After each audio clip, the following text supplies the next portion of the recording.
Good morning, everyone. This is Bobby Jeezy and Heezy coming to you straight out of Rax Billiards in Sanford, Florida. This is the one last side, one lost side action here. We have Autumn Rose, the fabulous bartender from Rax right here in Sanford, Florida, versus Jesus Salazar. Autumn plays for Team Touche. Jesus plays for Team Hangover. Got a pretty close matchup here. Autumn's Fargo is 412 and Jesus's Fargo is 401. So Autumn is going to 43 and Jesus is going to 41.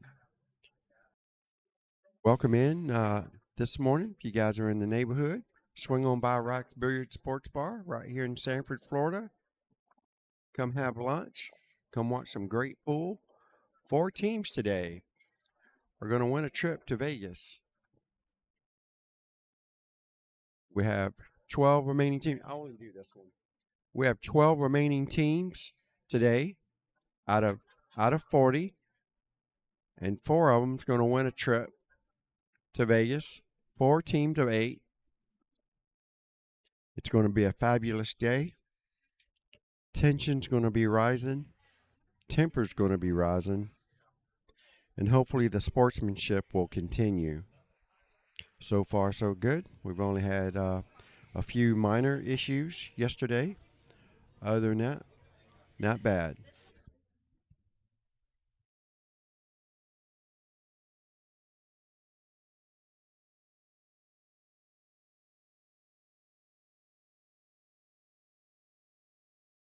So today we're playing 2 tables at a time. I'm only going to string just one at a time.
Sunshine State World Tour YouTube channel.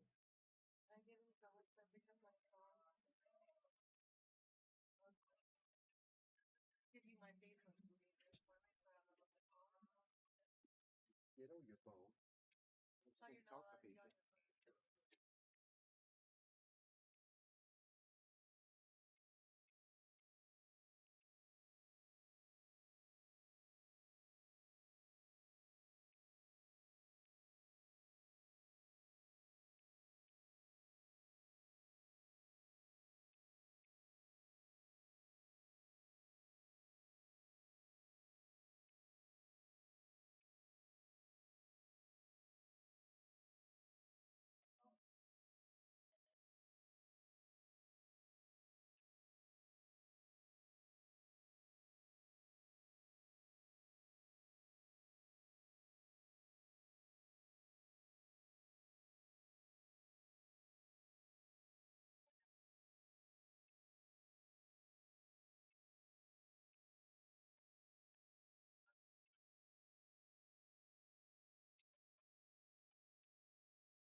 Sunshine State World Tour.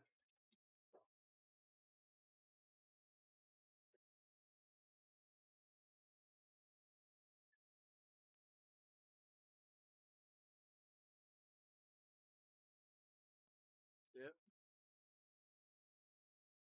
Are you on Facebook or YouTube?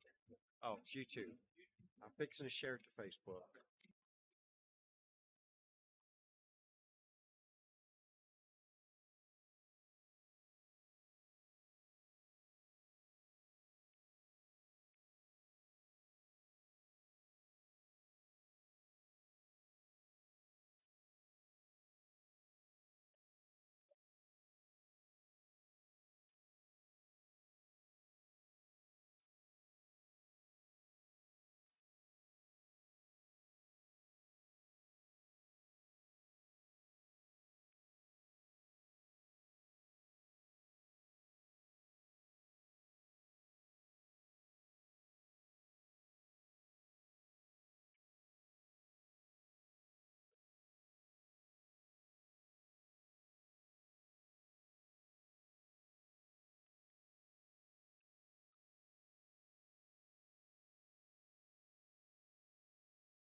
14-6.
You in it.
All right, here we go, folks. Finally got everything in order. Good morning to everyone. Thank you guys for tuning in. Don't forget, if you're in the Sanford area or near the Orlando area, swing on by to Rack's Billiard Sports Bar and Grill. Come on in and have some lunch, watch some great pool. We got 4 teams that are going to be winning a all-expensive paid trip for the whole team to go to Vegas and play in our USA World Tournament out at the Rio in Las Vegas. It's going to be a great time. The good thing about the USA Pool League, you don't have to win a trip if you just want to go. You can pay your entries into the tournament and your expenses to get there and whatnot, and you're definitely welcome to check it out. We have Autumn French, the fabulous bartender, right here out of Rock's Billiards, playing against Jesus Salazar for Team Hangover. It's been a pretty good match so far.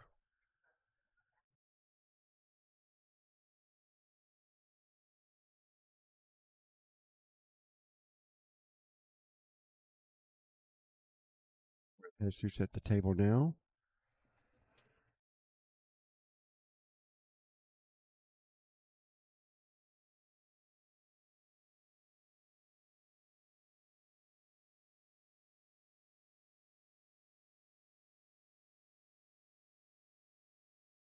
You guys out there can hear the audio feed pretty good. The video stream. How's it all looking? You guys seeing everything okay and hearing everything okay? Sounds like everything's coming out crystal clear on my end. Just checking in. Guys, give me a thumbs up in the chat. I would greatly appreciate it. And don't forget, do me a favor. We're going to be here all day. So if you will, just please share the stream for me. I would certainly appreciate it. Well, thank you there, Laura. You're very welcome.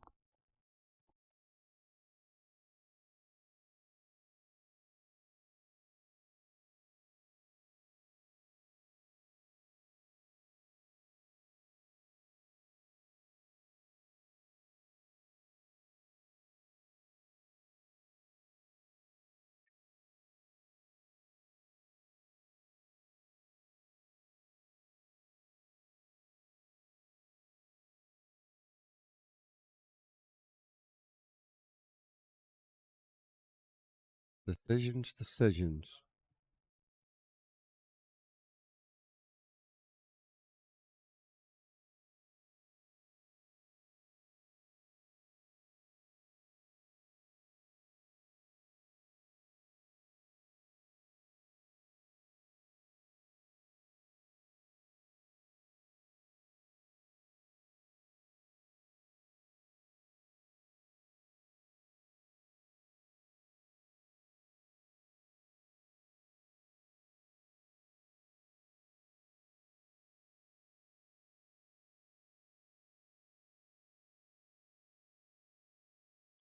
Sue takes this game down. 14-2. What do they got? 5 balls left on the table. 1, 2, 3, 4, 5. Yeah. 14-2. Jesus. That brings him up to 20.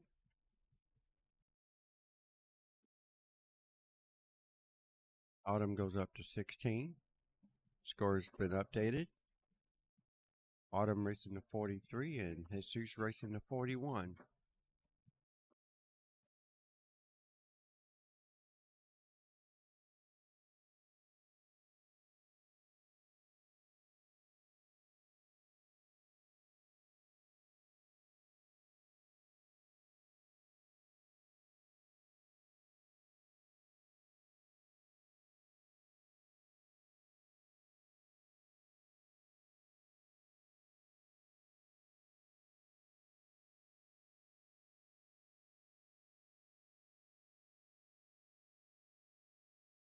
All right, we have Crystal Peters on the other table getting ready to set up for the 8. I think she left herself a very long shot here on the 8. Oh, she's calling the timeout. So we'll come back to that one in just a second. Right now, Jesus has got the break on the mainstream table. Solid break it was, and seems like a dry break.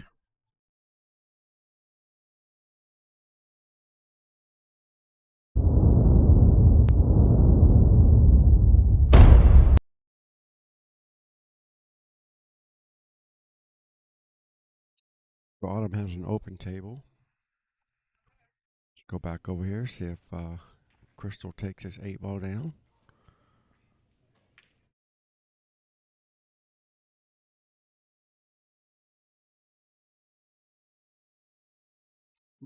Just catches the point of the side pocket. It'll be kind of a long straight in here for her opponent.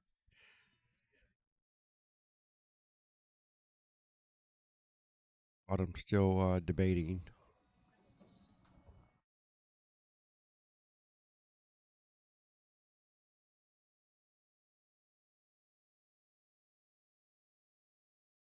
He's lining up for the corner pocket. See if he can take it down.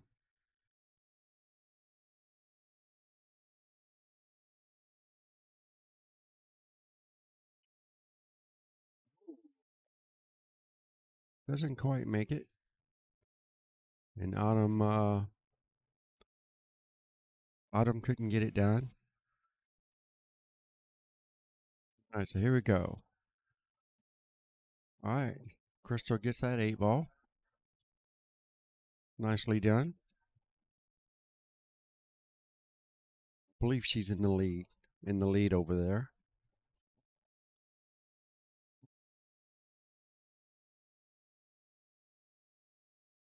Good morning, Scott. Thank you so much.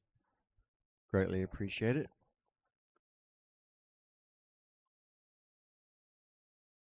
So we have Team Touche and we have Team Hangover battling it out to stay alive.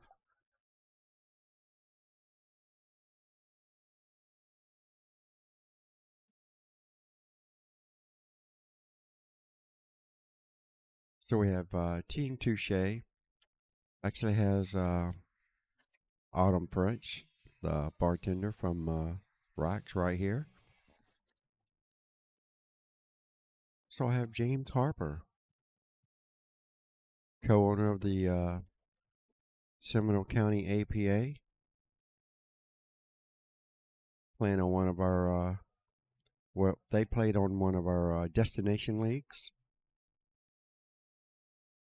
Part of the destination is playing for a trip to Puerto Rico, and you're also eligible to win a trip to Vegas, all in the same league. So you got like 2 bangs for your buck. And so here they are, trying to win their chance to go to Vegas. This is a loser's bracket match, so loser goes home, and the winner keeps grinding on for the rest of the day. So here we go. Autumn's got a nice little layout here, as long as she can keep control of her cue ball. Everything is pretty much wide open.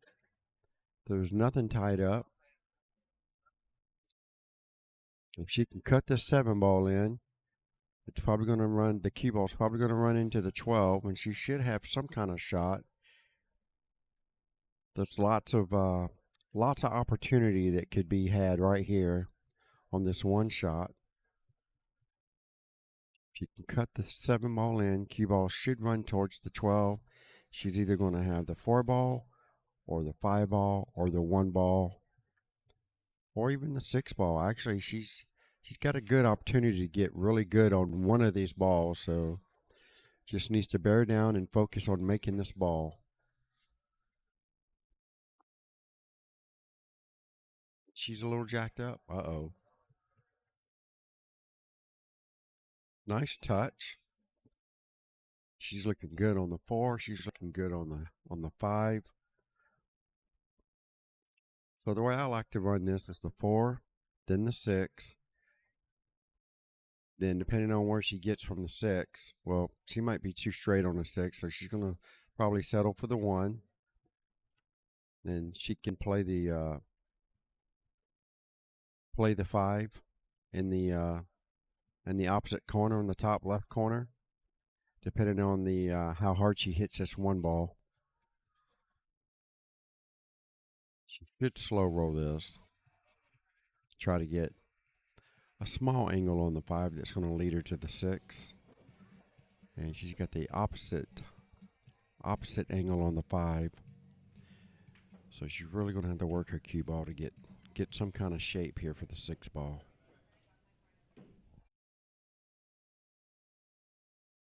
She doesn't like the 5, so she's actually looking at cutting the 6 right now. And there's nothing wrong with that. If you're feeling confident enough to make the ball, you got to shoot whatever is easiest to make and try to get position from it.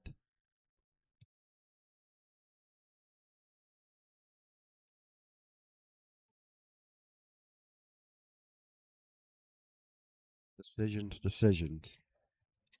I like shooting the 5 ball with a punch stroke. Punch it to the side rail and back out to the center of the table. But she looks like she's more focused on cutting the 6 ball down the rail. It's risky, but it offers a really big reward if she can put it in the hole.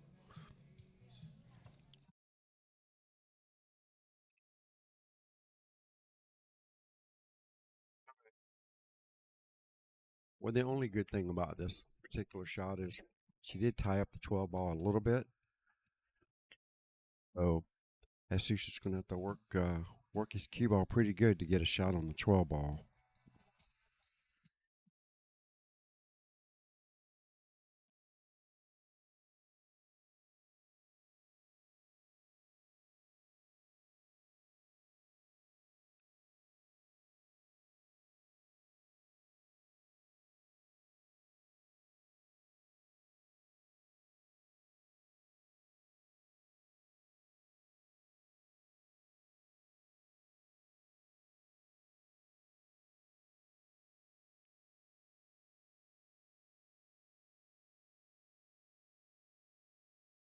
I think everything looks good for Jesus except for the 12. That's going to be his only issue. Not really sure why he's looking towards the 6.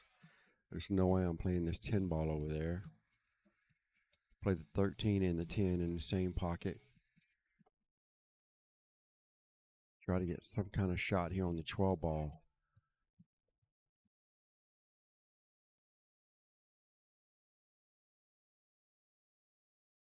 Good shot there. Good speed. All right. So this is where it's going to be at right here. Jesus needs to run this 12, this 10 in the corner, and if he's got a shot on that 12, he should take it now, because that's about the best opportunity to really make this 12 ball. So if it goes, I would definitely put it in there. It looks like it might go. It's very close. He's looking at it really good. See if he decides to shoot it.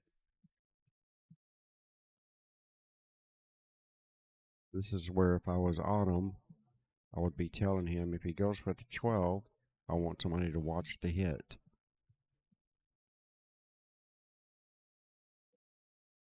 This is where most of your amateur pool players, they're not really focused on what's going on at the table. Doesn't look like he's going for it, so she's good. Go.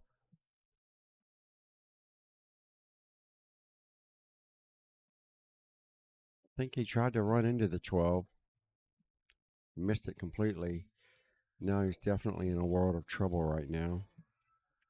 He's gotten super straight here on this 14 ball, I believe. No, the 15 ball. Super straight. He's really going to have to work some magic. He's probably just going to have to settle for a long roll bank on the 12 ball up there by the 8. See what he does. Oh, wow. He had some all angle there. Look at that. Come out smelling like a rose. Unbelievable. What a nice shot. Perfectly straight in. All he has to do is draw it straight back. Wow, that was a great shot.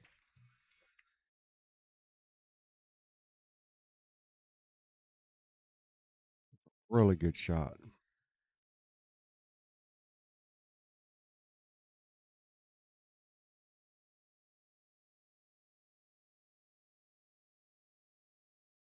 All right. Takes that one down. 14-5. That's Autumn gets 21, and Jesus is up to 34.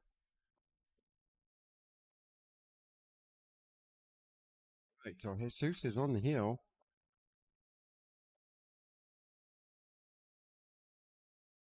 It only needs the 8 ball.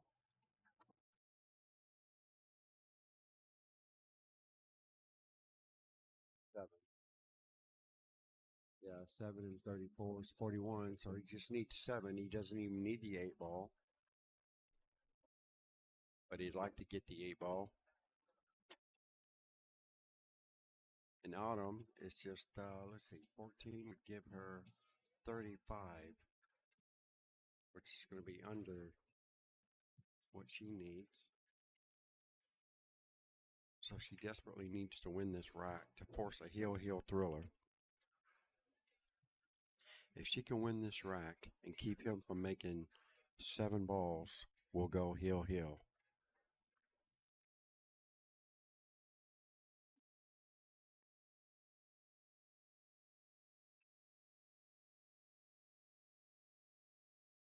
Nice break by Autumn. Unfortunately, comes up dry.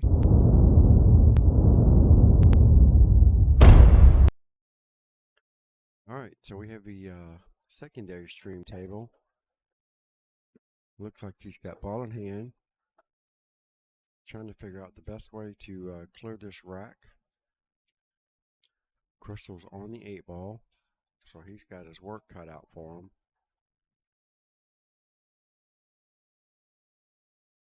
All right, here we go. Jesus Salazar trying to make something happen here.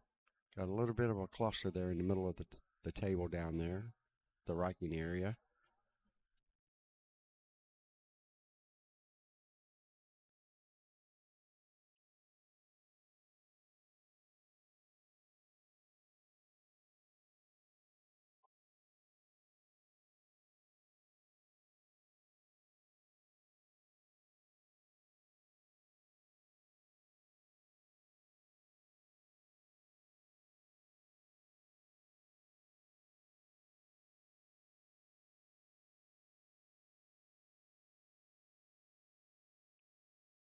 Well, Jesus missed it pretty good. Didn't leave Autumn hardly anything other than a long straight in on the 5 ball.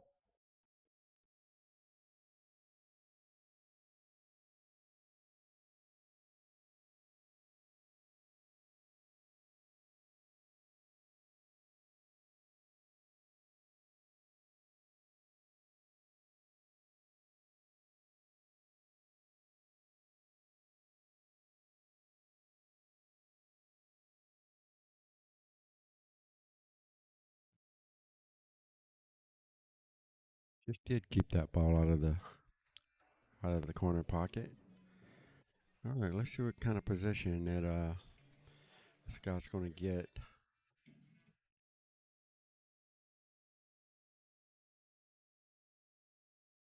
Like he's looking at slow rolling the 5 ball and hold for the 8 up table.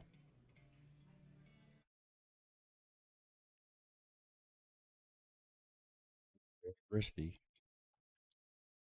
Yeah, that's a very tough shot. But he's going after it. He's caught it all the way down here in the bottom left corner, right where he's pointing his cue at. If he's got the skill to take it down.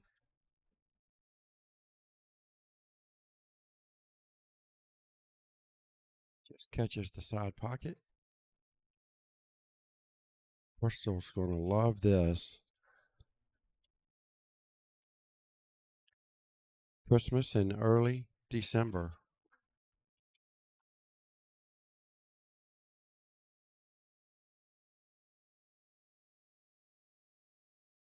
I think she'll have a problem making this. I know Crystal, she shoots pretty good. That's like 2 or 3 racks I've seen her win, so she's got to be, yep, she just won her match. Kudos to Crystal. Nice shooting there. Taking it down. All right, back to the main feature match here. So Touche Touche takes the first match of a 5-match series, or 5-game, however you want to call it, 5-match series. Crystal's got the first one down. Then we have Autumn here struggling. She just needs to win this rack. She can win this rack. She too can force a hill situation and have an opportunity to get the second match, to take a really good lead to move on to the next round.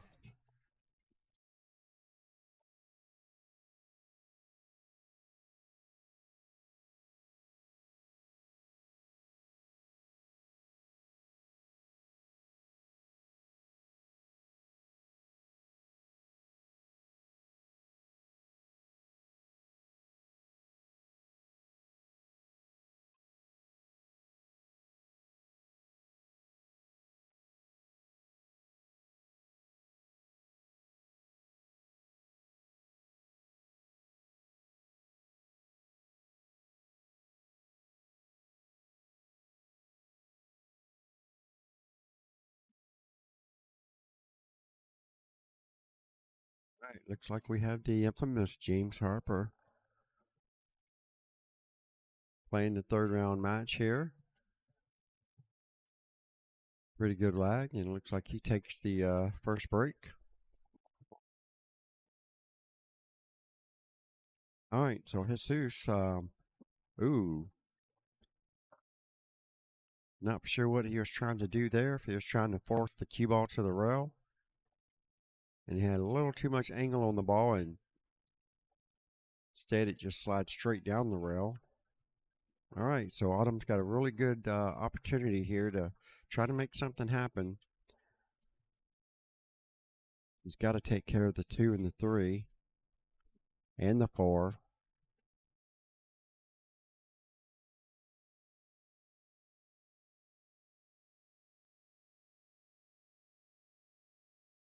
I think if he's going to try to run out, you have to play the 3 ball first. Play the 3 ball here. She's got ball in hand. Stop the cue ball here. Play the 2 ball here. Send the cue ball right here for the 4, all in the same pocket.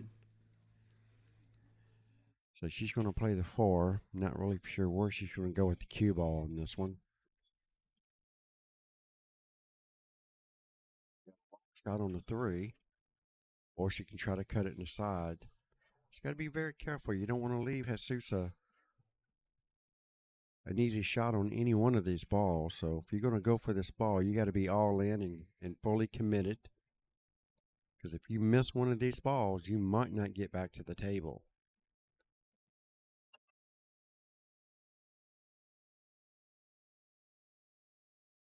I'm not really too for sure what her safety game looks like.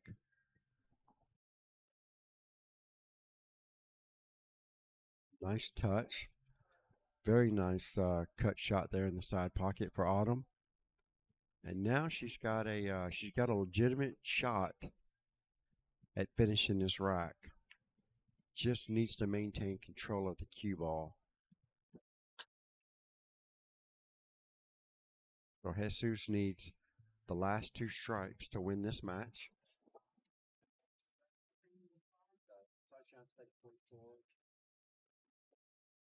I tagged Mark in it in Facebook.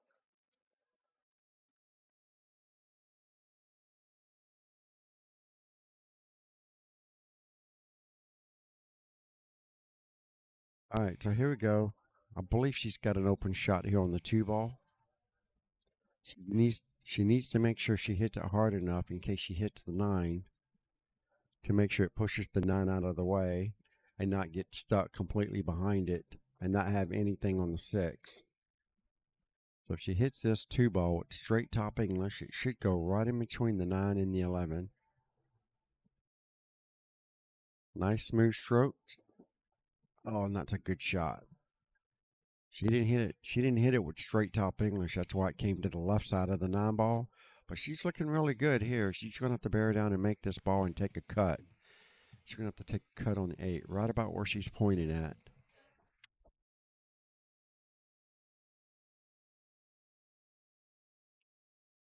Just make the 6, let it drift forward a few inches. And you're just going to have to bear down and cut this 8 ball in. This is a bar table, so it's not going to be that tough of a shot. Just got to focus and make sure you catch the edge. And that's good speed. She's definitely given herself an opportunity to get heel with Jesus. All she has to do is take this 8 ball down.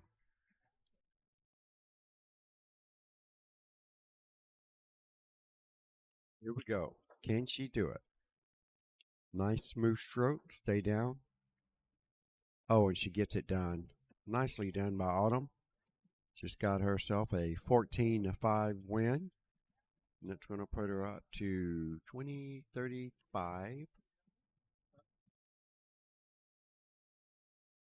And he got 5, so that puts him at 39. Looking at a heel thriller, y'all.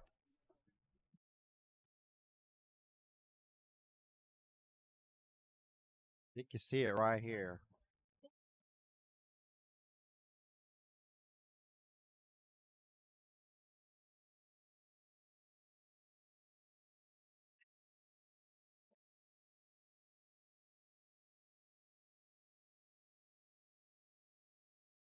That's all you got to do. Play to win. You have to win. You just have to win.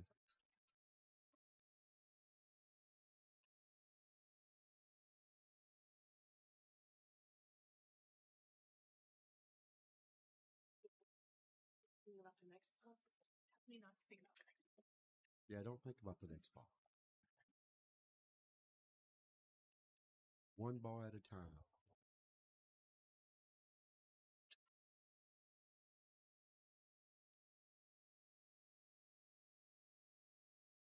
Dry break for Jesus.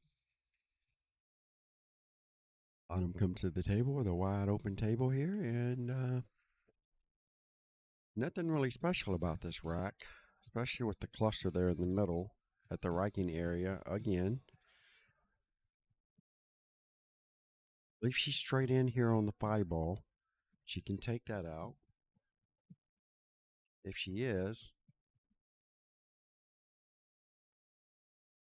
second note, I think the 2 ball's in the way.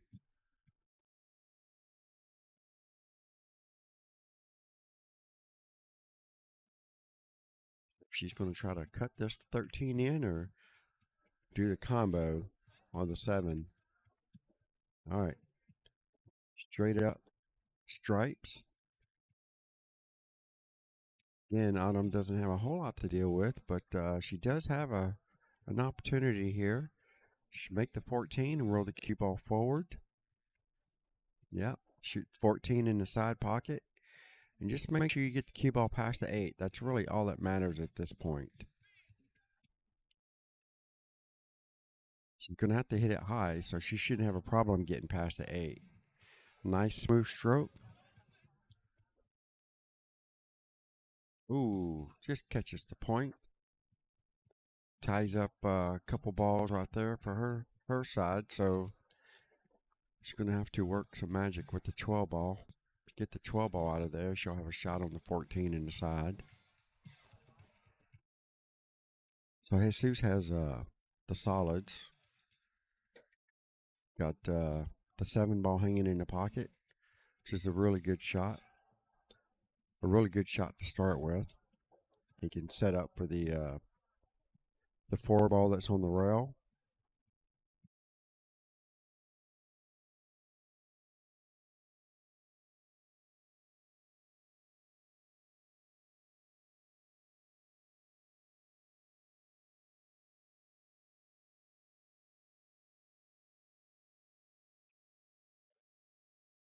Still has the shot on the 4 ball that will break open the 5 if he wants to take it on.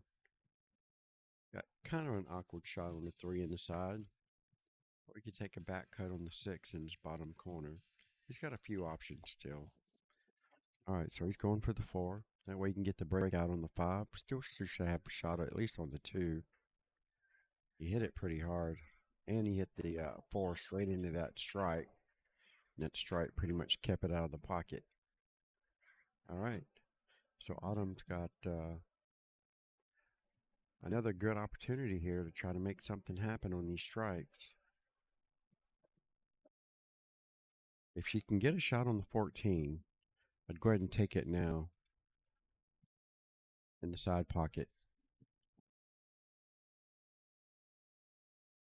It's hard to tell if the 14 goes from where the cue ball is.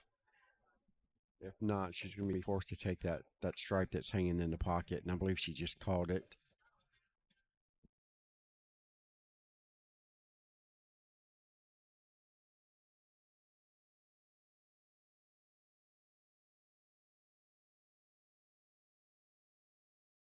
James Harper on the 8 ball. No, he's on the 2 ball, looks like. No, it was the 8. Okay. Oh, just overcut it by a little bit.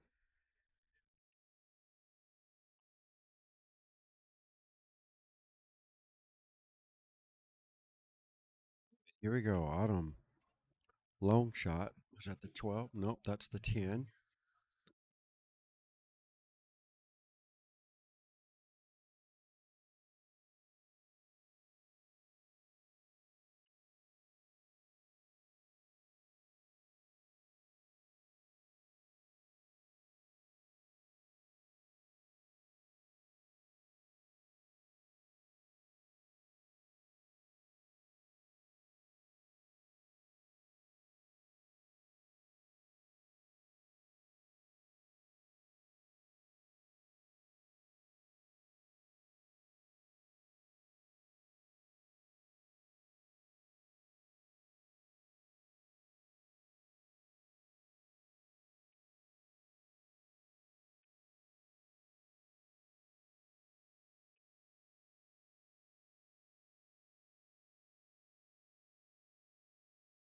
Here we go. Jesus going to line up for this 2-4 combination.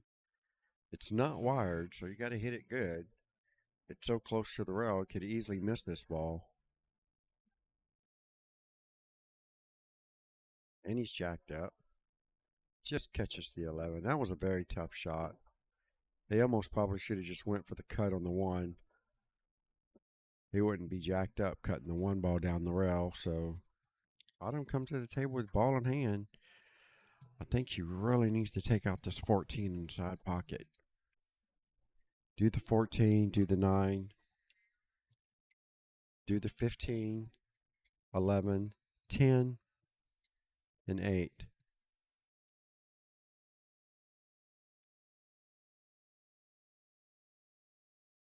That seems like the pattern I would probably take.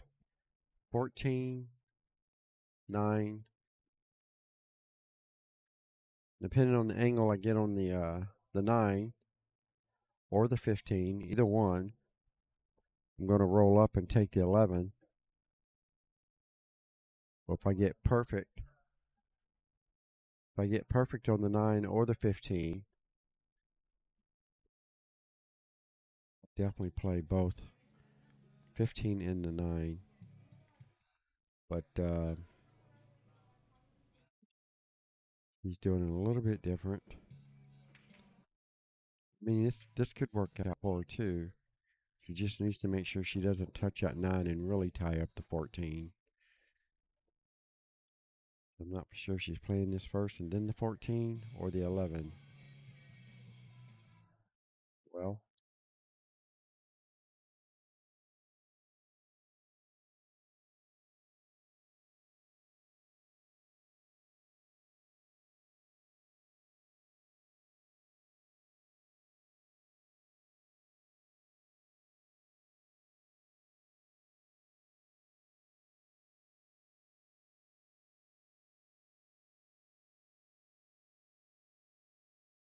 all right, so here we go. Autumn's got a straight in here on the 11. And she's going to have no choice but to roll forward. Get really precise here on the 14. You can see where the line of her cue is versus the cue ball. That tells me that the cue ball is going to run towards the 2, so she's going to be forced to jab at this ball and try to draw it back.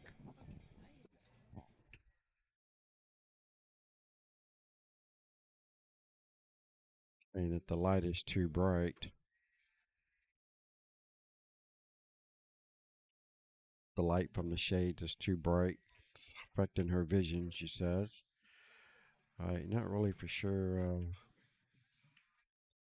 what Jesus had in mind when he shot that ball.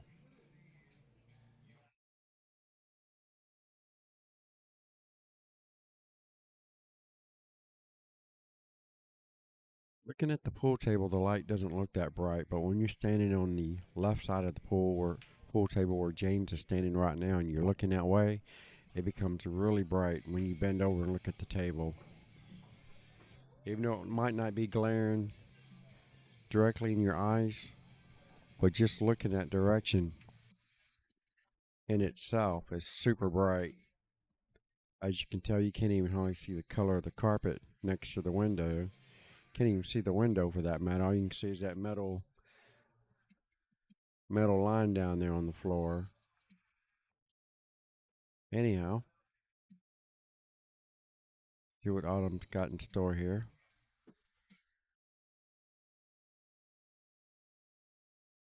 Not sure if she tried to play safe on that or what.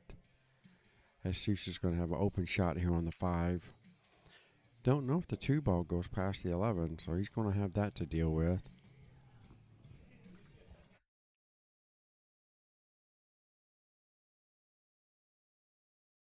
Seems like he's going to settle for the long shot on the 4 ball instead.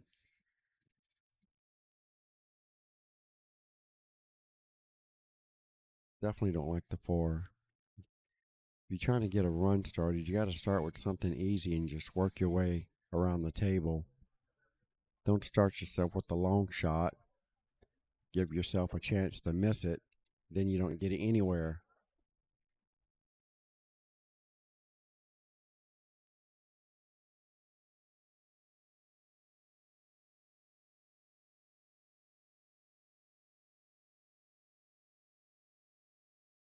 I missed it too, Laura. I'm not really for sure.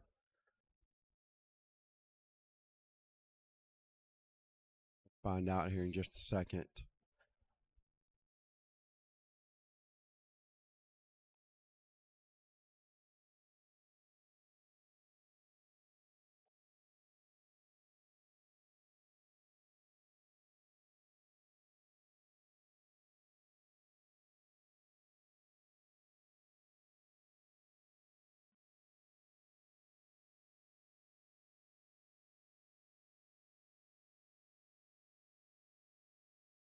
James did not win the first rack.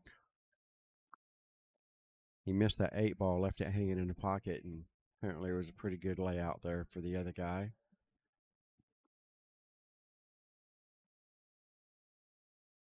Go, Jesus, trying to close this rack out. Still got some work to do because his 2 ball does not go past the 11. So if he's going to do something with the 2 ball, he needs to get set up for it right now. Jesus needs to shoot the 3 in. In the cue ball 1 rail, preferably at the 2.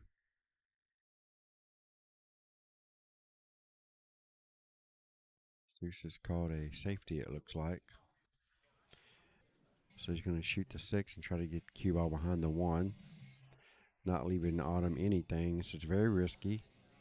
Oh, the 6 ball helped him out. Autumn may not have a choice but to hit the 11 ball, and unfortunately that's going to open up the 2 ball for Jesus. And if that happens, Jesus will have a real opportunity to take this last rack of the match and win. So this is a hill situation. So whoever makes the 8 ball wins the match. So this, to me, it's kind of like a sudden death rack because they're both on the hill. So whoever wins the rack wins the match, regardless of the score. All right, that's a pretty good safety there from Autumn. Didn't leave Jesus anything easy. I believe he might have a shot on this one ball. It's going to be very close trying to get by the 14 ball. So let's see what Jesus has in store here. If he doesn't have a shot, he's probably just going to do the same thing he just did a while ago, just bump off the 6 ball and leave it behind the 1. And I believe James just lost another rack. So he's down at least 2 racks right now.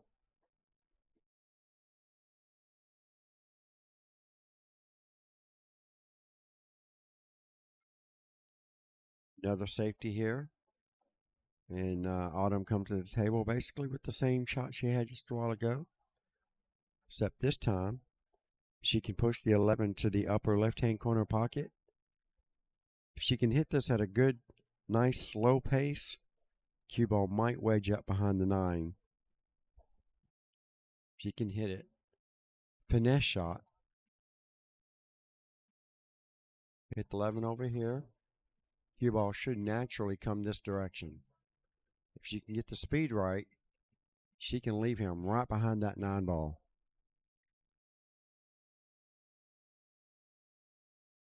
She can even push the 11 to the top of the 2 and still do the same thing. So it all depends on how much of this 11 ball that she can actually hit. She looks like she can hit it all. So you can at least get that 11 in front of that pocket. And that's a good shot. Okay. So we're going to be looking at another safety attempt here.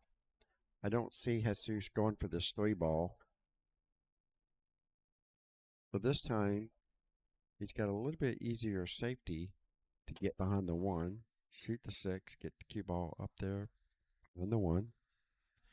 But he's going to need to hit it good, because if he doesn't, it's going to leak out and leave out him a shot. On the 11.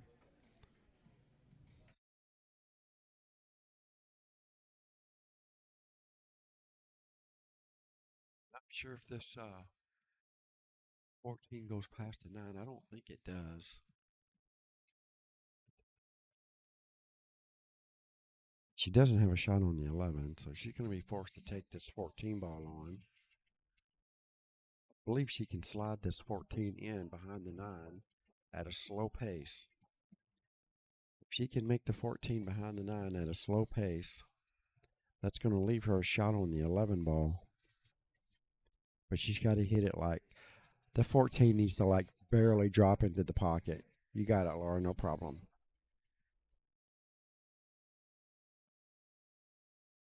I believe this 14 ball goes. I don't think she has a shot on the 11, but she keeps looking at it like she does.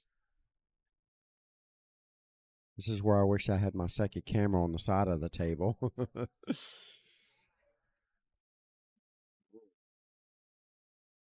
She's going to cut the 14. Wow. Cut the 14 past the 11. I seen her do this shot a while ago. I think the very first rack. And she made a superb cut. This one's a little bit more difficult. That one's really close. You can get this ball all the way on the end rail. That's not bad. It looks like the 2 ball's tied up once again.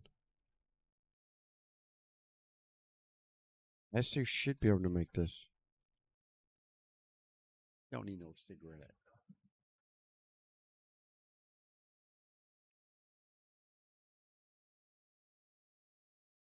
I think Jesus can make this 6 ball. He's not even looking at it. I think he's too busy trying to play a safety or something. He's got a good safety here on the 1 ball. All you got to do is push it to the rail and leave it there and let the cue ball drift behind it on the same rail. She can do that. Or he can do that, I'm sorry. If he can do that, I mean, that's a pretty good safety. This is an extreme cut shot on the 6, so it's no telling where the cue ball's going to end up if he shoots at it. So the right shot is to shoot the 1. Shoot the 1 ball, let it sit on the rail or at least close to the rail, and just kind of let the cue ball drift behind it. And it's probably what he's fixing to do.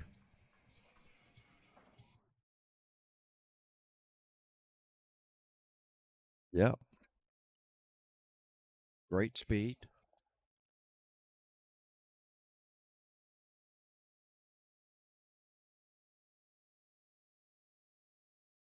So Autumn's got a one rail kick on the 14 ball.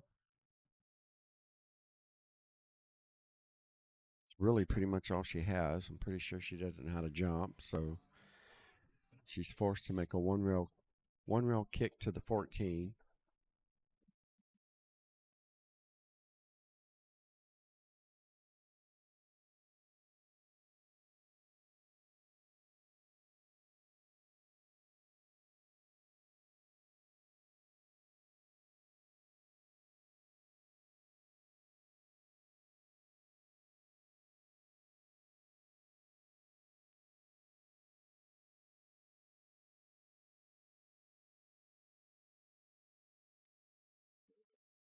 Kicks on the 14 ball. Oh, just misses it. Jesus comes to the table with ball in hand. There's nothing tied up.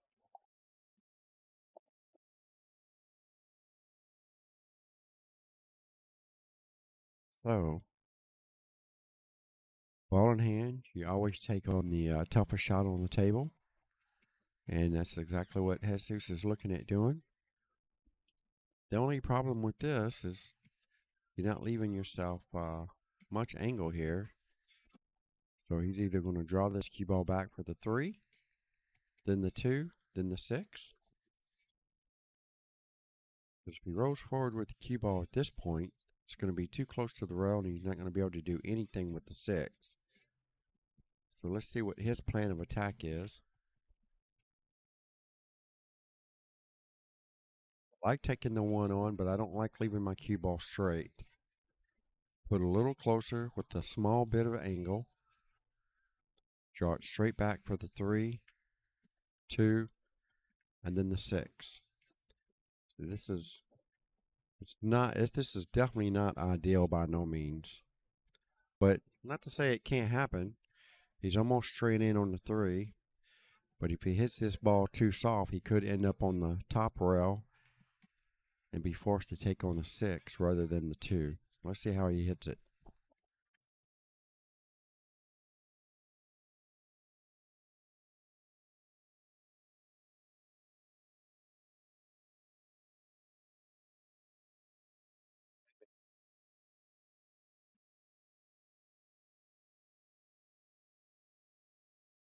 Well, on a good note, Autumn is back at the table.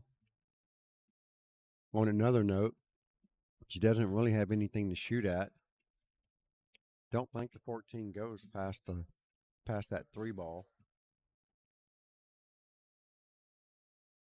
There's no bank on the 9 or the 11. So really, only thing I'm really seeing is a safety, and that's not easy. If she can skim off the top of this 9 ball, you can send the cue ball like right here on the rail and leave him nothing.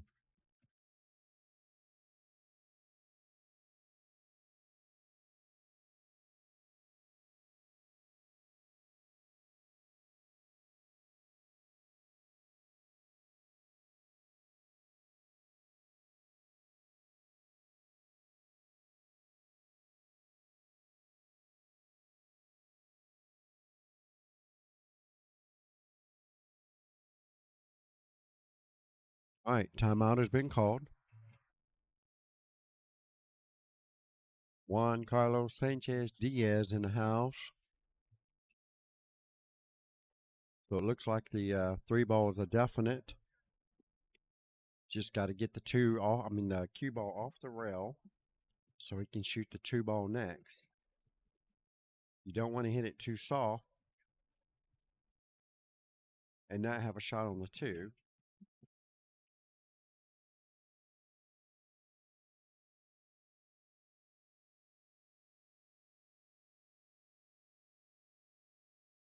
There we go.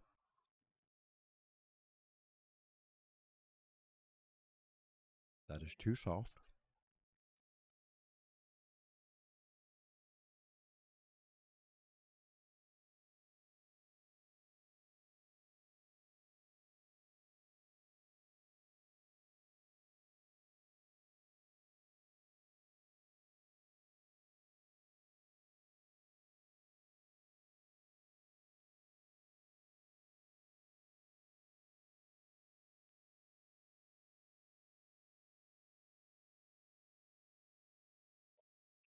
Has a shot.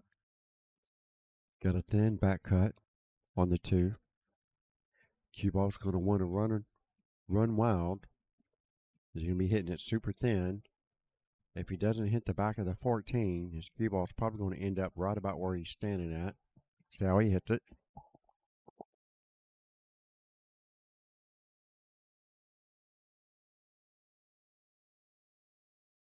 Well, he hits it too thick. Leaves Autumn a little bit of relief here, actually. She can make this 14 ball. She should get a shot on the 11. If she rolls it too far, she'll have a combination on the 11.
All right, here we go.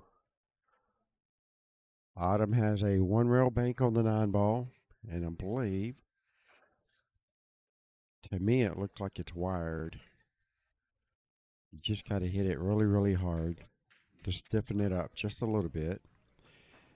Not sure if she knows the shot, but she can slow roll this. I don't know how her finesse game is. She's looking at the bank, but if she can run this just to this side of the 9 and leave the cue ball right here, I believe she's going all in on this. Jacking up, and spear it in the hole. Cross bank on the 9 ball.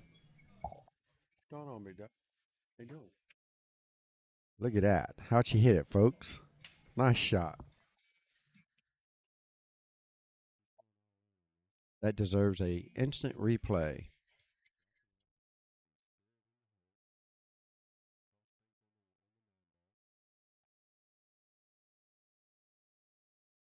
Look at that shot.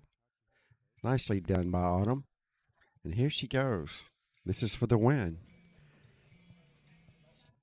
Puts her team up two matches, and she gets it done.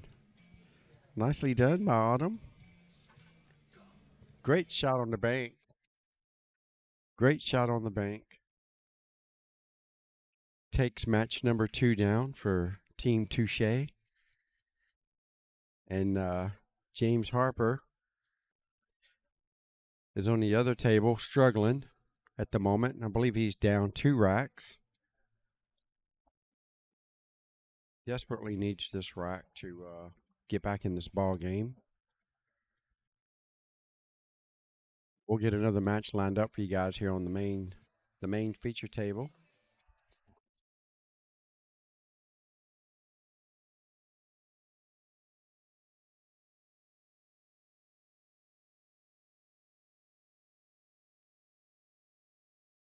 I even did a replay so you can watch it twice. Play, baby.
You're not allowed to hit balls.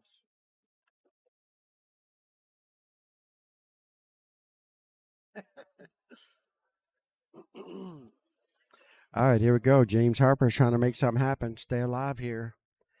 Just got to make this ball and get good position on the 8. See what he's got. Uh-oh. Ooh. He has a shot.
All right, welcome back, folks. This is Bobby G's Easy Easy coming to you straight out of Rack's Billiards and Sports Bar in Sanford, Florida. We have a great matchup in store for you guys. Should see some really good shooting here now. We have Mark Peters for Team Touche versus Juan Carlos Sanchez for Team Hangover. Both of these guys are really great shooters. Mark's Fargo is a 608, if that tells you anything. Along with Juan Carlos Sanchez, Fargo is 576. So therefore, Mark goes to 66 and Juan goes to 57. Now, Juan Carlos won our 600 and under tournament back in, I believe it was July. Yeah, back in July, where we did it at the, forget what it's called, Brooklyn Billiard South, out of the bowling alley. Anyhow, Mark Peters to break. First rack. And a solid break it was. And I believe he made something on the break. And he's not going to have a whole lot of options. Okay, I guess he didn't make anything on the break.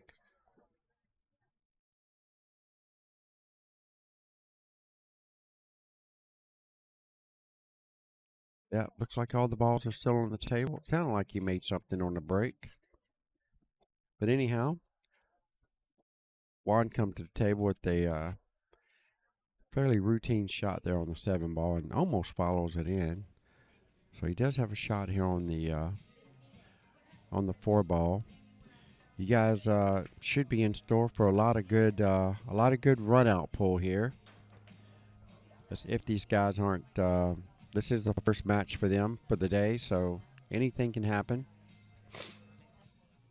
But I know both of these guys shoot really good.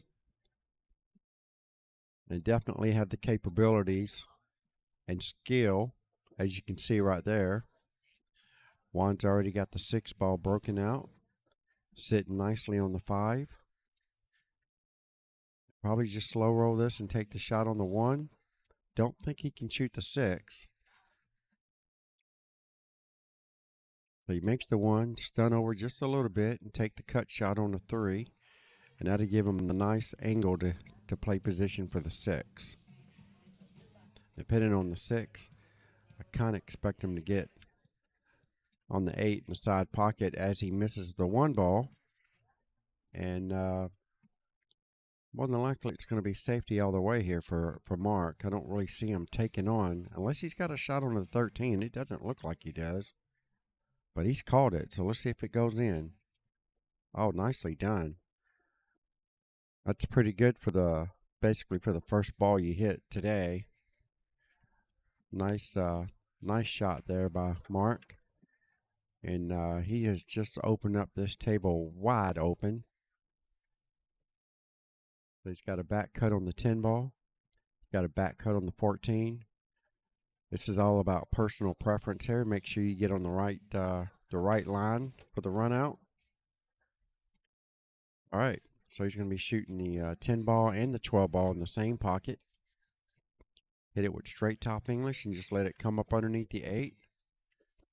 I don't know if I wanted to run into the 8, but I don't think the 8 goes past the 6. So he's going to have to touch this and either run into the 8 or hit it very slow.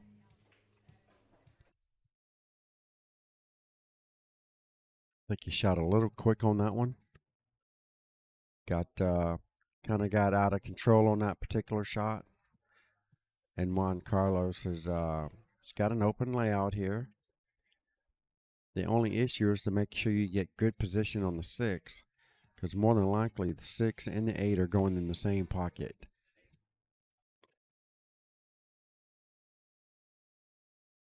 Shoots the 3 ball. Cue ball should drift right here. Then that way he can shoot the 6.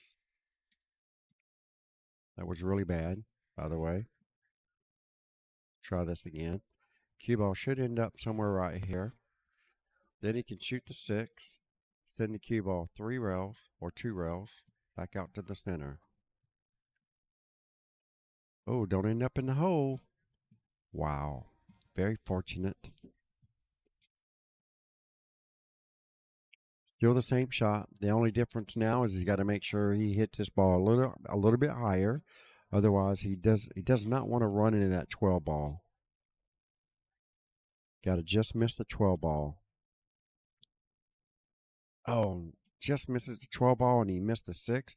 I think he was too worried about running into the 12 ball. I think he took his eye off the ball, and Mark Peters has got another reprieve here. Playing the 8 inside pocket to take the first rack for Team Touche. That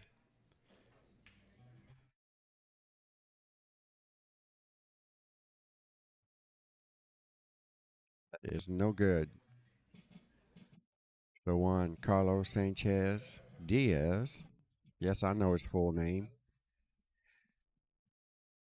has a real opportunity to take the first rack away from Mark Peters.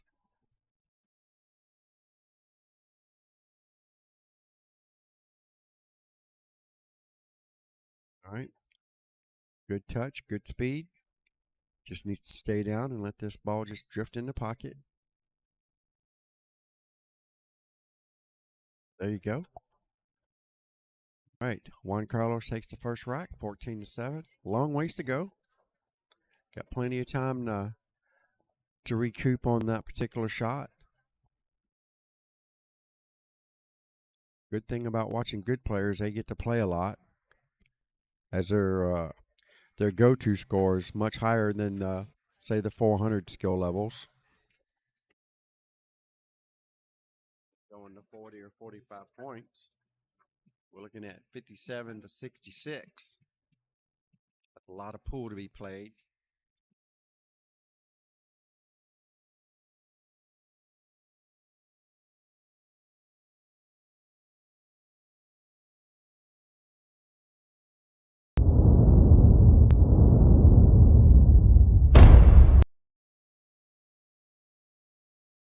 All right, James Harper's at the table, trying to stay alive over there. Not sure what the scores are over there.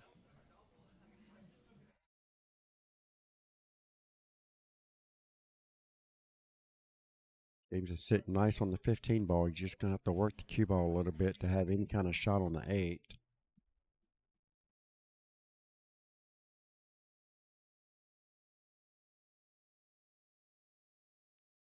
The way he's played that, it looks like the 8 goes past the 4. So if he does, that's going to be a great shot. I'm pretty sure he doesn't have the whole pocket. So he's going to need to hit this 8 ball really, really pure and really, really straight.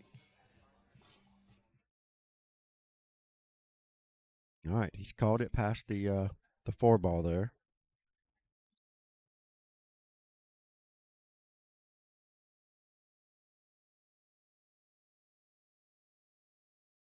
Just catches the edge of the 4. The only good thing is that I don't think the 4 goes past the 8 now. Move on back to the feature table for a second. Keep an eye on that and see what comes about. All right, so Mark Peters is solids. Everything looks good except for the 5, so he's going to have to develop something on the 5.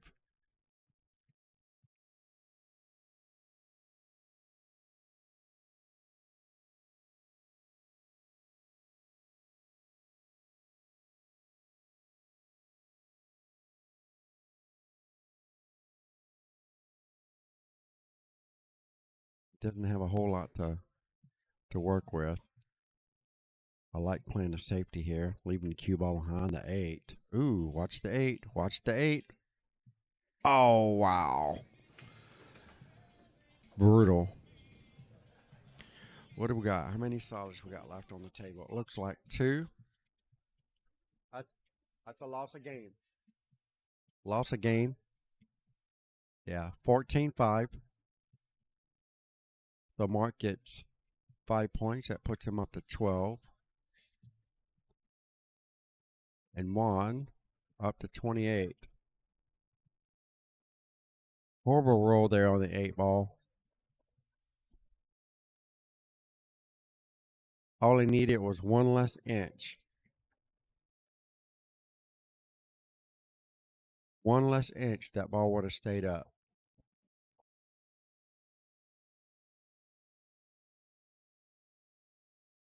All right, let's move back over here to table 4 real quick.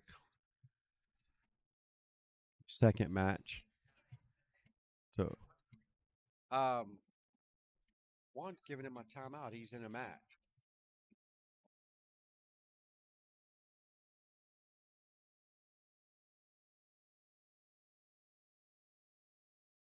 The captain can't call that.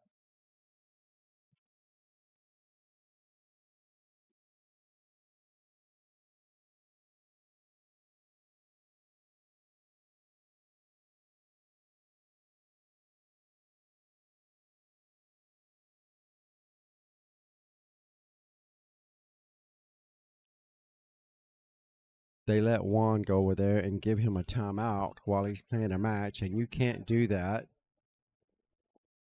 So apparently, Mark didn't know the rules and didn't say anything. So Janine just went over and warned Juan Carlos that he's not allowed to do that. Otherwise, if Mark would have called it on him, they would have gotten ball in hand on both tables. But Mark didn't say anything, so Janine went up there and let him know what the rule was.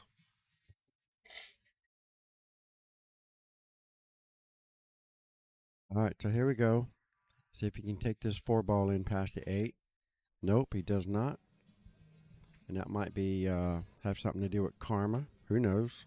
I don't believe in all that stuff, by the way. But anyhow, he hit that ball way too hard if he was trying to make it behind it. James has got a chance, I believe, to tie this ball game up. I think he was down 2, then he won 1. So if he wins this one, I think it will be pretty much close to even race. Boy, he hit that ball really hard. But anyhow, okay, they shake hands. So I don't know who won the match as far as point-wise. I don't know what those guys' Fargos were, so I'm not for sure who actually won that match.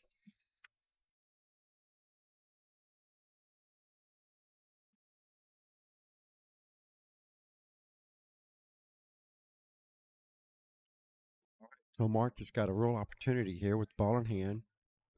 Wide open table.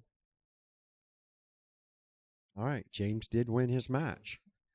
So that puts him up 3 matches. Unless Juan Carlos holds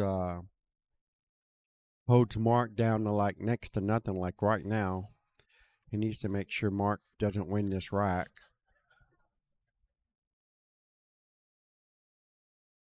Otherwise, Hangover's going to be going home after this. I don't think that Hangover can win from here.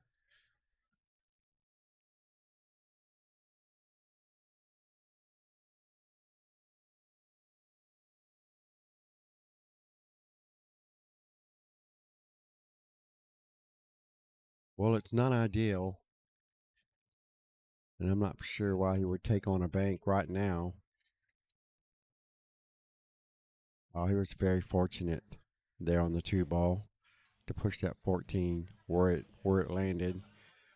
Juan has doesn't look like he has any chance of making this ball unless he's planning on cross banking it, cross corner, and he's caught it there. So let's see how well he knows his banks.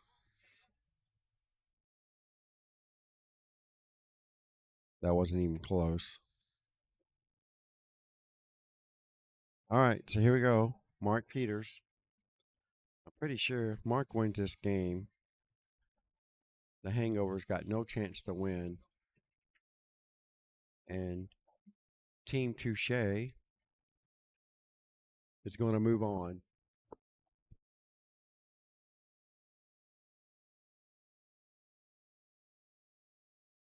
Straight in on the 8. He takes that down. It's going to be a 14-6 there. And that puts Mark up to 36. 26, my bad. And then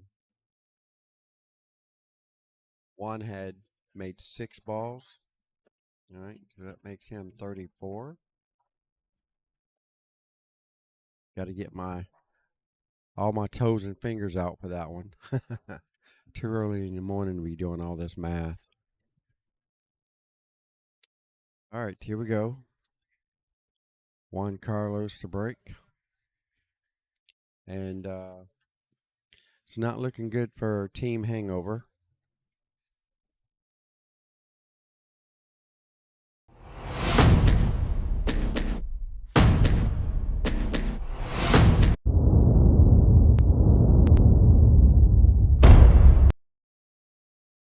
All right, here we go. Juan to break.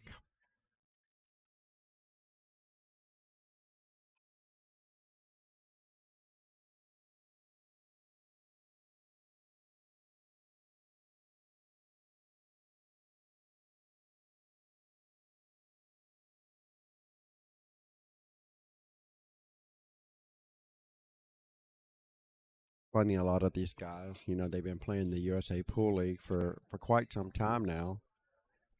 They still haven't gotten all the rules down. It's not that difficult. Even on the rack, you're supposed to have one solid and one stripe at the back corners. And he had the 5 and the 6 on the back corners in that particular rack. Mark didn't say anything to him. Really doesn't matter, but at the same time, a rule's a rule. And everybody will hold it against you come playoffs. But you got to know the rule, though, to enforce it. Just like letting Juan go over there to that table and give him a timeout while he's in the middle of a match.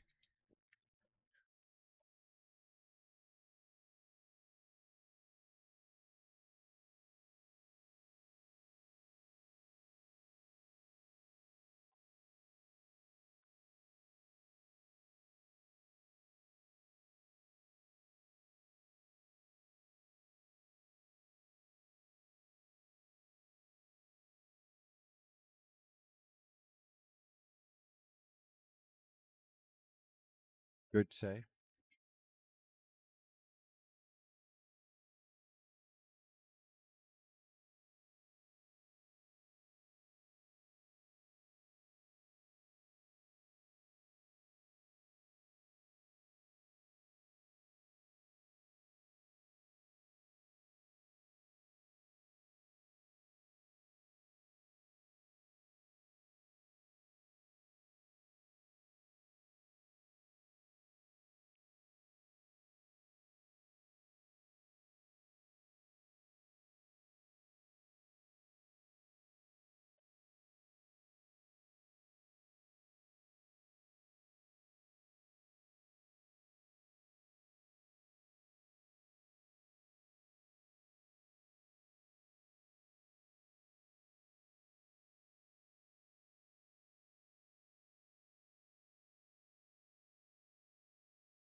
All right.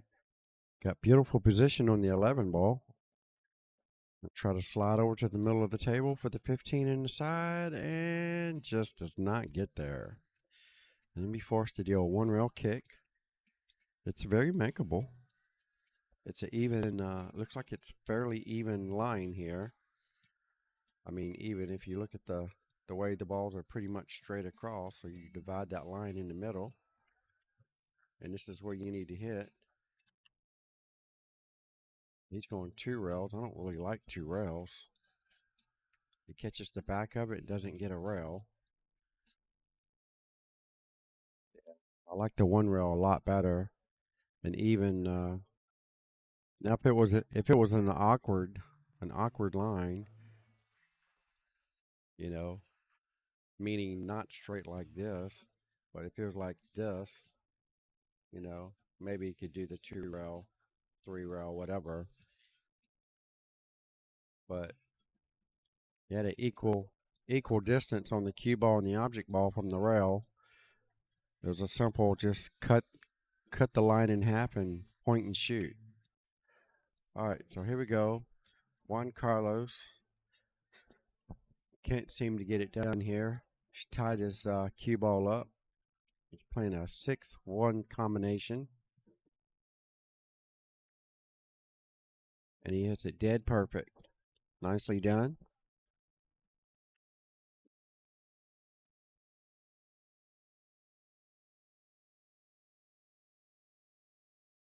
It's going to be the 2, 5, 3, and then the 6. Well, he just got bathed on the 5, so he might have to shoot the 6 after the 5. He's got the line. All he has to do is just run the cue ball into the 15 and 3. He should have a shot at the 6 if he doesn't have anything on the 3. I just wouldn't slow roll it. Make sure those balls get some separation. Oh, and he misses the shot. He overcut it. That's why he ended up missing the 15 and the 3. Had he hit that ball square in the pocket, he would have clipped the edge of the 15. All right, Mark Peters got a shot inside. Oh, and it just hangs up. Wow. Juan's got another chance to take this rack down. Very routine shot here.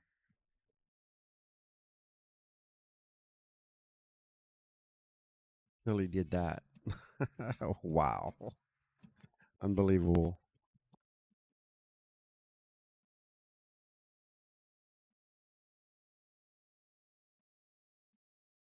It's not like Mark is not trying to give it to him. Mark is trying to give it to him, and Juan keeps trying to give back. So I guess whoever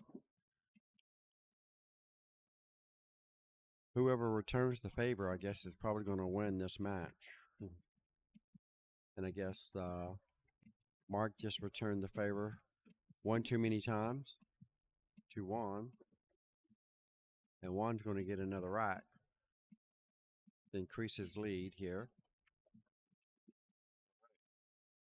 40-31. That was a 14-6. That's right, 32.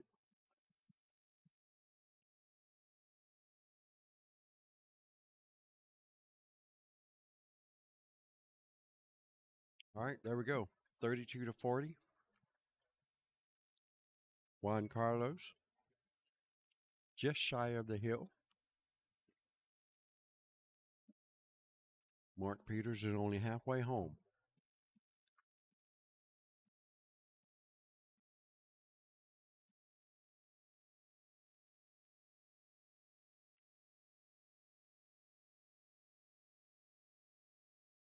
Pretty sure this is only the fourth match. They have not started a fifth match, so assuming that Touche's already won this, the reason why they haven't started a fifth match. So maybe they're just trying to finish this match and probably be done. Good. Fortunately, the cue ball goes in also.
Juan's got a pretty good opportunity to take this rack down. If he can stop shot right here. Oh, he did not need that ball to drift. I don't think he can shoot the 11. He's shooting straight at it, so maybe he got just enough clearance.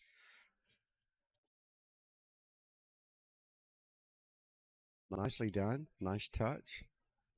And Juan's going to have a small angle on the 9. He should be able to pinch this just around the 3. Going to have to stun this pretty hard. Got a small angle. Don't know if I would have drew it back to the end rail like that, but it works. He's left himself a long shot here. But he's pretty warmed up, so I expect him to make this ball.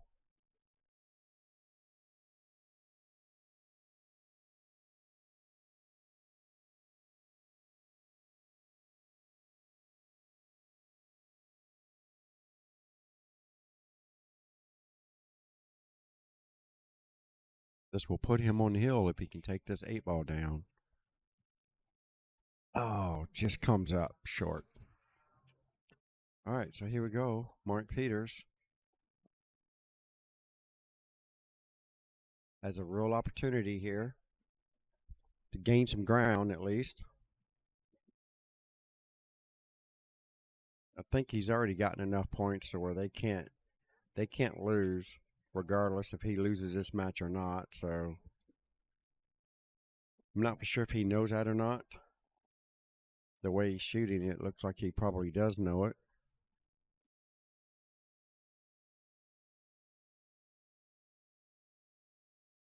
Seems like he's just kind of free-wheeling out there.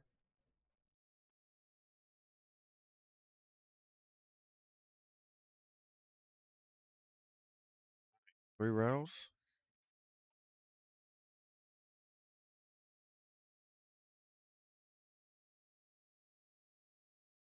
Oh, good shot. Good shot by Mark.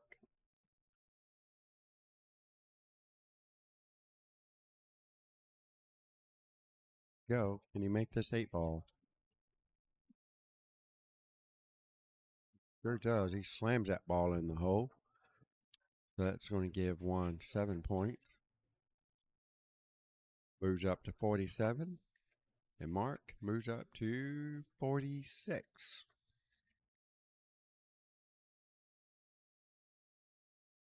Like so. All right. So Mark's still trailing.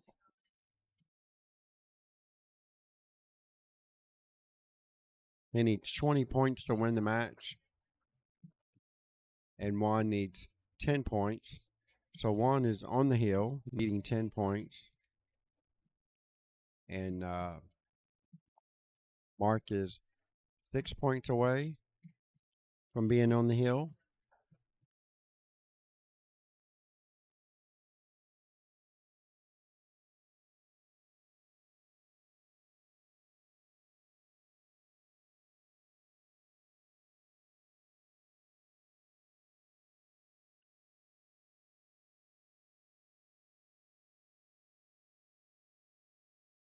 Pretty good power break there by Juan.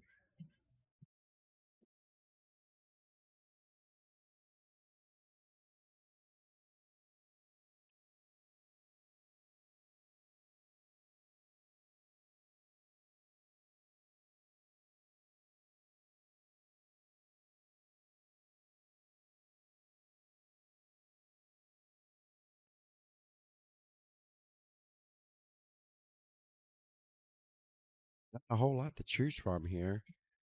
Not for sure if he's got an open shot here or not. Playing the 10 inside. Yeah, that was tough action right there. He almost made it though. Still a tough shot regardless.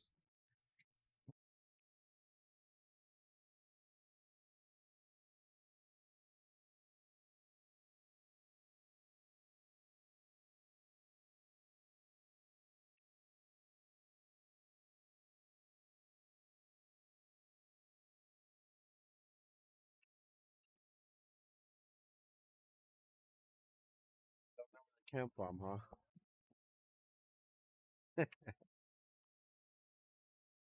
All right, here we go. Mark Peters trying to take the lead here. Got a nice layout here. Got one little trouble spot he needs to get on for the 6. And nice touch. Just needs to slide this ball off the side rail back out to the middle of the table. Oh, did he get there? Well, he's calling it. He's not wasting no time, I tell you that. Mark Peters takes that rack down. What has he got? 2, 4, 6. So there's one ball missing. So Juan gets 1. And Mark gets 60.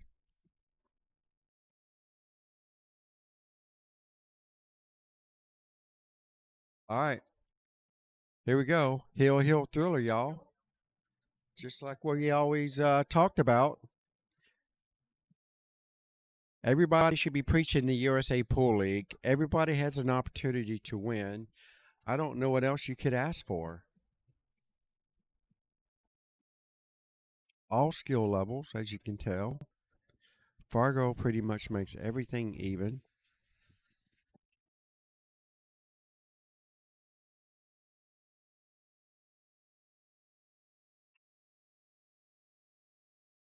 Nice break by Mark Peters.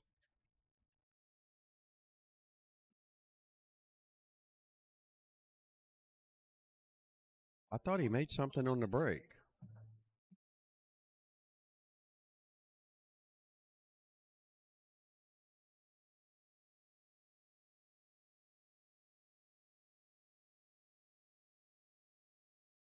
I believe there's a stripe missing here. Am I looking at this wrong? 1, 2, 3, 4, 5. He did make a ball on the break. I'm not for sure why he let him take over there. Yeah, 1, 2, 3, 4, 5, 6. Yes, he made a stripe. I'm not for sure why he didn't keep shooting. Mark Peters is not paying attention here. He's too gung ho, if you ask me. I think there was a couple errors that Mark's made just by going too fast.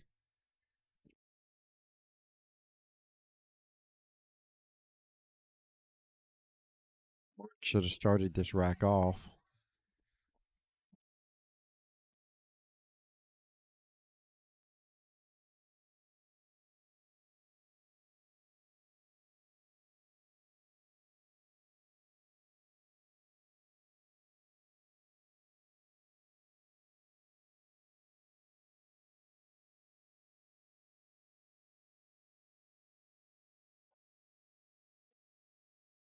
All right, here we go. Mark Peters. Got to slow down just a tad. He's going way too fast. Shooting, what they're saying, shooting his own self in the foot. I mean, he's probably going to win the match regardless, but still, he might not have had to work too hard for it. Either way, this is Hill now, so whoever wins this rack wins the match.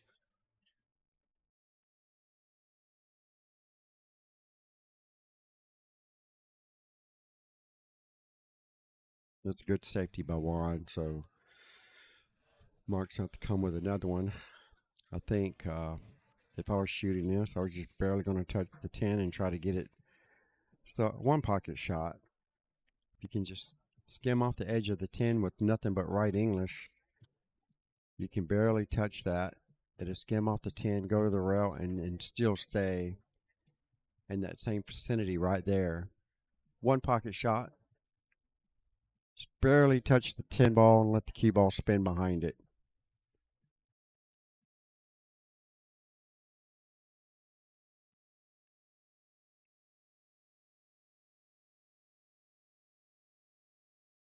Not sure why he's doing all that, but it worked out for him. Nice little shot there.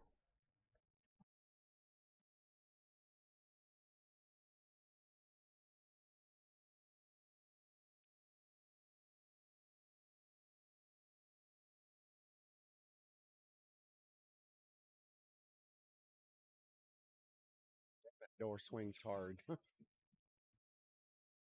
Wonder why.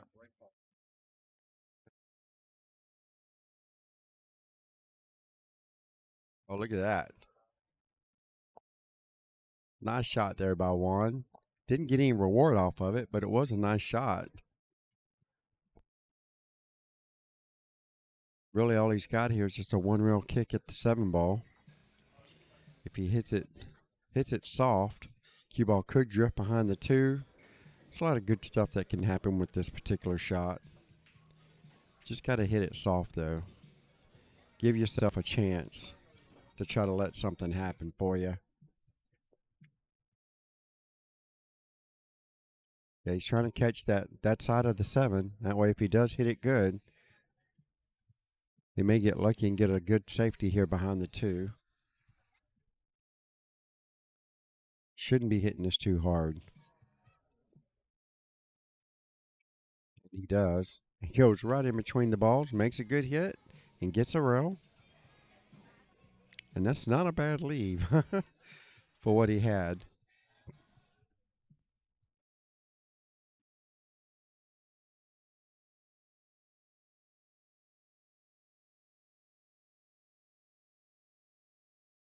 All right.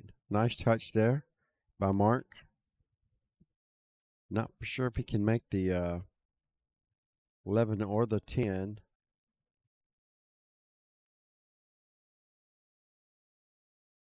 All right. He had eyes on the 10. That's a nice shot.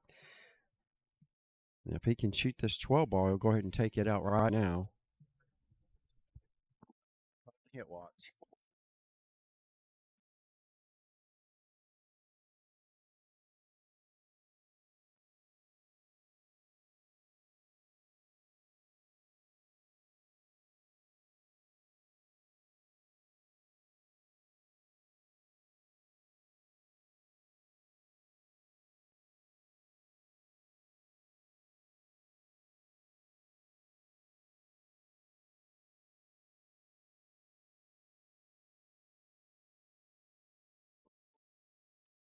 Shot.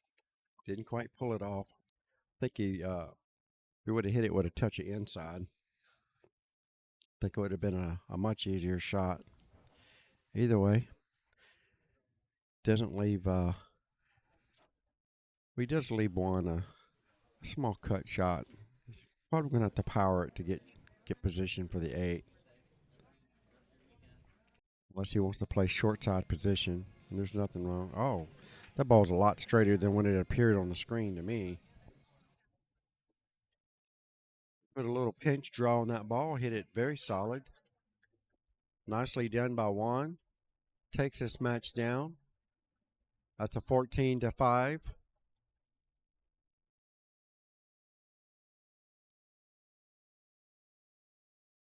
It gives him 62. Juan gets 65. I mean, not Juan. Mark gets 65. So basically, Mark gets his numbers, and Hangover's basically going to get 102 points for their win, and Mark's team gets 65. So they don't lose it by very much. So I don't believe that Hangover has any chance to win the match. So they need to just go ahead and forfeit. Go ahead and forfeit the last match. They should have already started playing it, but either way, we should be finished here.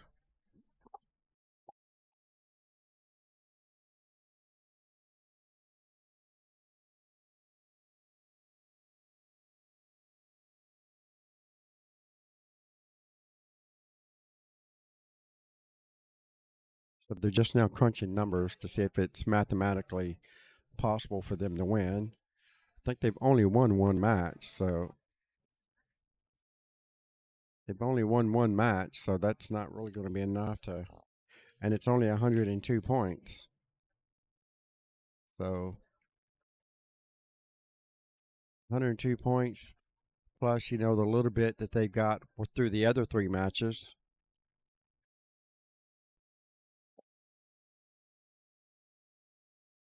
Like the most they can get is 176 plus the 102 plus whatever they already have.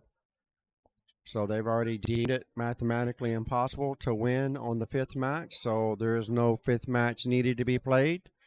Team Touche presses on, still grinding it out.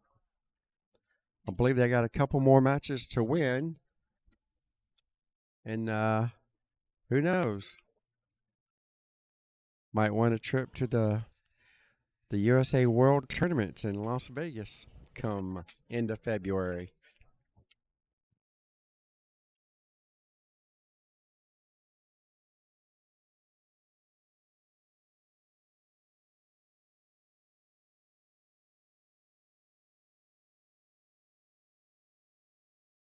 Next match started. Get the next round of matches started.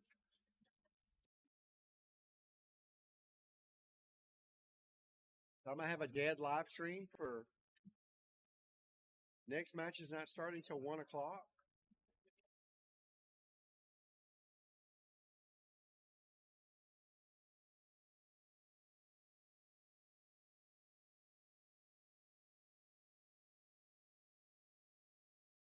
Alrighty then. Let me go over there and talk to Miss Tournament Director. Apparently she's told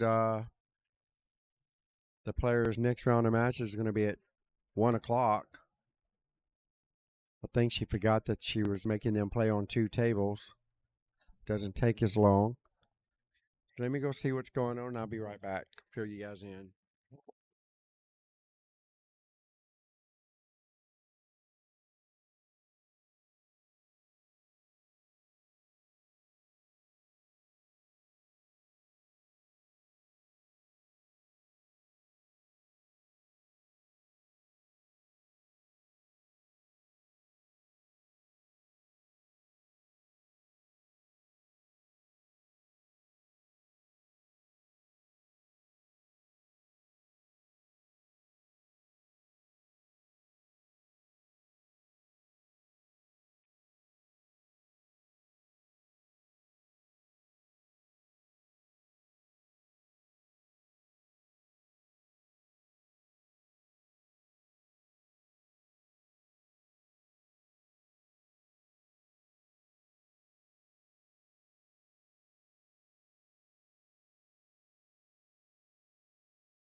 All right, folks. Looks like everybody's ahead of schedule right now. I don't have a match to show you guys. There's nobody playing on this side of the room. So you guys can just enjoy them practicing at the moment. Our next round of matches start at 1 o'clock. If you guys want to go grab a bite to eat for lunch or whatever and come on back, we'll be ready for you. I guess we've been running behind schedule all week. Now we're playing on 2 tables at the same time. I guess she didn't realize that she actually expected them to move slower because they are so close to the finish line. You know how that works. The closer you get, the more thinking that happens, which makes the matches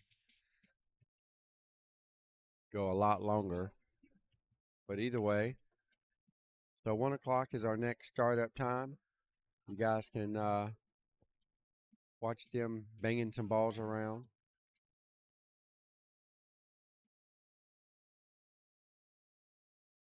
Go grab some lunch and a drink and hang out for a bit. Think I'm gonna play my Monopoly game. I'm still waiting for somebody to send me one sticker. The name of the sticker is So Proud.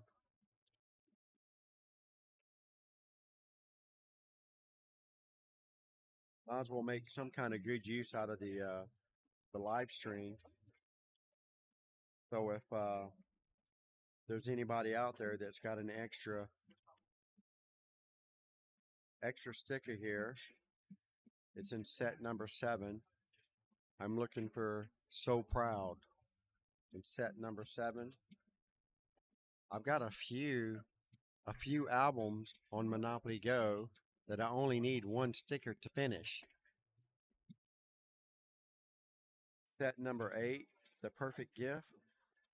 I need one sticker. Merry Christmas. Somebody can send me that. If I have something you might need, we can trade. I don't mind. The next set number 9, Snowed In. Again, I only need one sticker. Scotty's Frost.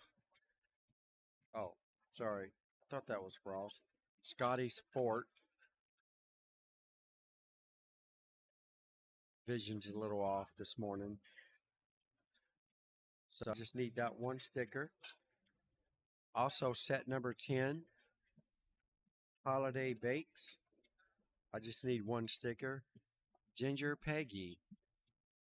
Ginger Peggy's all I need for that one. Then 11 and 12, I need about 4. I need 4 stickers in each one of them, so that's not really that big of a deal. So if there's anybody out there that can help me out, send me a private message and I'll send you a friend request. If anybody has one of those stickers for me, I would greatly appreciate it. About to run out of dice here. I can send you some stars for your stickers if you need me to. Either way, somebody going to help me out today? Send me a PM, please. Laura, surely you play Monopoly Go, don't you? I got to do something to keep me entertained here while we wait for the 1 o'clock matches to come through.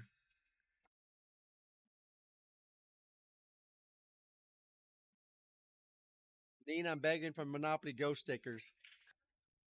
I'm asking the audience to send me Monopoly Go stickers. So far, it's not working. No one's sending me anything yet.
What happened? When who early? Oh, yeah.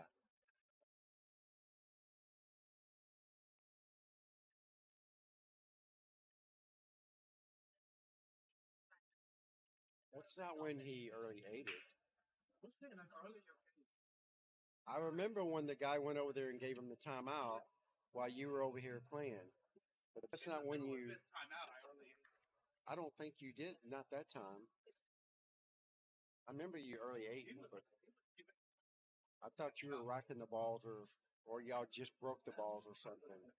I don't remember what that was. If you guys would have called the foul, then yeah, it would have been ball in hand. But if he early aided, then the game is over, so it doesn't matter. But he would have gotten ball in hand on the break, but that doesn't really matter. He gets ball in hand anyways. Oh, well, that case, yeah, you would have. Yes, yes, exactly, yes.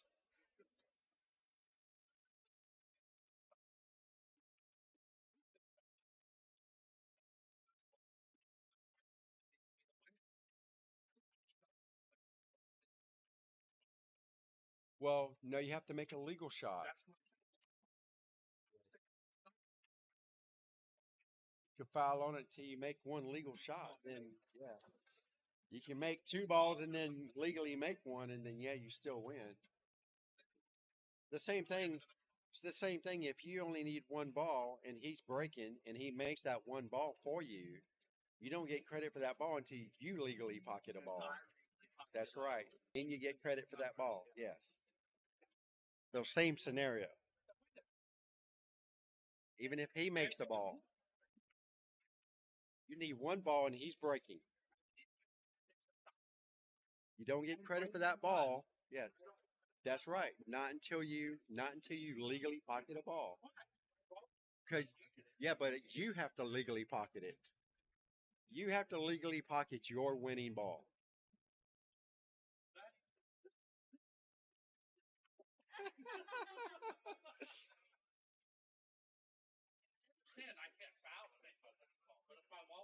James, do y'all not have James? James, do y'all not have a rule like that? Or so if I make my opponent's ball his last ball on the break, the match is over. On the break, I break. He only needs one ball, playing 8 ball or 9 ball. I guess 9 ball, huh? So playing 9 ball, he only needs one ball. I break, okay, and make a ball on the break or scratch or whatever. How does that work? Does it work the same in 8 ball? You guys play by the game in 8 ball, don't y'all? So y'all don't play by the ball like we do. Okay, I guess not. All right, that makes more sense. There's a huge rule book. Huge rule book. If you go to the CSI playcsipool.com and then you go under the USA tab, any one of the tabs are going to give you the same rule book. You just got to look at the rules for the USA part of it. Like USA and BCA play the same rules as far as 8 ball and 9 ball is concerned. Okay, so there's certain rules in there that apply for 8 ball, and then there's certain rules that apply for 9 ball. Of course, if you're playing 8 ball, then you ignore the 9 ball rules. But they've got rules for every game under the CSI logo. Now the thing about it, it gets even worse when you get to Vegas. Vegas has a set of rules that change throughout over the years, and it's to me you would think it would be called an updated rule book, but no, it's called something like tournament regulations or something. There's certain regulations that you got to go by, like team shirts is a regulation out there. You have to wear, you all have to wear the same shirt. If you want to make them all, if you want to make them all solid black, you can. They don't have to have anything on them. They just all have to look the same. And they have to be collared. Nope, they have to be collared shirts. They have to be collared shirts. These like these right here, yes, they count. Yeah. Long sleeves count. Short sleeves count. No, they got those designer jeans. They got freaking holes all over the place. You can't wear them. Yeah, you can't wear them. The the running pants that have the jogger pants that have stripes down the sides. Yeah, you can't wear them. But if they look like normal pants with nothing on them, like solid black, they'll let you wear that. They just can't look like running pants. You know, no, yeah, no flip flops. Closed toe shoes. Oh, you can't even you can't even practice in a t-shirt. Even if you're just going down there to practice, if you're in the game room, you have to be dressed appropriately. I mean, I'm the same way. You don't have to have a team shirt on, but you do have to have, yeah, yeah. They're not going to let you practice in your flip flops and your Daisy Duke shorts. If they're showing you toes, they don't work. Yeah, yeah. None of that. Yeah, yeah. They'll, yeah, they won't let you do that. So, it's little petty stuff, but it's stuff that the refs call you out on. Your hat. You're gonna wear a hat? Straightforward. Yeah. Straightforward. One guy, a lot of guys have theirs turned like this or like that, being crazy. They'll bust them on that.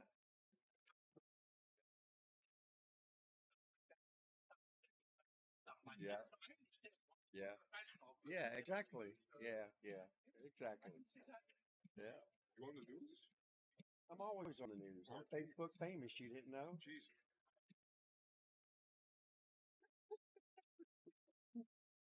Yeah, too, Dan. What game are you playing? I'm playing Monopoly Go. You ever win? I always win. It might take me some time, but I always win. I don't like that. You call me. Table one, take a play on table one. But she's like, who are you talking to? That black guy right there.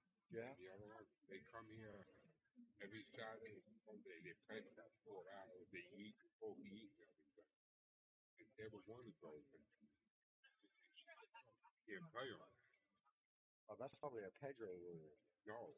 But I don't believe it because I've seen people play on table one at nighttime. Pedro said if all these things taken, put them on table one. That's money in his pocket. Right. So, well, they're not all taken, so it doesn't matter right now, does it? Yeah. Okay. Are they all the non-hitters are taken? Oh. 2, 3. Is anybody in the tournament? Anybody in the tournament that's playing on the non-hitters? Yeah. Those guys were. I don't know if they still are or not. On table 8. But the rest of them are just renting the table. I don't know who these other guys are.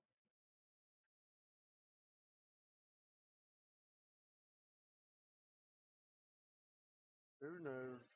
I just know I'm ready to get home. Back to Jacksonville, man. I had all the fun I could stand for one day. No, you know you didn't. I didn't get home till 2 a.m. and had to be back here at 8. Our daughter's out. We did. That still don't make it any better. I'm still here at 2 a.m. Still got to be back at 8 a.m. So, yeah. You're a young man no more, Bobby. I know. Although people think I am. Think you are, but you're not. Some people think I am.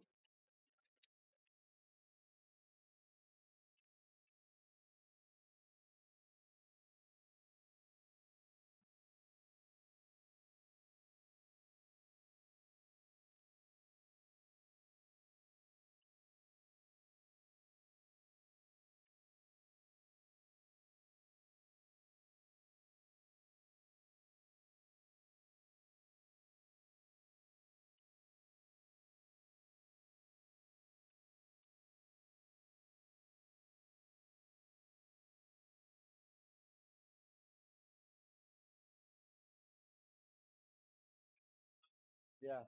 Margin of victory thing. Margin of victory. Say I only need one to win. My opponent's on the hill or whatever like that. They get 100 points. If you're only plus needing one to double win, the margin of victory. if you only need one to win and your opponent is on the hill, that means both of you guys are on the hill. Then he gets 102. Whoever If I wins still need one to win, then he gets 102. yes. But if I say go over what I need to win, well, I would have won All my he gets is over. the 100. Huh? All he gets is the 100. So it doesn't, Yes, me you going will over get your. doesn't You will subtract get your. from his 100. No, Okay. no, he still gets his 100 He for still winning. just gets 100. Yeah, and It's you not a get bonus. your. You He get doesn't whatever get you get. That's right.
Good. How you doing?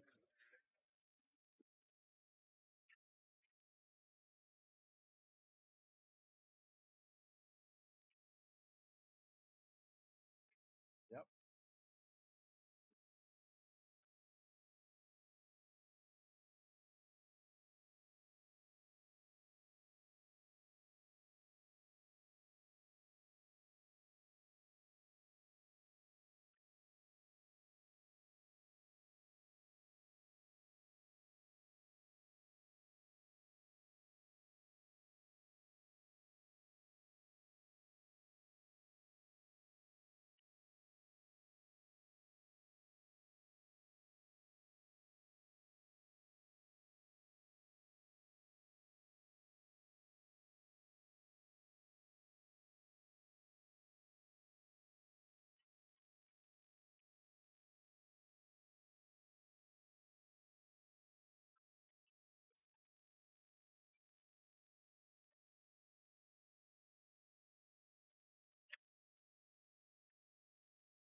That little one.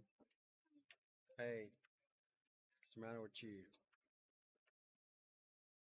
Sick? Was this last night? No.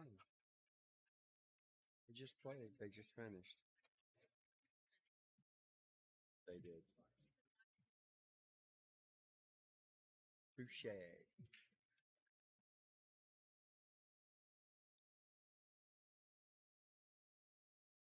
We should have it done tomorrow. We're finishing off our playoffs here in Orlando today.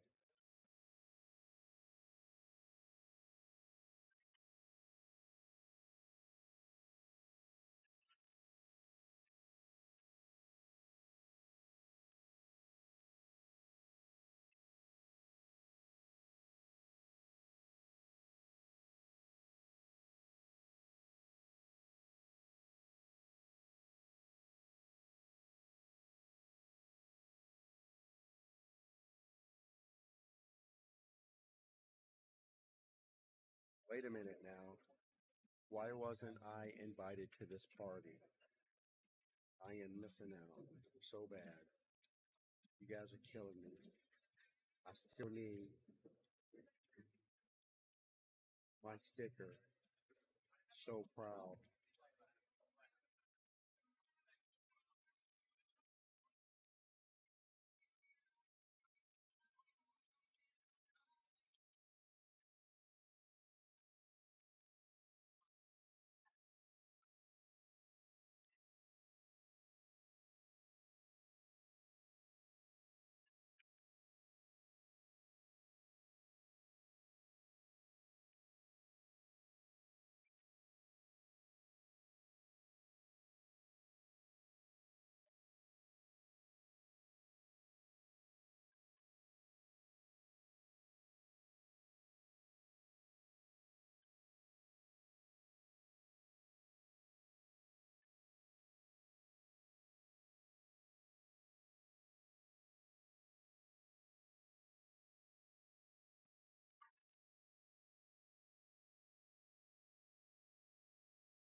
do you have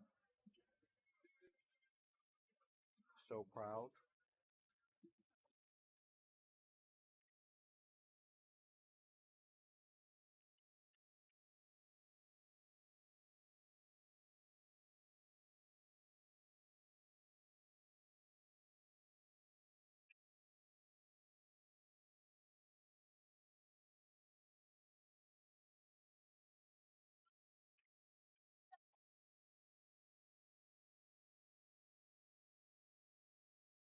Never mind. I already gave that one away. Sorry.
Absolutely, man. Thank you. Appreciate it.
No, they don't have any. Usually it's up at the front, the bar.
break. Send me your link.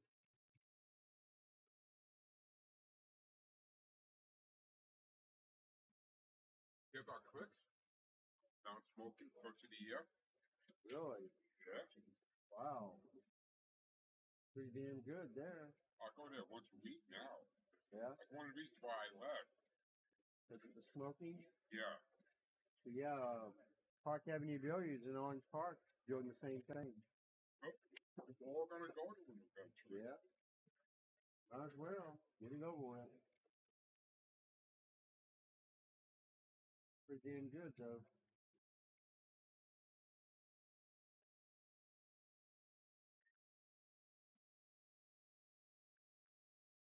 Why don't you get on this one here and give people something to watch?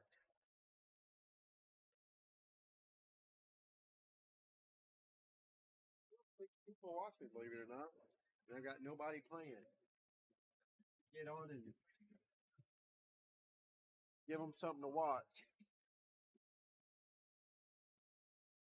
I can't get anybody to send me no Monopoly stickers.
Who's up where? Orlando Lion is going to be here again.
All right, guys, we're getting ready over here. I don't think they're ready just yet, but I do have the teams. Orlando Lions versus Woodall's team. The infamous Greg Woodall. Should be a great match. Those guys are definitely grinders. Not too familiar with the Orlando Lions. I believe they're playing out of they play out of Kissimmee, Mad Hippo Saloon. I know a few of their players, and they shoot pretty good. So should be a great matchup. They're all just now starting to practice now, so I'm assuming we're sticking to the 1 o'clock start time. You guys can watch them bang some balls around here for a little bit, and then we'll get underway.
Yeah, that was a pretty nice jump, wasn't it, Travis?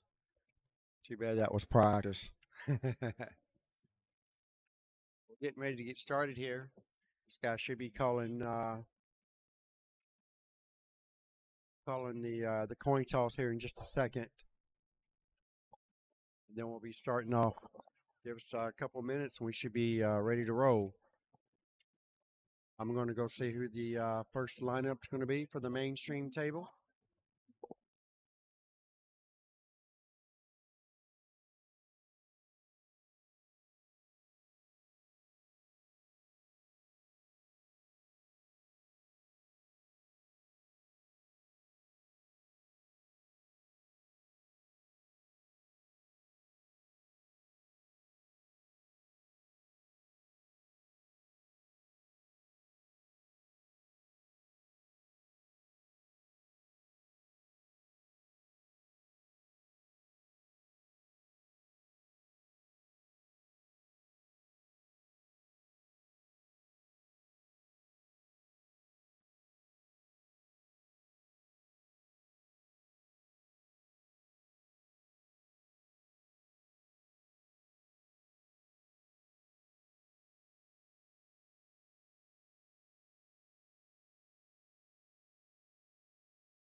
All right, here we go, folks.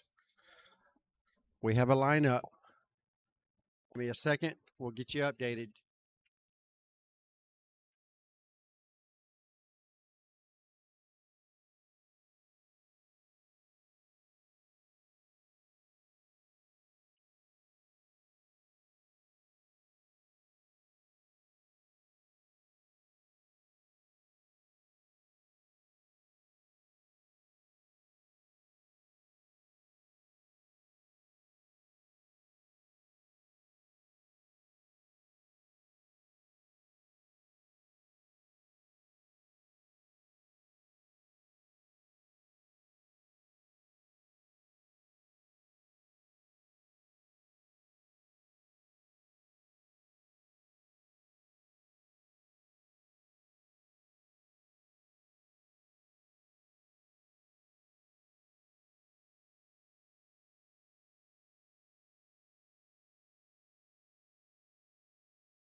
All right, welcome back, everybody.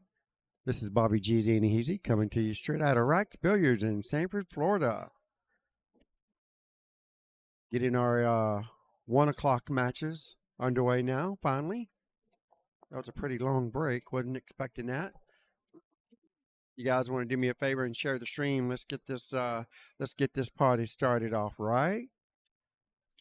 Orlando Lions versus Woodall's team. These two teams have been playing pretty good.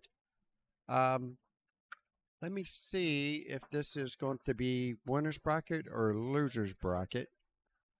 I think it's loser's bracket, but I will confirm. But anyhow, we have Daniel Munoz for Orlando Lions, Fargo rate 494 versus Antonio Ferrerio. I'm not really sure how to pronounce his last name. His Fargo was 452 for Woodall's team. And Daniel won the lag for the break. He races to 53 points, while Antonio races to 45 points. So it's still somewhat of a close match. So you guys could easily get ready for another hill thriller. We are playing two matches at the same time, two tables.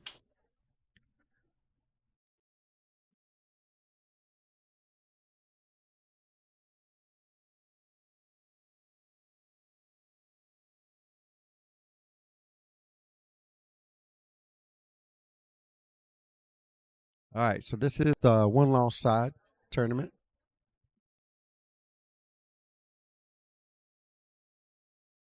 So the winner moves on and the loser gets to go home. The winner keeps grinding it out. So let's see what's going to happen here at the end of this journey for these guys.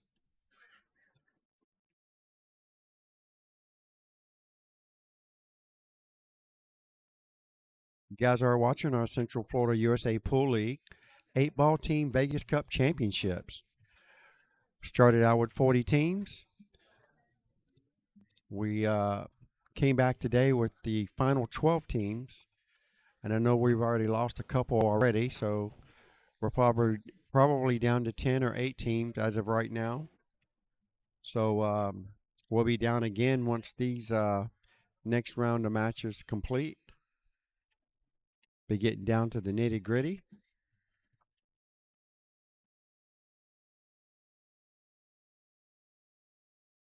So we're going to be giving away 4 teams a trip to Las Vegas to play in our USA Pool League World Championships out at the Rio Hotel and Casino.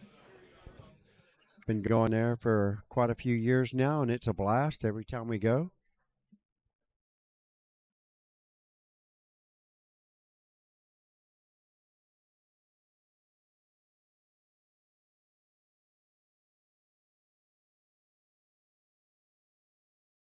Daniel just got himself really tight here on the 8-ball. Not for sure if he can hit this or not. Looks like he did make a good hit. And Antonio comes to the table with a wide open table here. Let's see if he can keep this cue ball on a string. And I've seen Antonio play a lot of times, and he doesn't play bad. Kind of makes some poor decisions from time to time, but hey, their team is still in it, so they must be doing something right.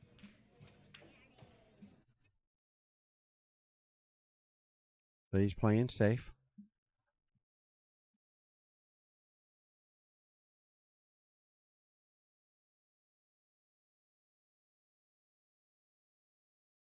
Not for sure if he can go one rail on this ball. It's very close. He might have to jack up and spin it around.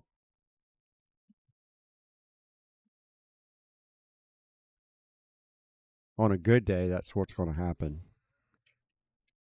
All right, calling a timeout for Team Orlando Lions.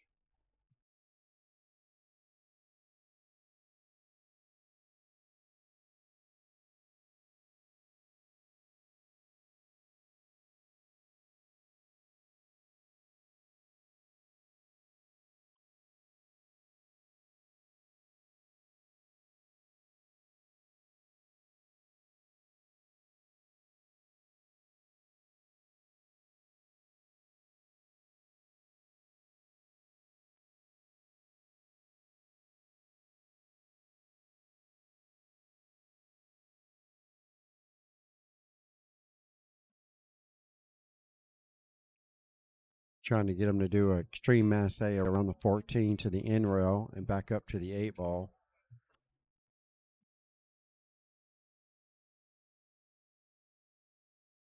Daniel is a 494, so I mean, he should have that skill. All right, here we go. Oh, he needs to get a roll after contact, and it's not going to get there. It was a great try. He did make contact with the 8. Unfortunately, you must get a roll after contact, and that did not happen. So Antonio's ball in hand. So hopefully, he can work this one out a little better than the last time.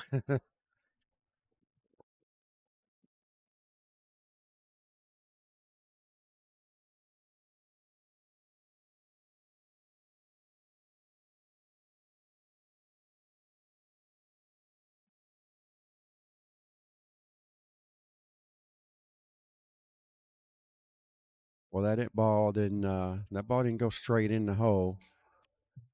Definitely wiped its feet on its way in. Antonio might be feeling a little bit of nerves rattling there, just a little bit. Okay, happens to the best of us, including me.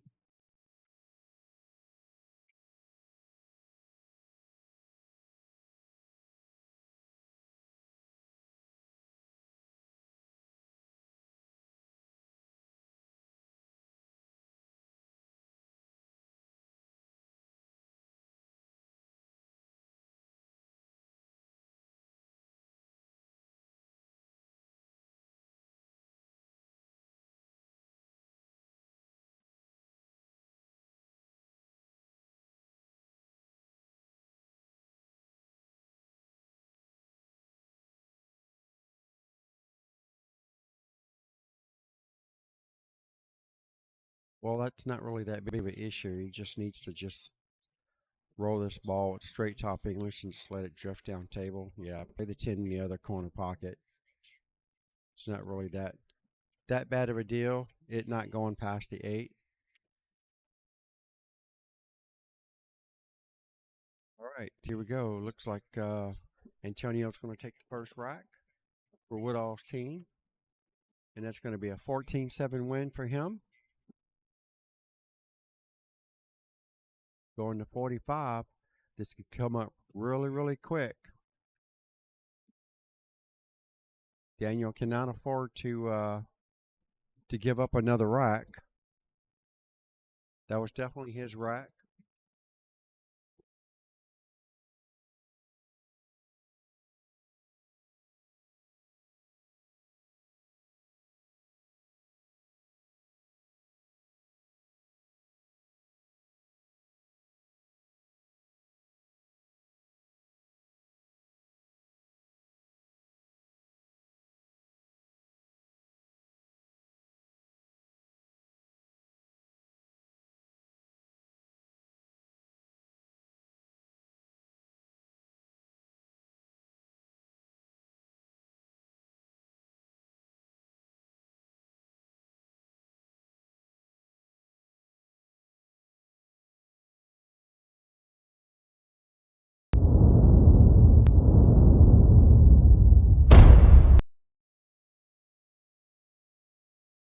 All right, this is what's going on table 2. So, yes, I know what Antonio was doing, but he's back now. Looks like that was Woodall's team that took the first rack over there as well.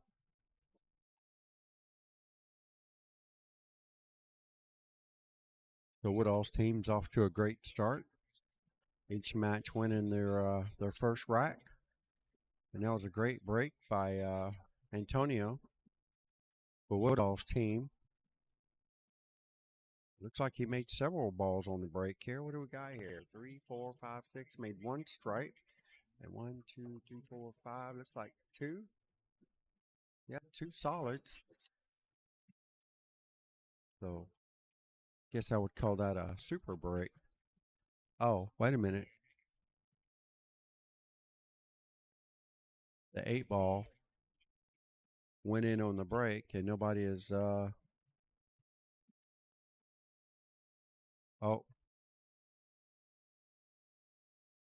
there he goes. Have to go ask Janine on that rule. You'll have to go ask Janine on that rule. Yeah. Should be over there. They made the 8 on the break and didn't spot it up.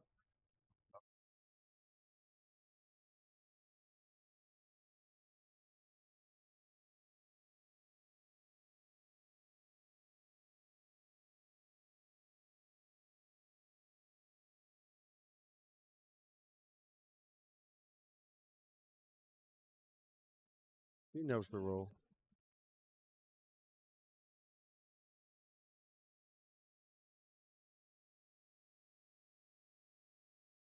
So basically, what happened here was Antonio made the 8 ball on the break and never spotted it up. And he shot his first ball, and then Daniel comes up and notifies him that he did not spot the 8. So I guess Janine does not know the rule of that. So she is calling the higher ups. Usually, she's probably calling the head referee for CSI, and he will give her the rundown on this rule. I mean, to me, I don't know. It gets very sophisticated here when something like this happens. I don't think it's going to be a re-rack. Well, okay. I guess you're right there, Ollie. Re-rack and re-break. Wow. That's definitely a weird one. Good call. Re-rack and re-break for not spotting up the 8 ball.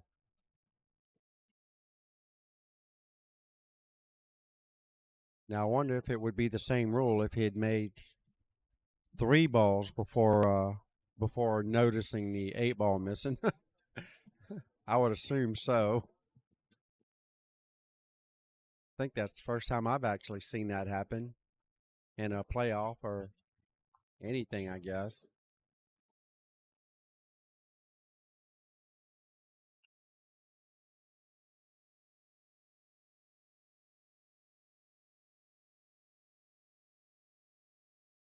All right, so there's not quite as good as the first break, but he did make a ball on a break, so he gets to stay at the table and try to see what he can make happen here. I mean, judging the table right now, it looks like the stripes are probably the better suit of balls if he can just make one to get started. I know he can skim off the 13 and make the 10 if he wanted to. If he wanted the stripes, I think that's what I would choose. Like he's going rail first, so he don't even need to skim off the 13.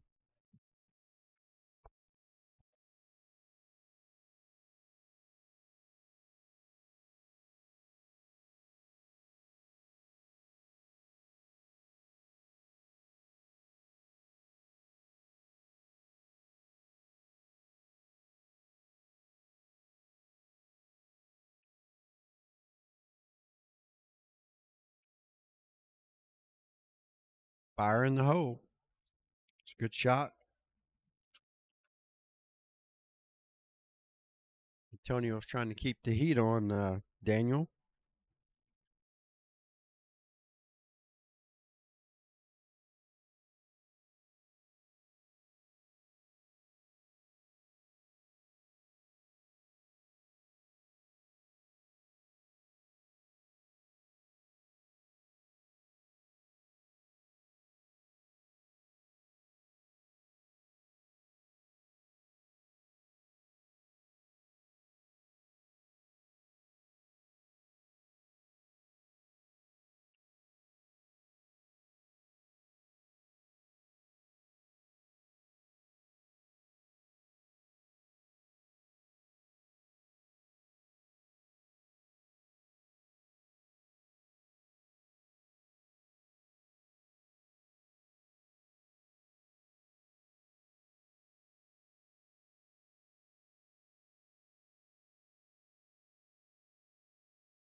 I thought he missed that ball there for a minute. All right, well, he's got pretty good shape here on the 3 ball.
Nice safety there by Antonio.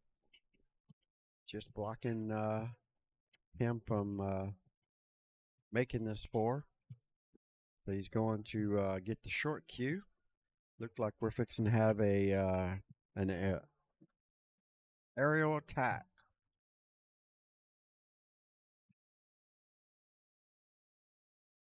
Looks like he has 2 balls to jump, so it's going to be very difficult to keep this ball on the table. Let's see how skillful he is. Yeah, that was asking for a lot. To jump over those 2 balls at that particular distance, and the 4 is on the rail. That was definitely asking for a lot.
I was away watching the hit call, so you can only assume Antonio won that.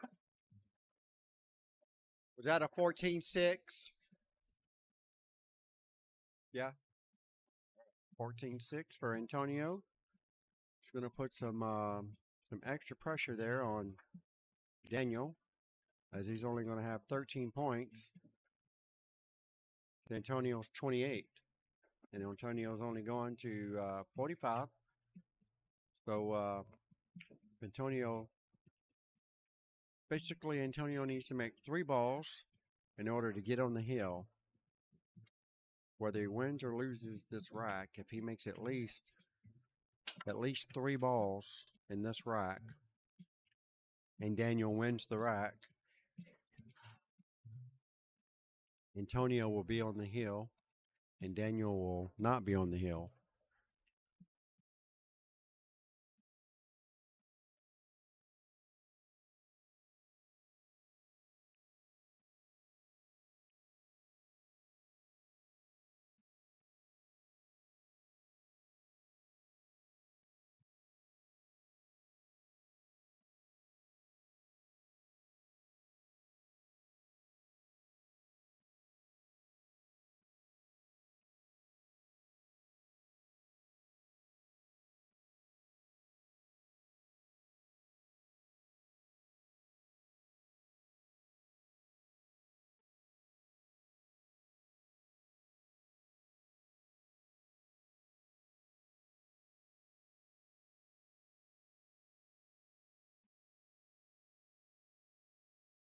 I'm not sure what you mean, Ollie. I was over watching a hit call, so I'm not really sure what do you mean by did he just surrender. These guys are still playing. Wow, uncharacteristic miss there by Antonio.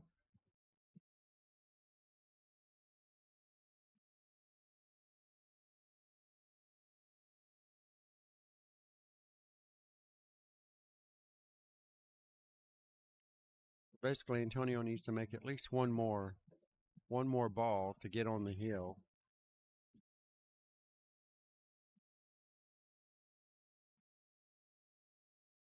Daniel needs to at least win the rack to at least try to help his team get some points. And he still has a chance to win. He's not out by no means. Just got to make sure he plays the right shots, play safe when he can. And right now he's left Antonio perfectly straight in on the 14 ball. He can go rail first and make the 11 if he wanted to.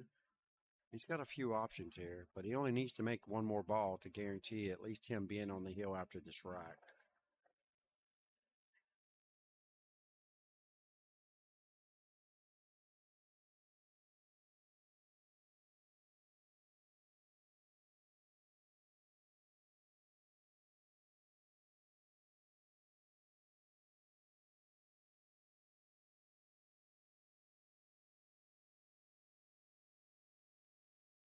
Not sure why he chose that ball.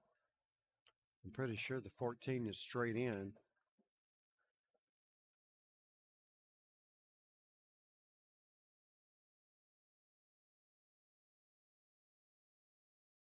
Good shot by Daniel.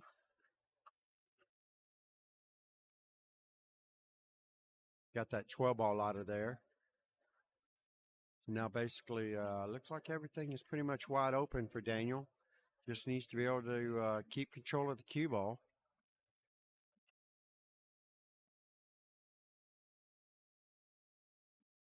He's losing it after every shot, so every shot's getting more and more difficult. He is straight in on the 1, so more than likely that's probably what he'll be shooting at next.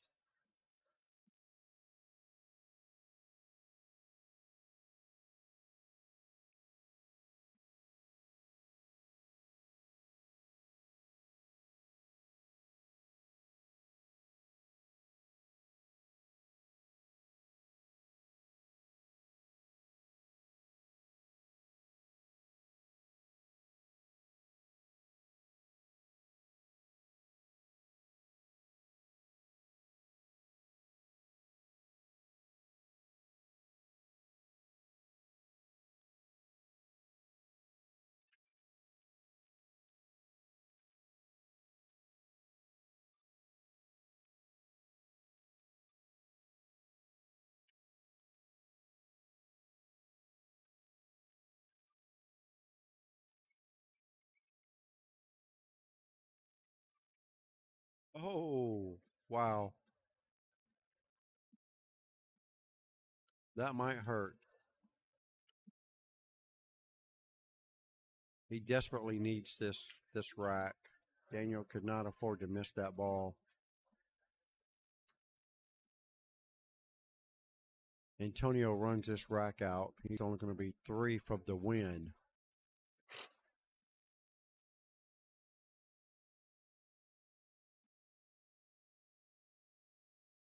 The only issue here is going to be the 11 that's closest to the 8. So he's going to need to try to get something off this 13 ball. If he can shoot I like him shooting the 12 ball with the bottom right spin and get that 14 ball out of there. That didn't really help his cause at all. And he could have used the 13 to swing around for the 11. So I don't think anything goes past the 8. So I'm not really sure what he's looking at there. Maybe he's looking at putting the 14 in the corner off the back of the 8. And I can't tell if the 8 is off the rail enough to do that particular shot. Looking at the screen, it doesn't look that way.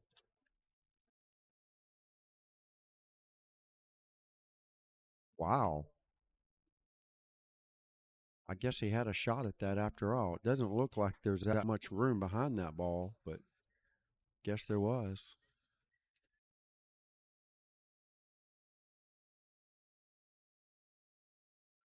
Nicely done by Daniel.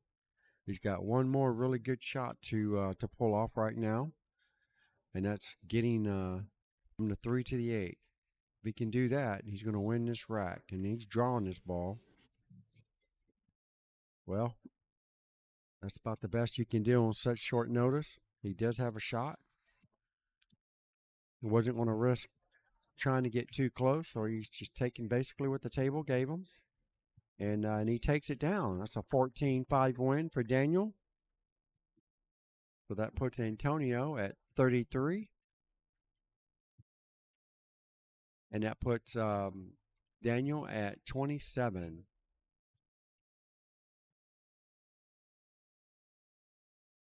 All right. If Daniel could do that one more time, that would get him, let's see. Now he would need to do that 2 more times to get heel. There's 14 and 27.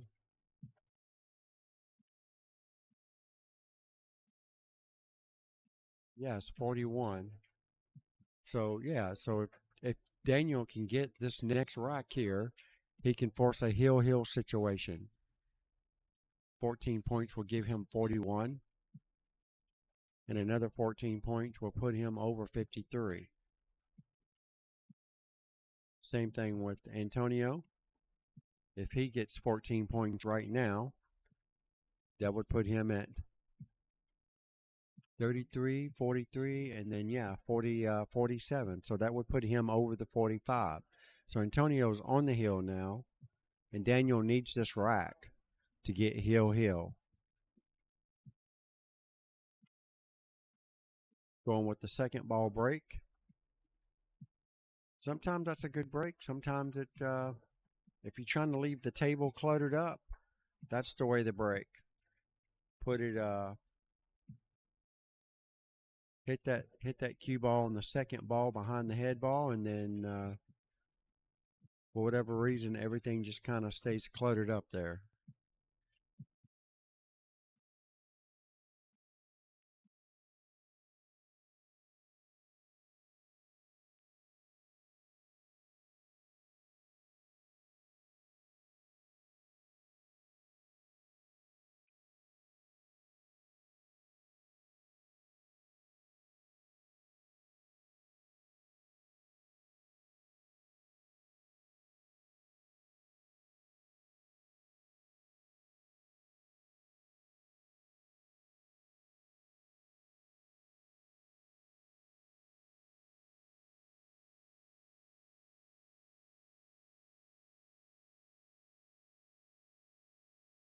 Fire that ball in. Nice shot. He still has an issue there with the 2 and the 6. He's looking at it now. Not for sure if he's got an open shot here, so he's going to be forced to go with the 7 ball. Another difficult position shot here for the 6 and the 2. And he had a ton of English on that ball. The wrong English. Might have a bank on the 2, and that's what he's calling. Got to make sure the cue ball gets out of the way. It's tracking right towards the corner pocket. Yeah. Anytime your cue is pointing at the corner pocket and you're trying to bank, that should let you know right then and there you've got a double kiss situation. You have to do something freaky with the cue ball to get it out of the path of the banking ball. So Antonio's not taking any chances at the moment. He's trying to win this rack for the win of the match. So he's not going to take any chance and leave Daniel an open shot here.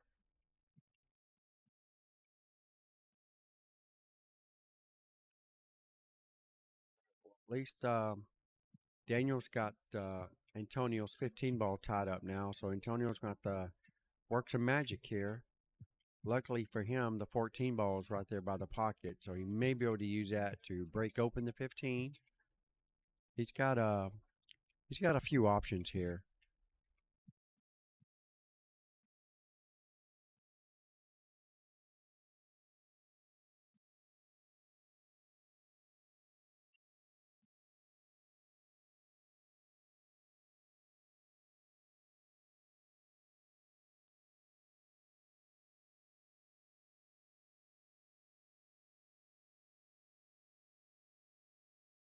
Nice bank. It looked like he's going to have to do it again on the 2 ball. This time, if he does it on the 2 ball, the cue ball should come out for the 8 in the side pocket. There you go. Bam. Right here. He missed the 2 ball. Had he made the 2 ball, I believe he would have missed the strike ball and ended up dead straight for the 8. Now Antonio comes to the table with a wide open table. Probably shooting either 11 or the 12 first, whichever one he feels more comfortable making. And if he feels like he has any chance to miss any of these balls, he will just straight up play it safe. And it looks like he's got a shot. I'm pretty sure he's got a shot on the 12 ball. Now Antonio's trouble ball is the 15 that's still sitting on the rail. So Antonio's going to need to he's going to need to figure out a way to get good position on the 15 in order to clear this rack out. So I think if I was him, I would go ahead and play safe now, run the cue ball down on the 13 ball, and leave him hooked behind the 11 and 14.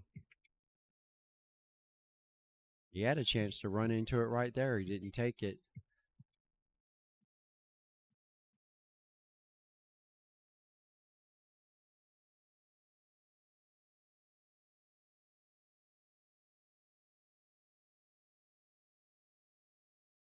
All right, here's another chance to get on the 15 ball.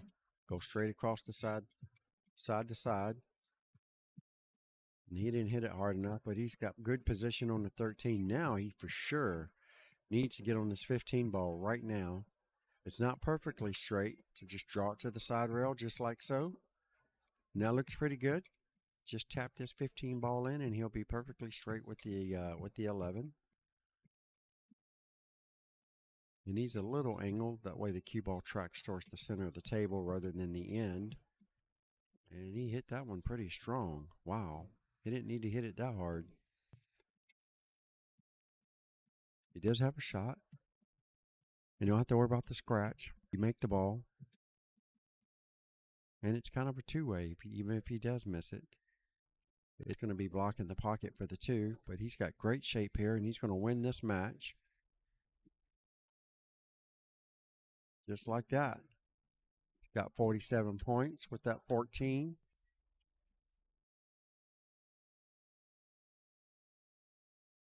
The 33. 33 to 47. in favor of Woodall's team. They take the first match down in this 5-match series. We're going to see who's next in line, and we'll get it set up for you.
All right, we've got the next matchup set for you guys. Give me just a second. I'll have the info updated.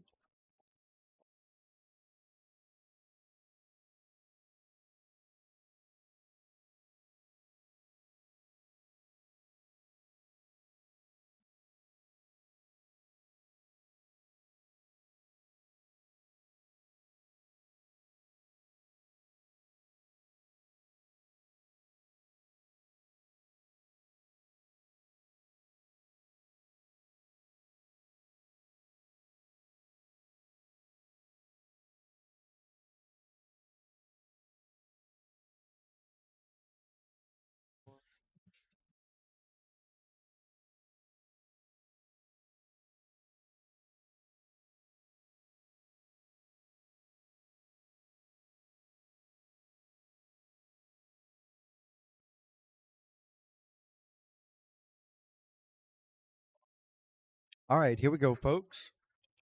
We have Roberto Santana, Fargo rate 454 for Orlando Lions. And then we have Nicholas Gargaze, Fargo rate 443, and he's for Team Woodall's team. And Roberto's going to 48. He just broke on the table right now versus Nicholas. which is going to 46. So this is a very close matchup. And once again, could go heel. Scratch on the brakes, ball in hand anywhere on the table, not in the kitchen.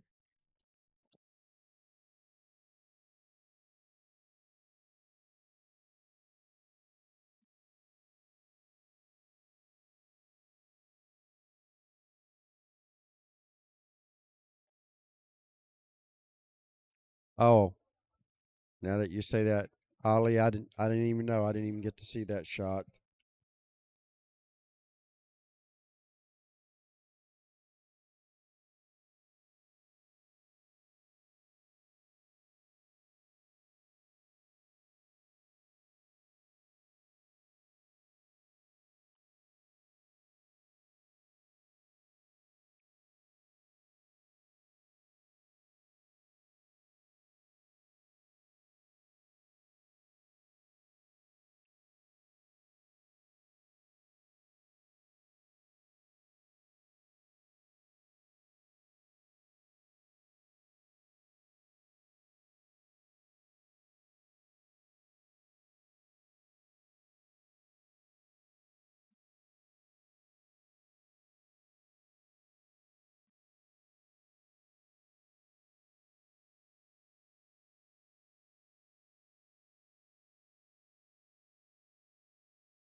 You want the hit watch?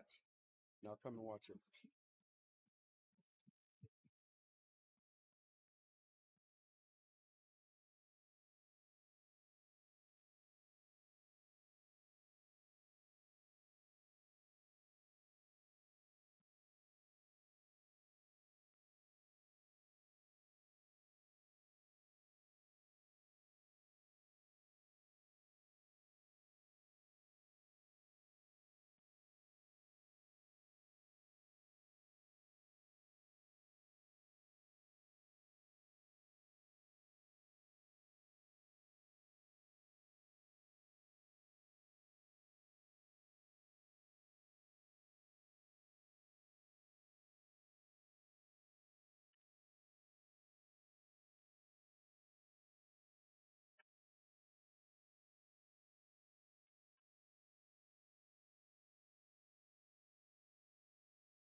Pretty good shot there from Nicholas. Great shape. Needs one more good shot here. Get back out to the center of the table for the 8 in the upper left. High left-hand spin. All right, not bad. Just roll this ball in. I wouldn't hit it hard. All right, there you have it. Nicholas takes the first rack down here for Team Woodall's team. 14-5.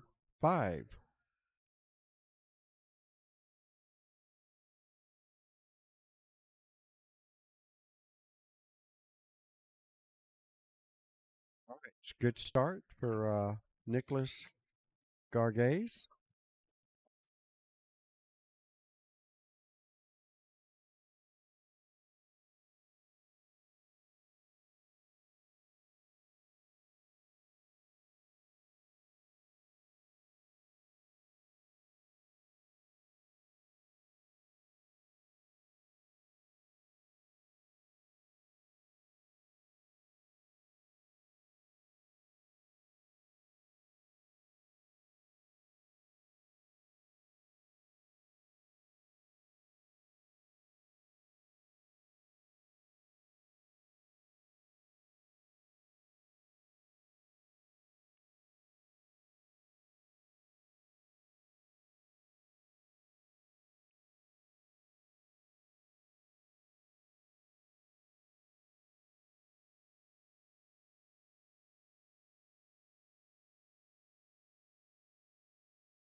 No, there's no here. You have to go to the bar and get it. Hey, there's some in the rack, Terry. There's some in this rack.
Yeah, 1914.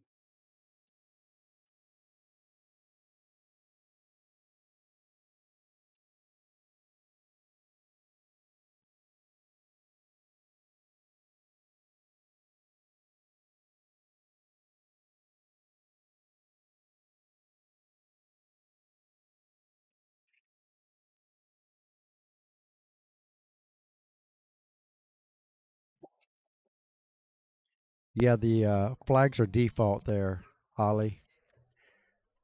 Unless somebody comes and tells me to change it, I can change it.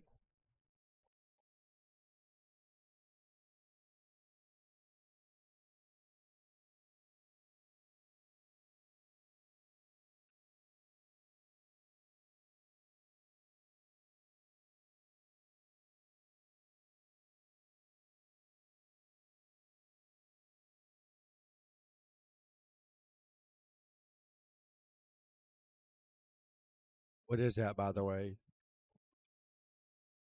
Should be what?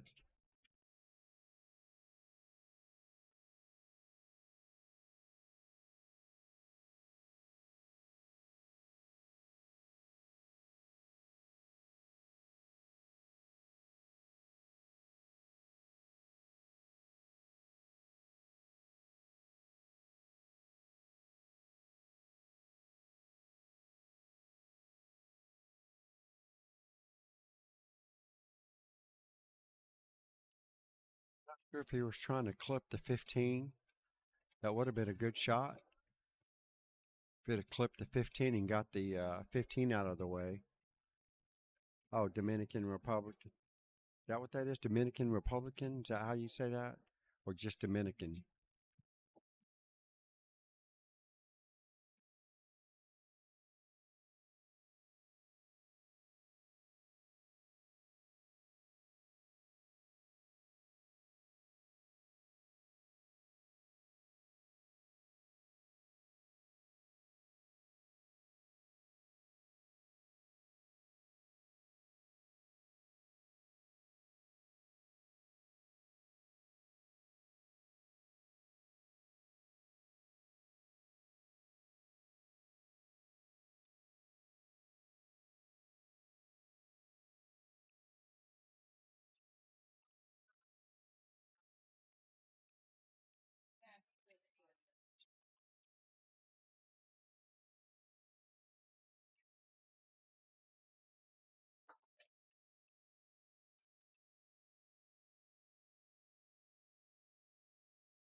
Is that better, Ollie?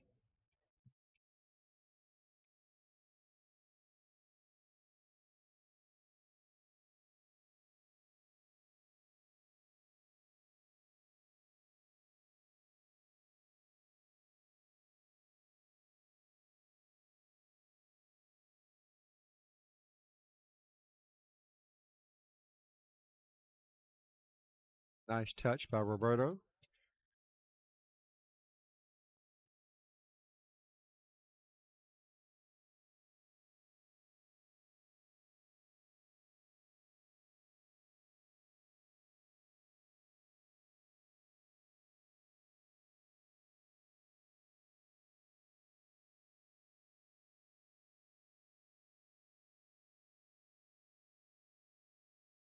Playing safe on the 6 ball.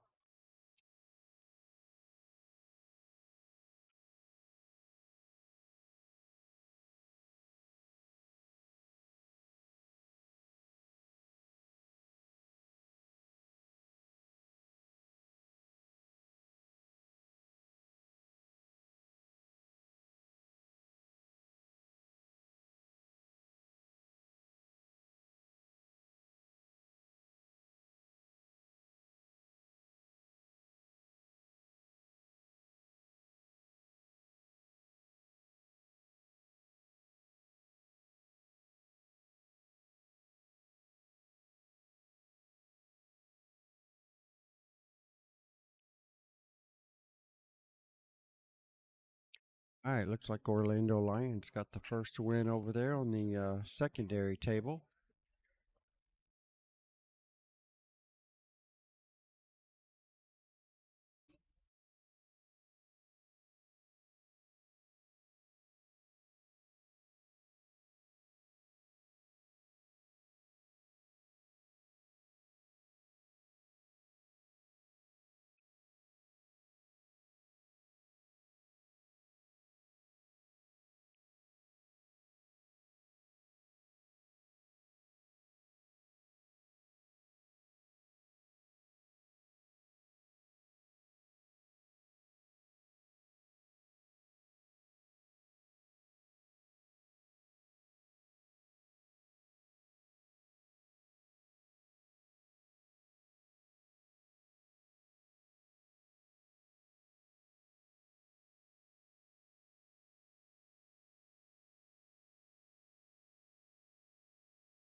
Oh, my bad.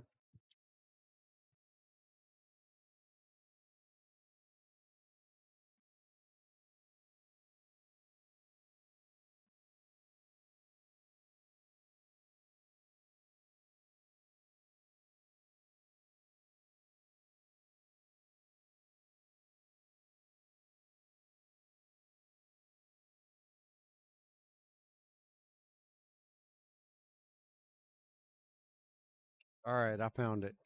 There we go. Now I got it right.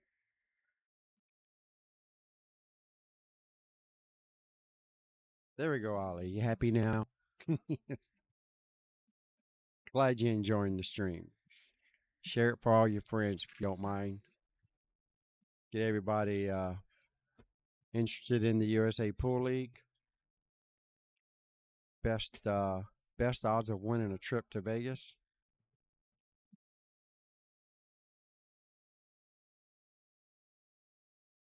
Started out with 40 teams this weekend, or actually Thursday. 4 teams are going to Vegas. Can't beat them odds.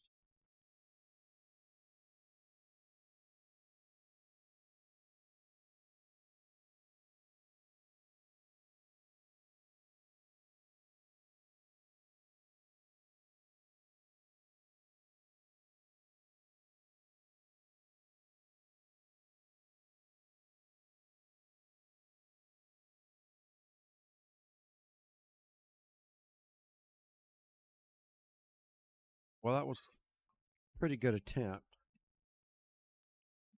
Roberto's still got a long ways to go to get back to the 8.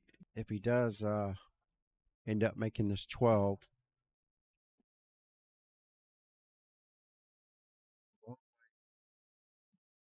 if he hits it too hard, the deflection of the cue ball off the 12 could land him in the corner pocket.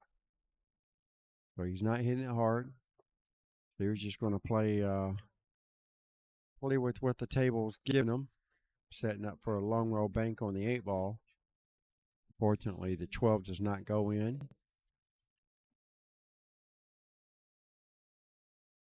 So it looks like Nicholas Nicholas is on top of that 4 ball, so he's going to have to try to figure out a way to play safe. He might be able to skim the edge of it and try to leave it behind the 1. And we have a timeout called.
That was a brutal scratch there for Roberto.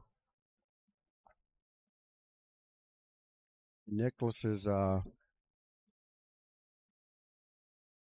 not the easiest of bouts. He still has to get all the way back up table for the 8. So it's going to be all about getting the right angle on this 1 ball. And this is going to make it very, very difficult to get back up table for the 8. He's somewhat straight in.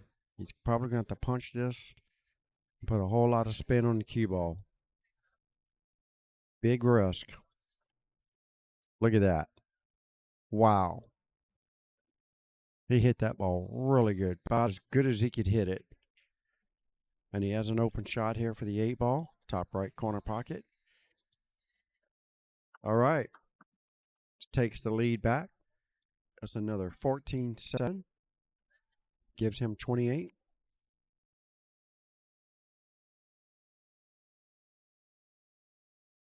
To 26.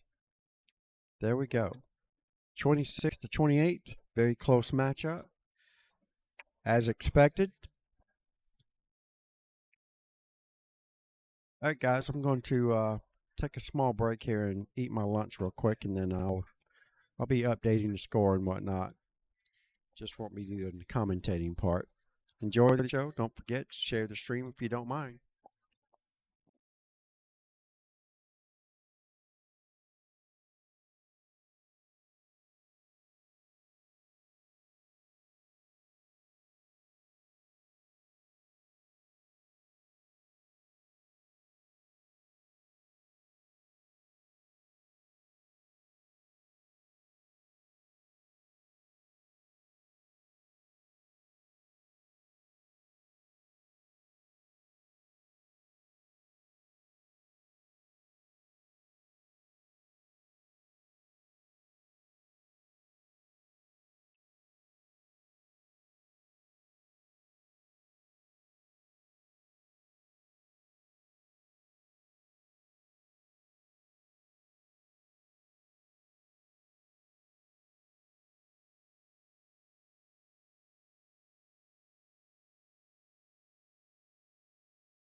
Just go to your face.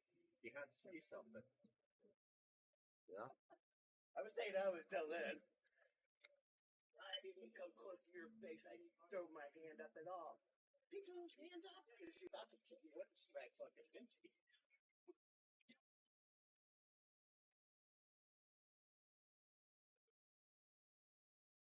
So we've got to be effective sooner or later. Being here all day like that. Oh yeah.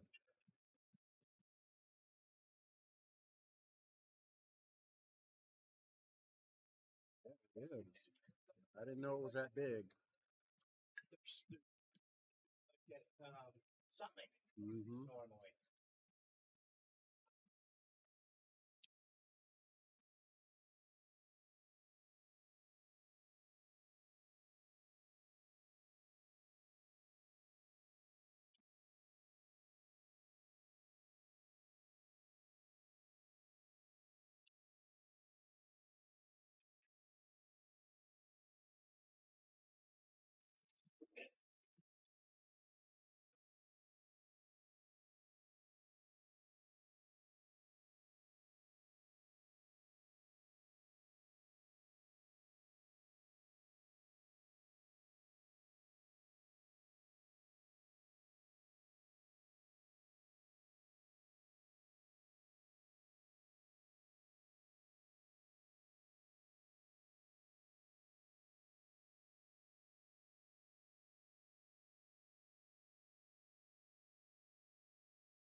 Is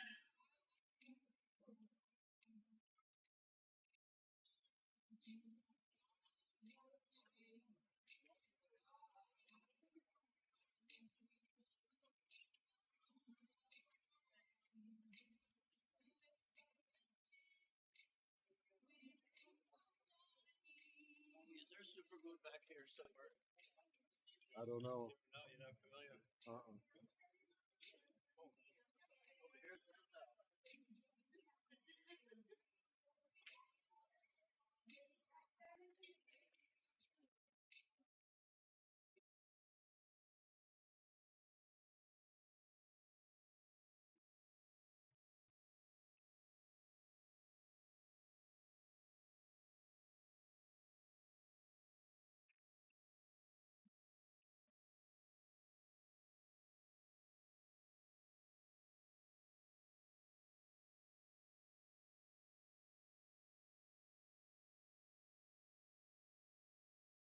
Pressure so tough. So tough.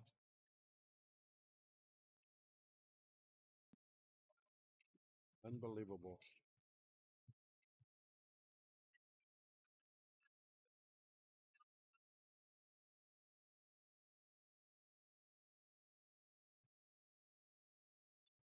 $33.42, folks. Hill.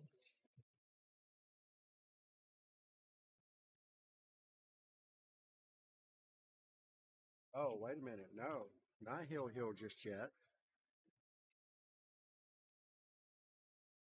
Nicholas is on the hill, only needing 4 points to win the match. And Roberto, well, 14 only gets him 47.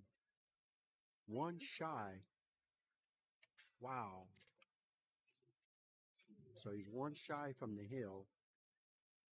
So he's going to need this rack to force a hill situation. Stop Nichols from getting 4 more balls.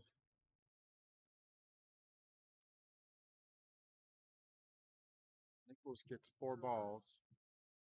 He wins the match.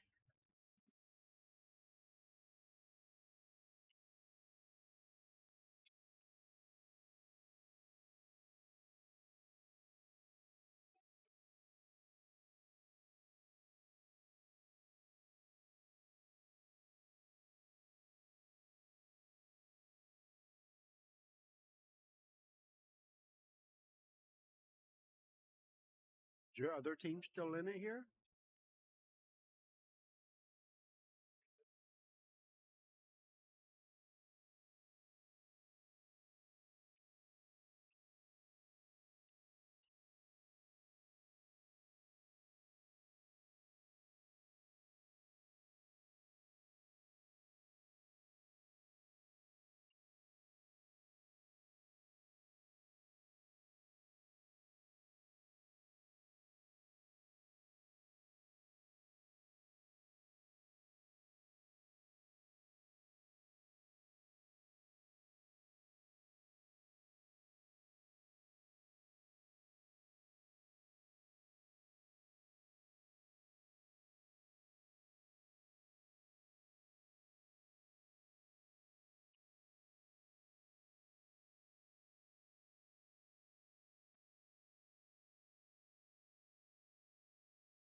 Must have missed a point somewhere. I'm showing that he's only got 47.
All right. Well, obviously, my score was a little off.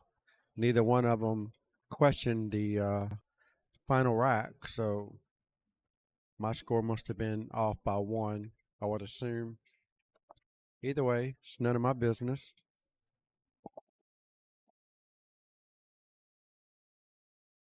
So Roberto Santana won that match. And I'm going to go ahead and get the details for the next match. Give me just a second.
All right, here we go, folks. I believe this is the fifth match, right?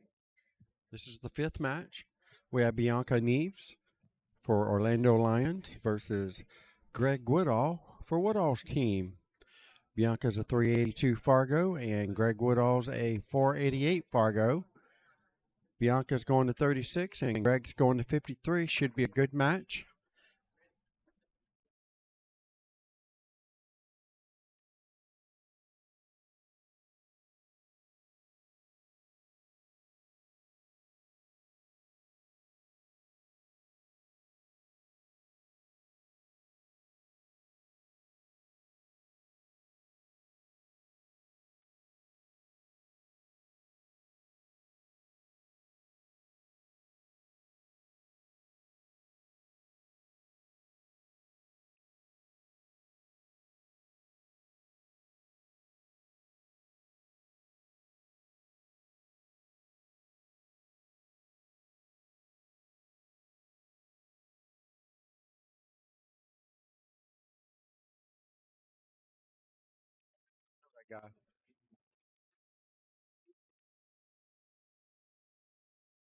Daniel guy?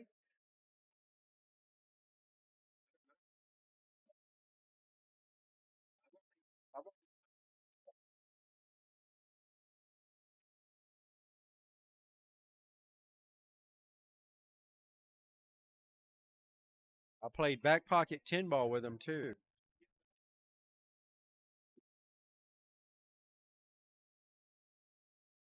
Daniel and you? I don't think he can give you the last three. No, I'm not white. Do I look like you? I got some white in me. I'm going to be honest. You asked me, I'm going to give you an honest answer. Sorry. Just the way I am. Yeah. Bring me a fireball. It makes a big difference.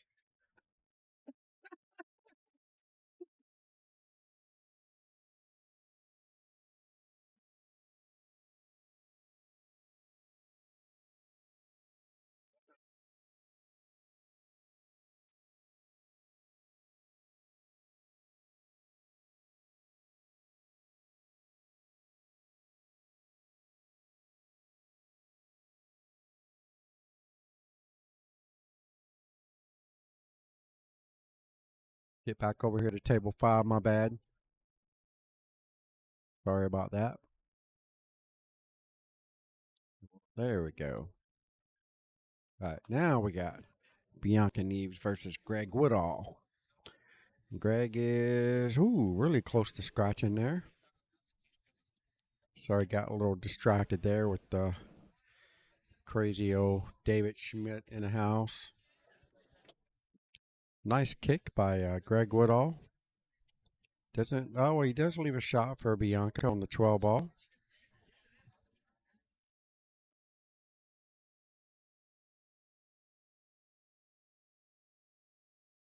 She must be straining on the 9 as well.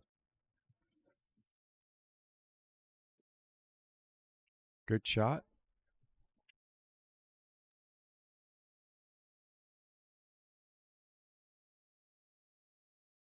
Uh-oh.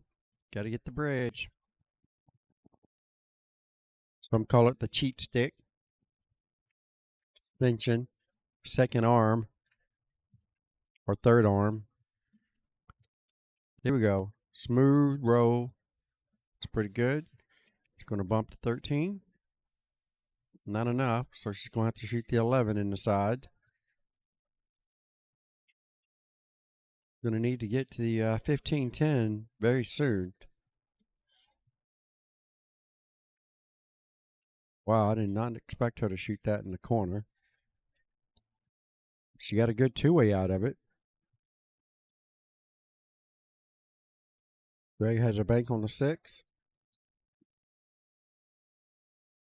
Don't think he can run it down the rail. He might scratch. So he's just going to be forced to take a bank on the 6. I think if he stops his cue ball right dead in its tracks, Bianca probably won't have anything easy. Maybe the 12. I think he's looking at it now. Or he could just hit this ball with high English and let the cue ball drift down down table. Leave a long shot.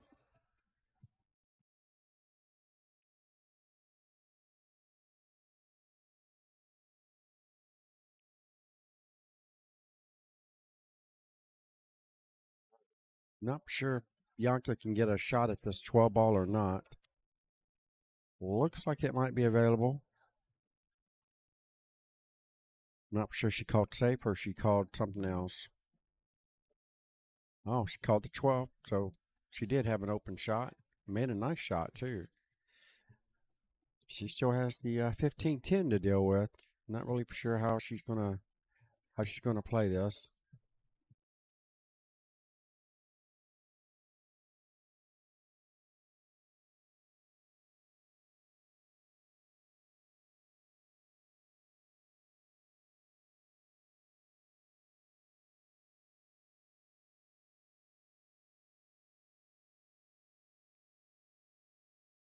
Good shot. I don't know if she was trying to run into those two stripes, but she missed them.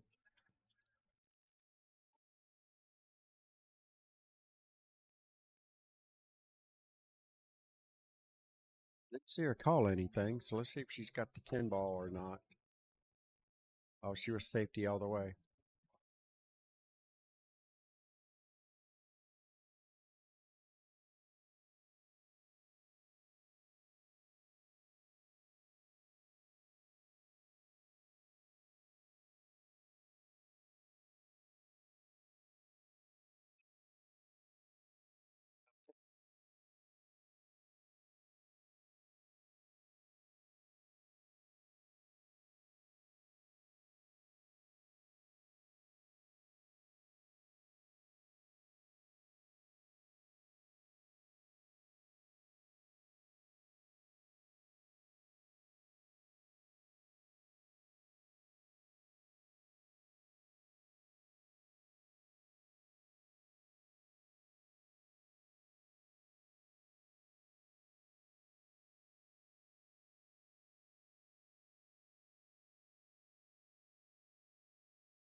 Wow. Wow. Really surprised she didn't make that 8 ball. Unbelievable. Such a great shot.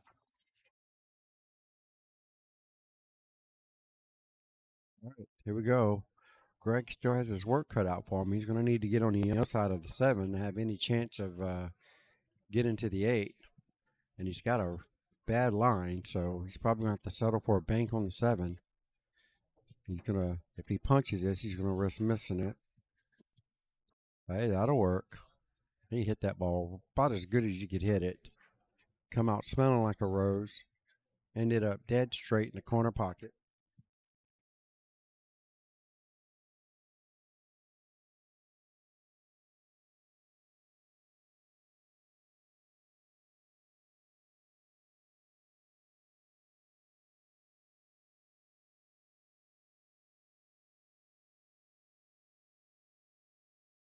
Wow. That was close too. That could have went either way on that. Bianca had a good chance to win that first rack. Instead, Greg Goodall's going to take it down 14-7.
All right, here we go. Greg Woodall to break. Second rack. Pounds it. Makes a ball on the break. And he has an open shot on the stripe if he wants them. He has sort of an open shot here on the solids. Looks like the 5-ball goes. And being that the 4-ball's right there, I think that's what I would have to choose as solids. There's a pocket for every ball on the solids. And that one ball, the 4-ball, is the one ball that's the biggest obstacle for the stripes.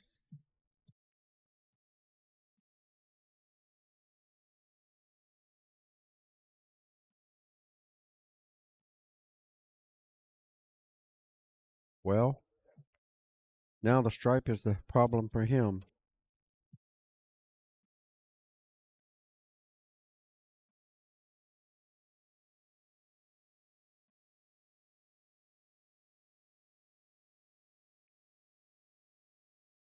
Oh, now the 8-ball's a problem.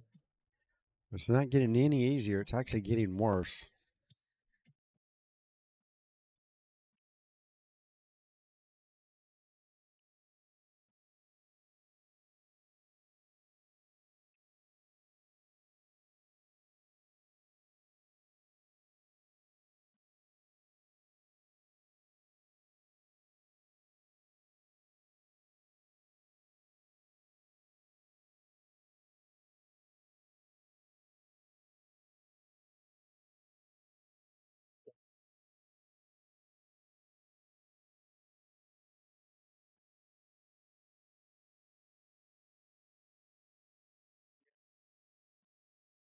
Be good, man.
Well, he's calling the 1-ball.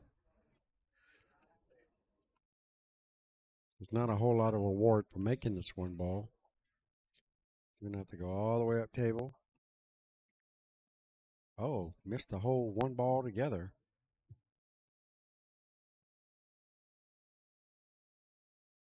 Guessing he was trying to play safe behind the 8. All right, well, Bianca definitely has a wide open table. Fortunately, the 8-ball does not have a open pocket. So she's going to have to work some kind of magic here to get this 8-ball opened up and get a shot off of it. All right, she played safe. That's the one thing that you can do in the USA Pool League is call safe and make your own ball. And you relinquish your turn at the table.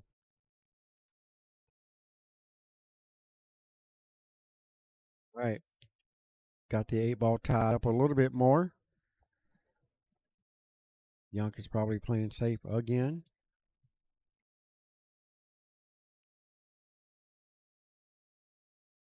Okay, she didn't choose to play safe this time. I'm not really sure why not.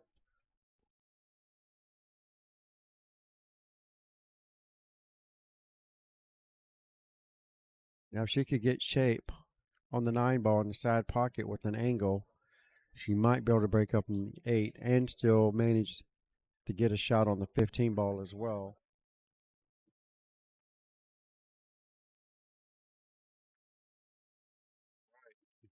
Another safety. There's no reward in making any more balls at this point until she gets a good opportunity. Right now, Woodall's got the upper hand until that 8 ball gets broken out. Woodall's definitely going to have the upper hand, and he's taking a free shot at it right now because he knows that the 9 and 15 are tied up for Bianca, and she's not going to be able to do anything with it.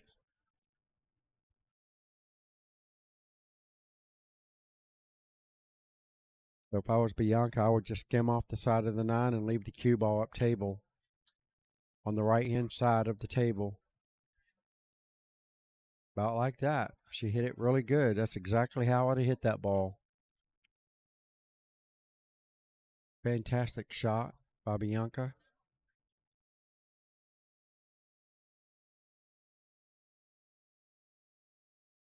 All right. And Woodall can't seem to see any one of these balls, so he's kicking at it. Wow, he's very fortunate the 8 ball did not come out. The 8 ball doesn't go.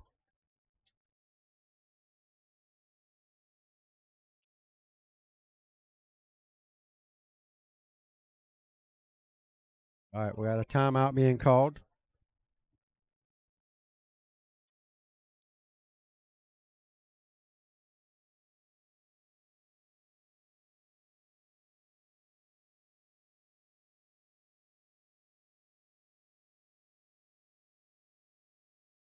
She's taking her timeout, and Greg's talking with his player to try to get an idea what the next move should be in case she misses.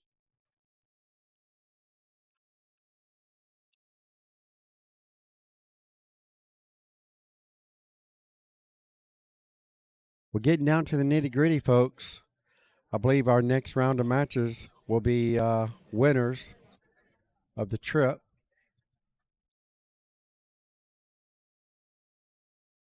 Look at that. She didn't get any love out of this. No love out of this. He just needs to run her cue ball up, cut the 9 to the left-hand side rail, and just let the cue ball drift to the top rail and try to get them to basically just kind of stay together. Very, very slow. Well, I was thinking the other side rail, but the other side rail, I think she might have got a better outcome on that shot.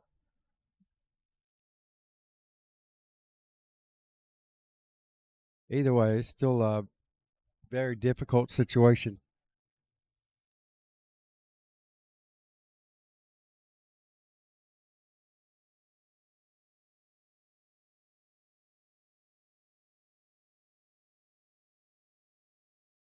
Nice safety by Greg Woodall. So she's got a 1 rail kick.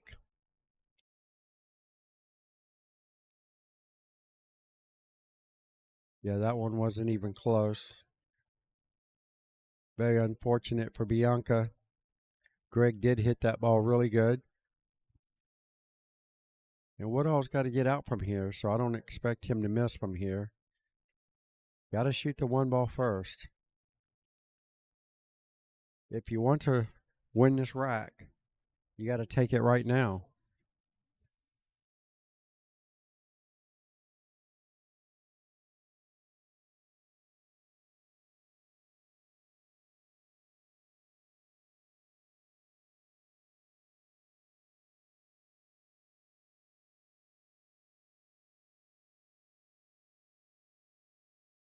Can't afford to miss, so very sensitive shot here on the 1 ball. The 7 ball is really the key to this whole last 4 balls. And I believe he's trying to tell him to get the 1 first and then the 6 and roll up for the 7. But if you don't get the right angle on the 6, you'll be screwed trying to get to the 7 ball. And I think that's what Greg is worried about.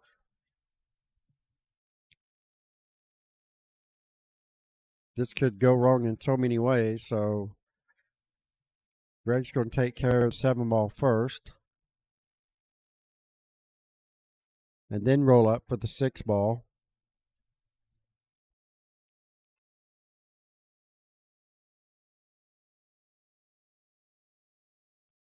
I think I'd rather come up short than long on this particular shot. Oh, and that's really good.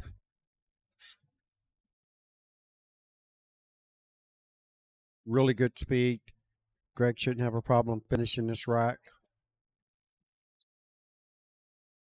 To take a 28-8 lead, or sorry, 28-13 lead. Once this 8 ball is down, there you go. That was a 14-6 run.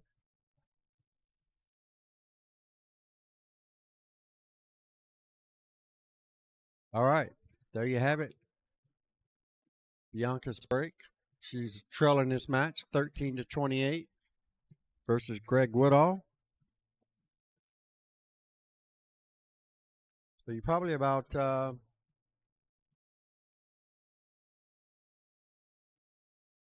if you put 14 on 13, that's 27. So that's more than enough to get on the hill. And if you put 14 on 28, well, that's 42. And that's more than enough to get to the hill. So it is possible. Let's see. Bianca needs 36 to win.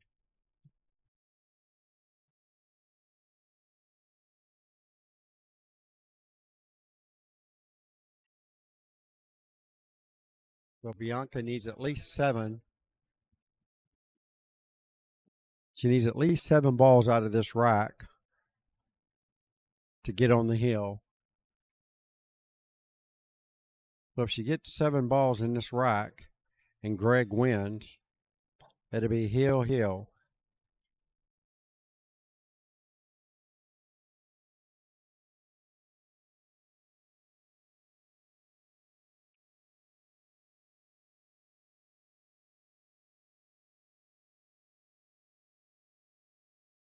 Greg needs this rack to get on the hill.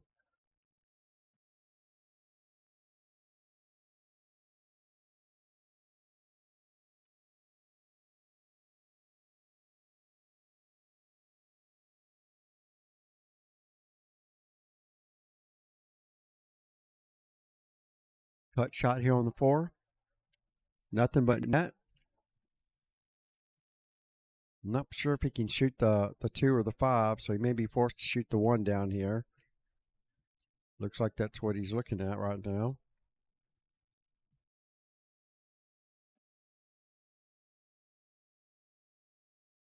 Trying to see what he's going to leave himself with if he shoots the 1.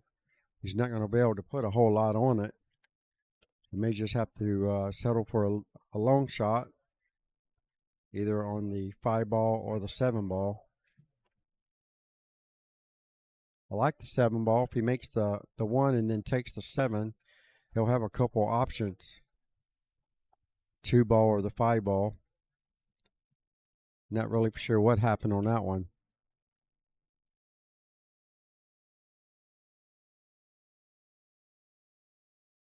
Don't know why he decided to go rail first on that shot.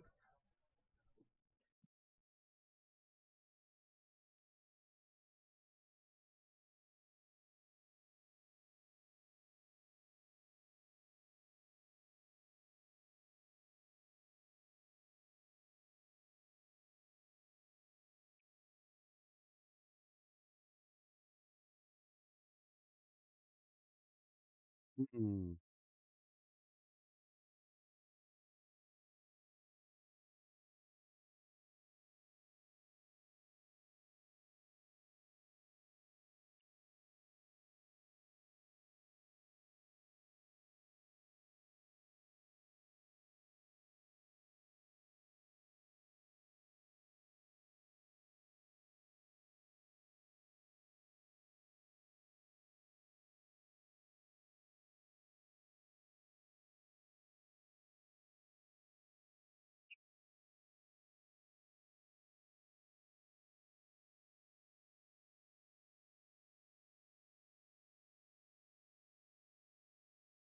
Wow.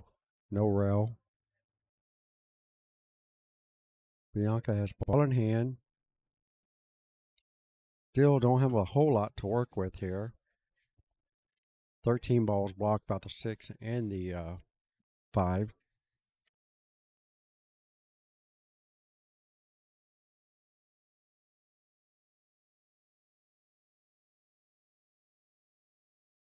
We'll be doing our raffle drawings after these matches conclude and before our next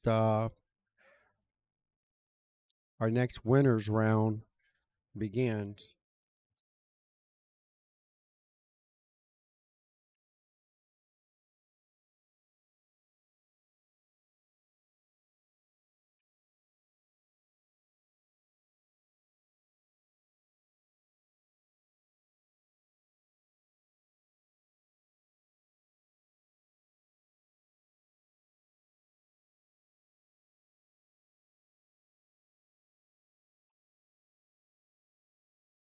Long shot on the 1.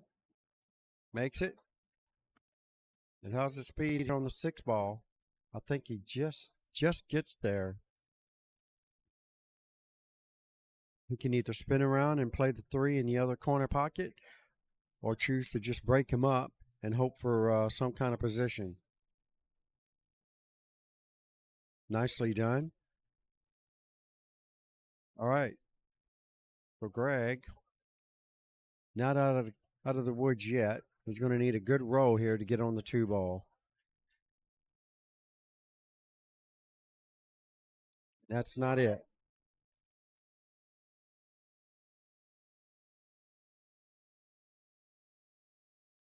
So it looks like he has a sliver of this ball. If he can hit that 2, he's got a good chance of cutting that in the side pocket. He's going to let his cue ball run wild. His cue ball is going to clip off the, I believe that's the 12 ball that's in front of it.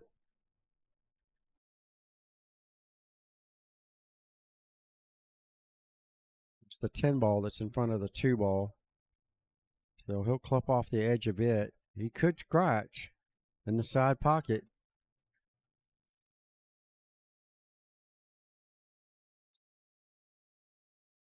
Close. So Bianca's got a couple shots here. She needs to take advantage of this. Needs to play a bunch of 2-way shots.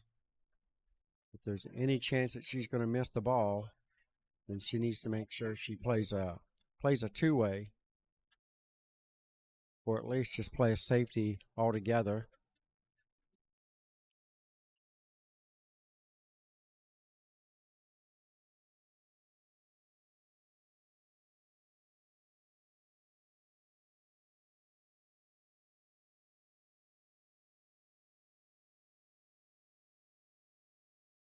Good shot. I believe she's got a shot on the 14.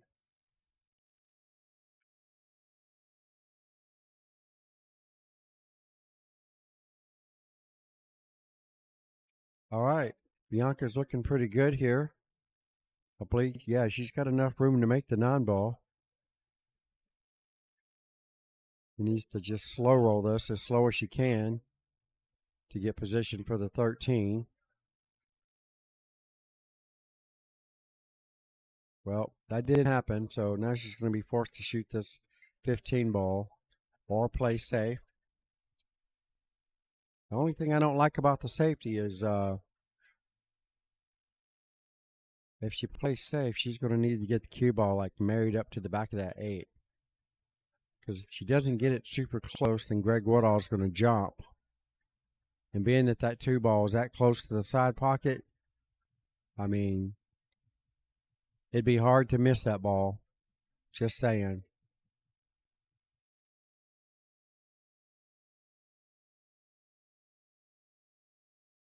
So she's going to play safe behind the 8 and try to leave him 2 balls to jump. And that will work if she can do that. If he has to hop over both balls, I don't believe he can hold the cue ball on the table. Well, I think he only has to hop over one now. I think the cue ball ran a little too far.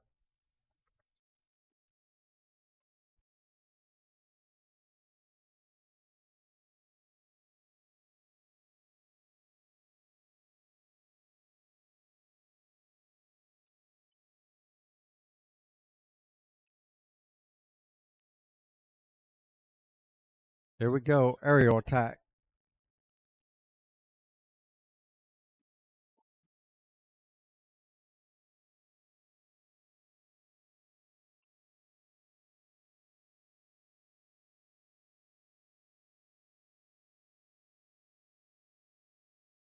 Definitely didn't expect that.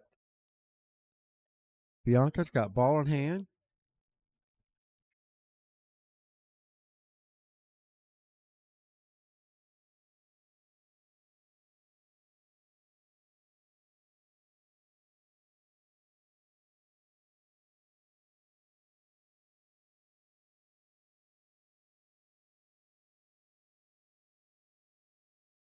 Decisions. What to do, what to do. You know, I think Bianca needs to play the 15 now and roll forward. Play the 15 in the pocket where she's standing at.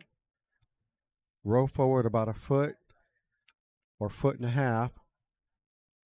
Leave yourself a small cut on the 13 where all you have to do is hit it with straight top English and let the cue ball go back to the center of the table and shoot the 8 in the same pocket where the 15's going.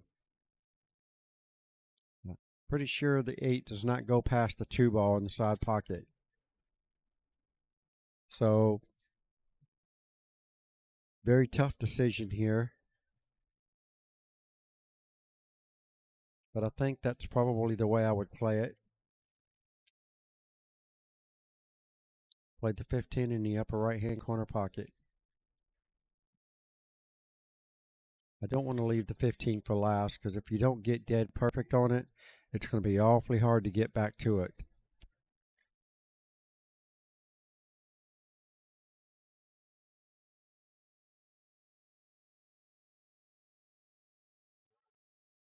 Here we go.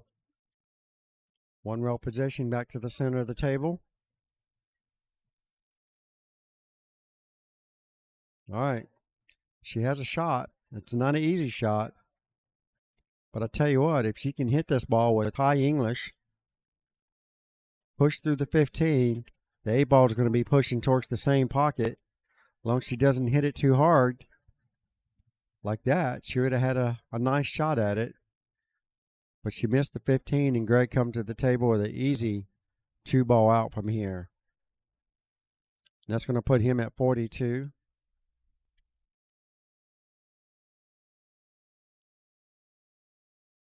Bianca's going to have 6 more, so that's going to put her at 19.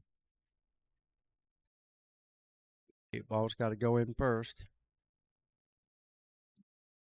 All right, so there you have it. Greg Woodall's at 42. And Bianca Neves is at 19. She is 1, 2.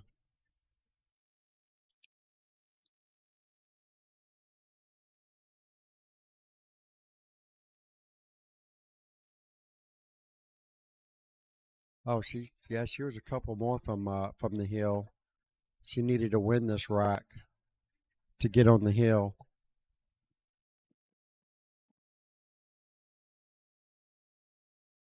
No.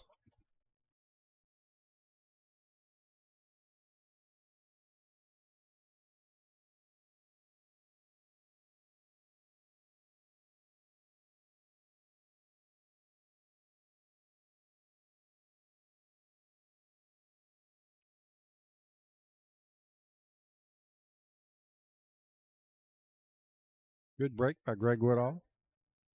Greg is on the hill, but he does need the rack. And so does Bianca. She needs the rack to get on the hill as well, to force a hill thriller.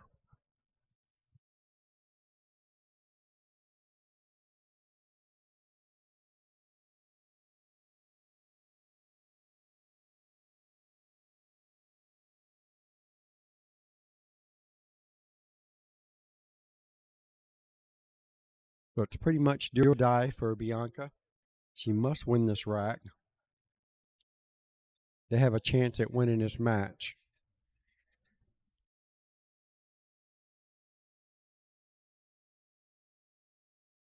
Nice little draw stroke there. He needs to go ahead and take care of the 6-ball while he's there.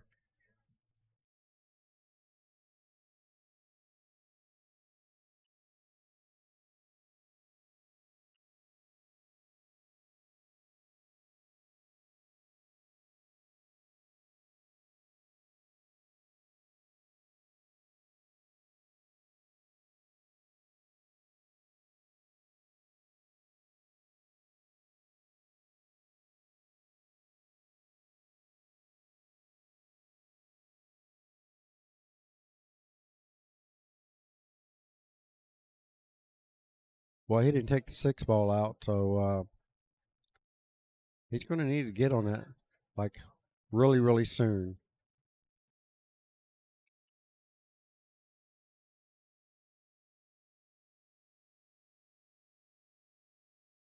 All right, so it looks like he's going to play the 2, 4, 1, then 6, and then 8.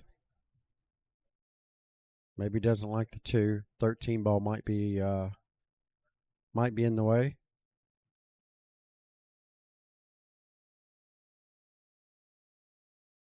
Just got to make sure he can leave the cue ball down there and not get hooked by the 13. All right, it's a good shot. All right, so Greg just needs to make sure he doesn't go past the 8 ball in this shot. If he doesn't go past the 8 ball, or at least close to the 8 ball, he'll have a natural angle for the 6 ball.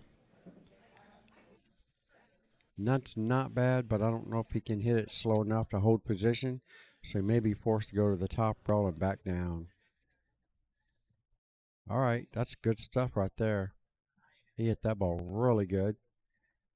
So he's practically straight in, so all you got to do is just draw this ball straight back.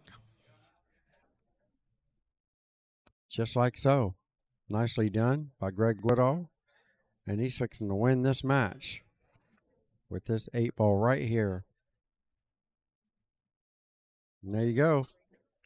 Greg Woodall takes it down. Now let's see who.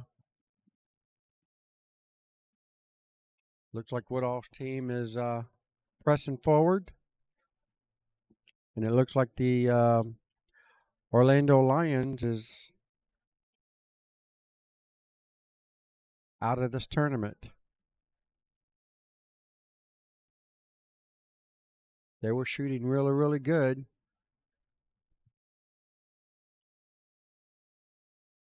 Couple twists here and there. Kept them in it.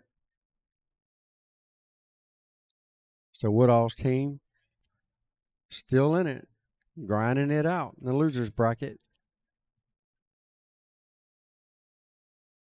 All right, so let me see what Janine's got going on right now. We're probably fixing to start doing the raffle drawings for the TV. We have a 58-inch 4K television we're giving away.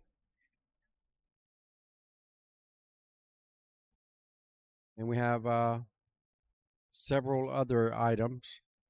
We'll be live on Facebook if you guys want to get the, I believe she's going to be doing under the Central Florida Facebook page. You guys want to see the drawings? We'll be doing everything in the next, I'm sure within the hour for sure. I'll go get an update and let you guys know.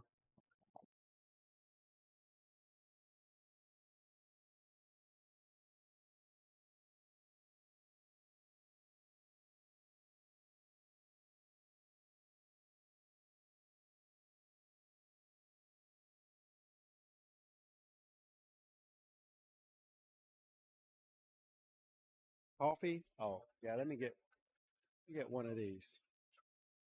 Thank you. Good. I only have to eat. I know they look good.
All right, ladies and gentlemen, the moment we've all been waiting for. We have Diamond Family versus 50 Shades of Safe. This is one of the hot seat matches. So naturally, the winner of this match goes to Vegas. The winner of this live stream match wins the trip, one of the trips to Vegas.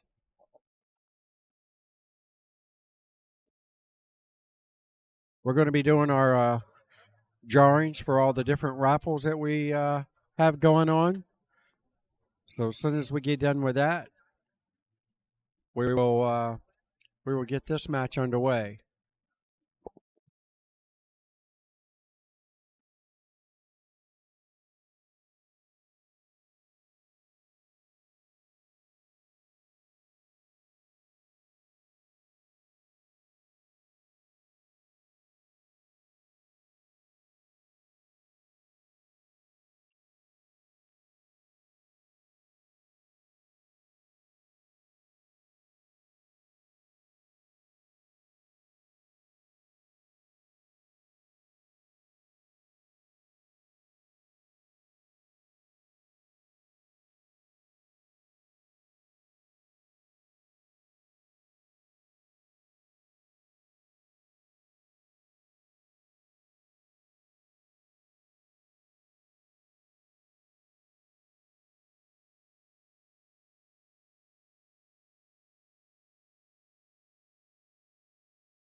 All right, so we're getting ready to do the. They're selling the last final tickets right now. It looks like,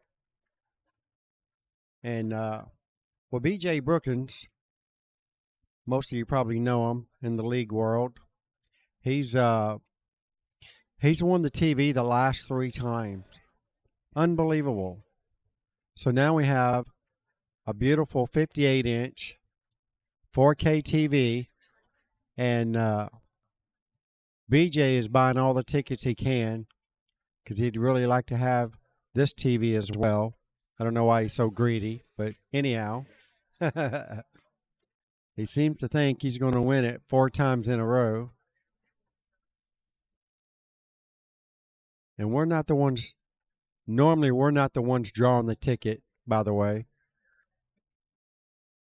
I usually have the audience pick the ticket out of the bag out of probably 100, if not more, tickets. Hard to believe that BJ's ticket got picked 3 times. So you guys tune in to Janine Phillips' Facebook page. It may be under the Central Florida. Janine Phillips, Central Florida, whatever you want to call it. Anyhow, we will be going live, so look out for it on Facebook.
Welcome back, ladies and gentlemen.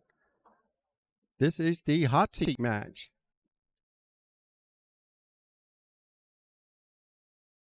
We have the Diamond family versus 50 Shades of Safe.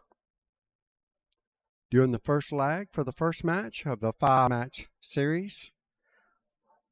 Okay, we are down to the nitty gritty.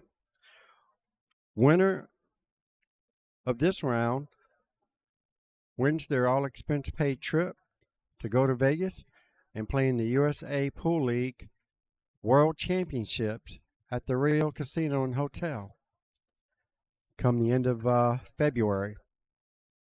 It's going to be a lot of excitement at the end of this round, and it could go either way.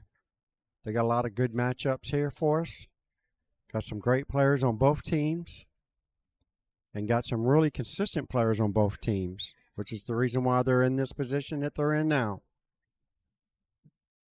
So you got one winner that's going to move on to the Vegas trip, and the other one will have to fight back in the losers bracket and try to get back to the finals again.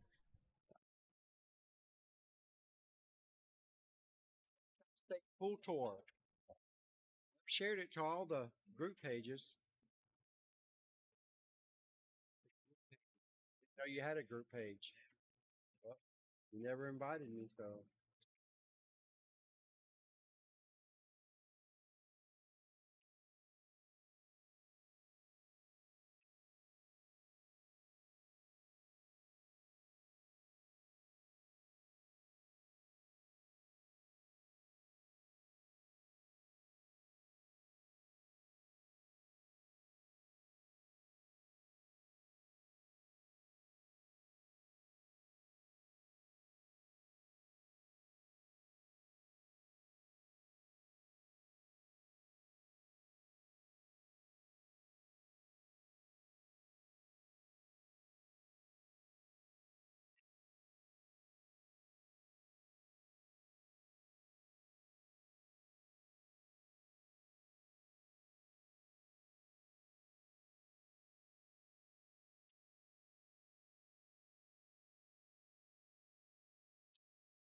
That's the YouTube channel.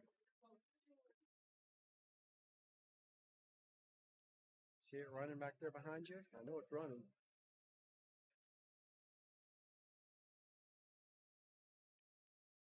Subscribe to my channel, will you? Tell all your teammates subscribe to my YouTube channel, Sunshine State Pool Tour. Eventually, I'm gonna be changing that to Lights Out Streaming. It's my stream. All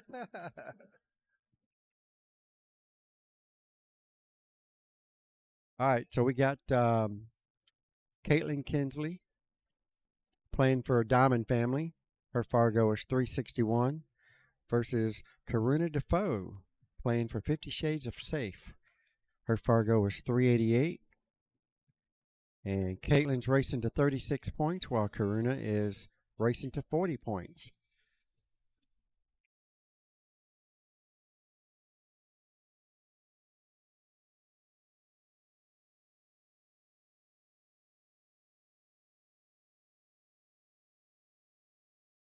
No, but you want to support, if you want to support the Sunshine State, yeah. Yeah, but you don't have to. You don't have to do that. You can just subscribe to the channel for free. I know. Should be on the homepage. There you go. Thank you.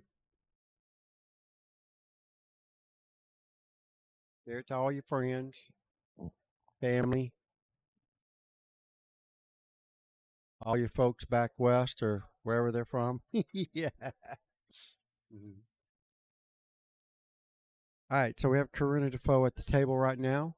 I did get a chance to see her shoot for the first time over at Q4 Billiards and Cafe in Winter Park last weekend. She shoots a pretty good stick.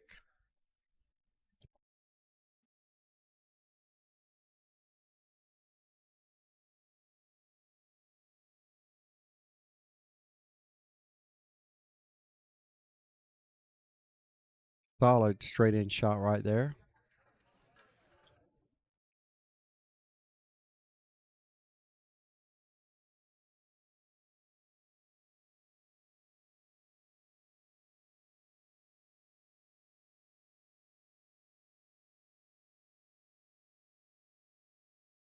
Oh, nice.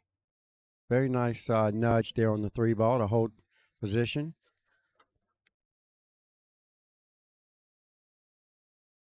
All right, you guys do me a favor and share the stream if you don't mind. Greatly appreciate it. We have basically the finals here. Winner goes to Vegas.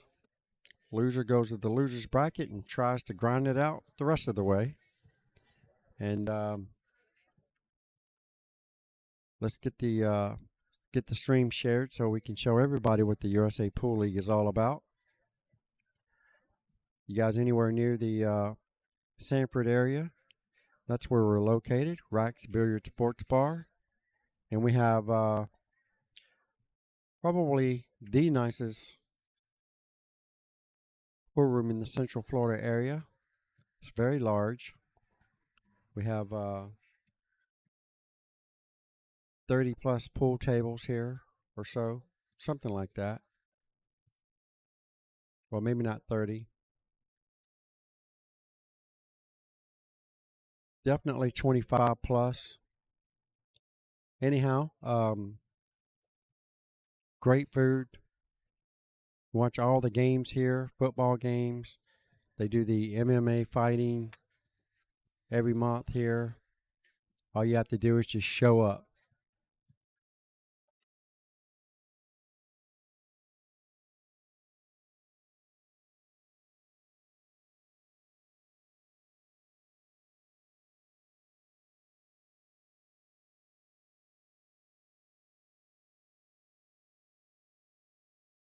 All right, here we go.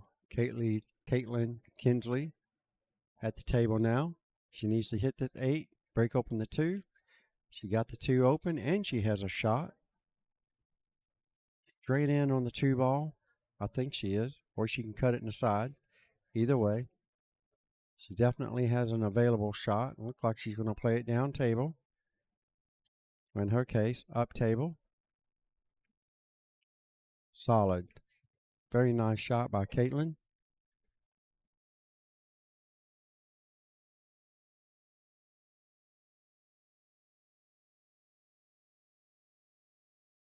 Looks like she's getting ready to play the 3 in the corner. This is one of those shots you got to be sure that you're going to make this ball, because if you don't, you're going to leave your opponent an open shot at the 10 ball, her last ball on the table before the 8. So if you're not 100% confident in making this ball, you got to make sure you play a 2-way. And that's exactly what she's going to do here. Play safe right out of the gate here. Not taking any chances. And it might have rolled too far for her. Might have just rolled far enough for her to have a shot at this 10 ball. So you got to be careful where the 8 ball is. If she catches the top of the 8 ball, the angle looking at her cue doesn't really look that bad. So she got to make sure she doesn't hit it too hard and make the 8 ball. Ooh. All right. Well, here we go. Caitlin has an open shot here at the 3 ball, and it's kind of a free shot. You can play the 3 and let the cue ball drift behind the 7.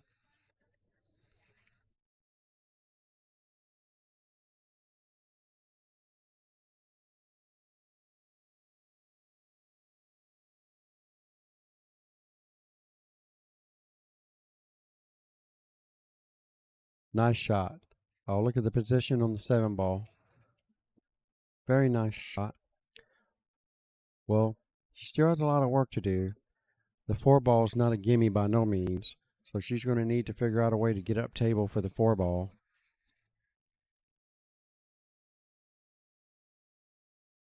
He's probably better off just going ahead and making this ball and call safe. You can make a ball and call safe, or call safe and then make a ball. I'd have much rather seen her do that, because now she's in trouble if she doesn't make this ball. She's going to need to make sure she gets this cue ball all the way to the rail up there. Not sure if she's got this particular skill set in her game, but the cue ball needs to follow the 1 all the way to here. Look at that. Oh, don't get behind it. Oh, wow. Very bad roll there. Very bad roll. Now she just has to make sure she can hit this 4.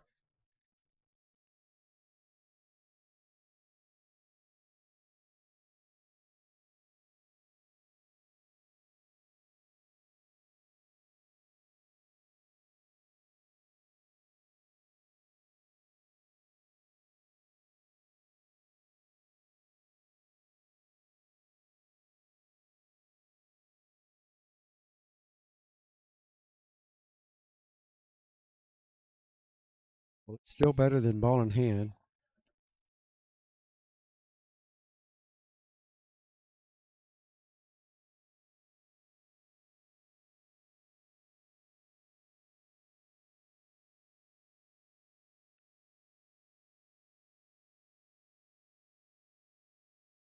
Well,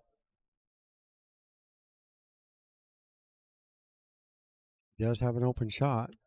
Probably not where she wanted to be, but she does have a shot. Just needs to hold it together, bear down, and stay down. Let's call on the 8 in the bottom left-hand corner pocket.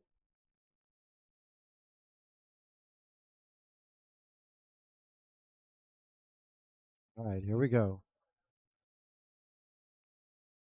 Good hit. And she makes it.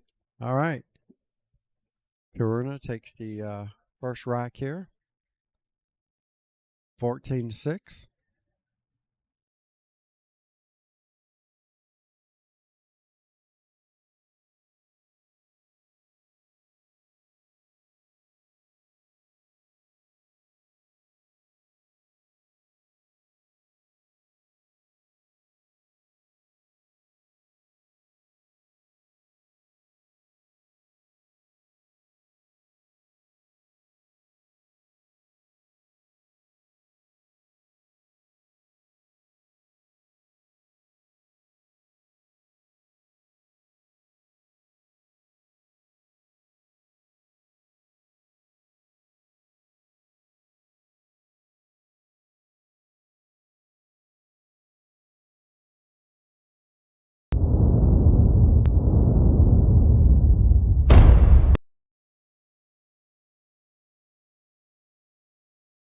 All right, here we go. Karina to break.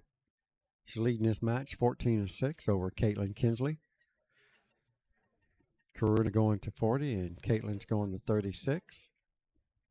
So she is off to a good start. She's got the handicap portion of it taken care of now. Now it's pretty much an even race from here. Scratches on the break. Caitlin's going to come to the table with her option, and it looks like the solid's going to be the way to go. Everything has a pocket.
On another note, we have another match going on that's going on behind us that you can see that's going on behind the table that you're watching. That is also going to be for a trip to Vegas. One of those teams is going to win, which is the hot seat match for the other bracket. So the winner of them, which looks to be Woodall's team versus Silent but Deadly.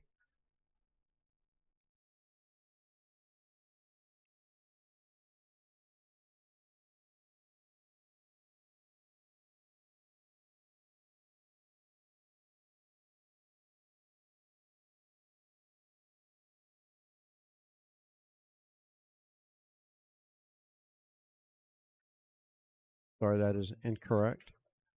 It's pocket pool. Here, let me confirm this real quick before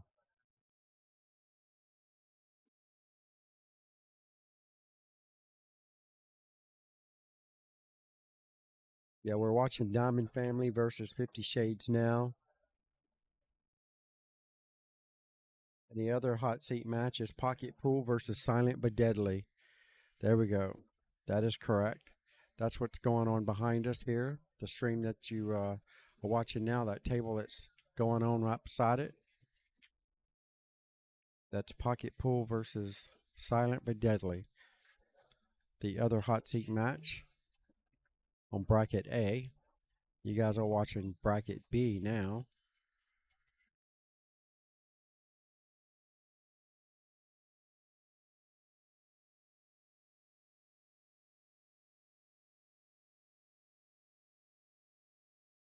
So you're going to hear some excitement for two teams, probably in the next couple hours, or it could be sooner. And Caitlin making good use of her ball in hand, scratch off of Karuna Defoe's break. Karuna broke dry, and Caitlin's running out. That's some pretty good shooting, and she's got a really nice shot here on the 8. She just got to make sure she doesn't double hit it. I think if I was Karuna, I would be getting somebody to watch the hit, just in case. You never know. There's a lot of nerves kicking right now. As you can tell, she's antsy. I would certainly being that close to the ball, regardless. You never know when you get really, really shaky and something goes bad. If I was Karuna, just to be on the safe side, I'd have somebody watch the hit. But she's not doing it. She's calling the 8 in the corner pocket. She's going to need to hit this with a little bit of draw to avoid the scratch in the side pocket. She overcut the room right here. And she's not going to leave, well, she is going to leave something wide open. So Caitlin's very upset with herself for not making the 8 ball. That wasn't a very easy shot. I mean, we are talking a Fargo rate of 361. These shots are not going to come easy, and they're only going to get tougher from here on out. Today, that is.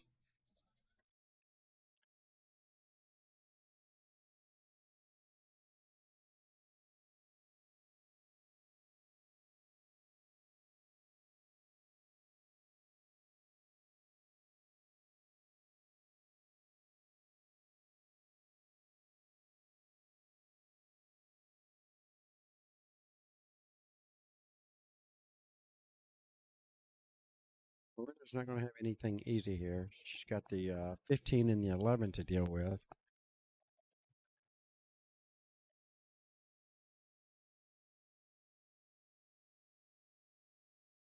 Calling the 11 ball. Figured she was playing a two-way. That was very, very risky. She got fortunate.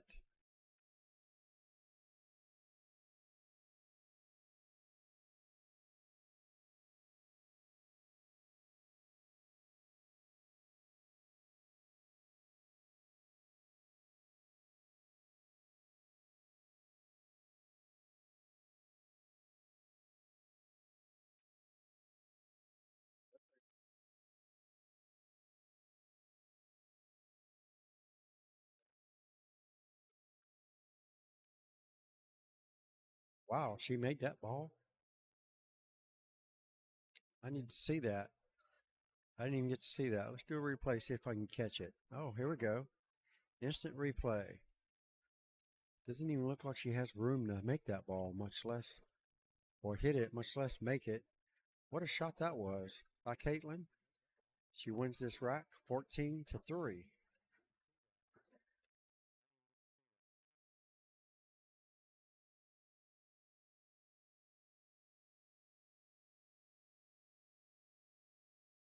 All right, scores 20-17.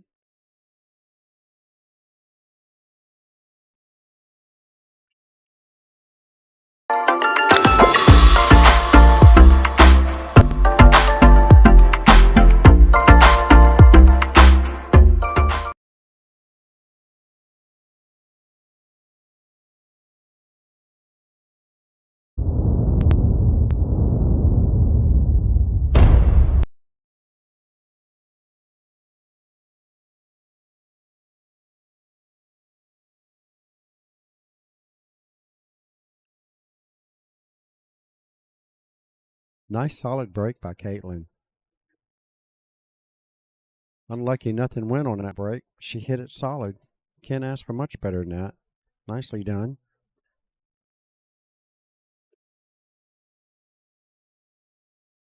Well, Karuna, that's very hard to give up weight to beginning with.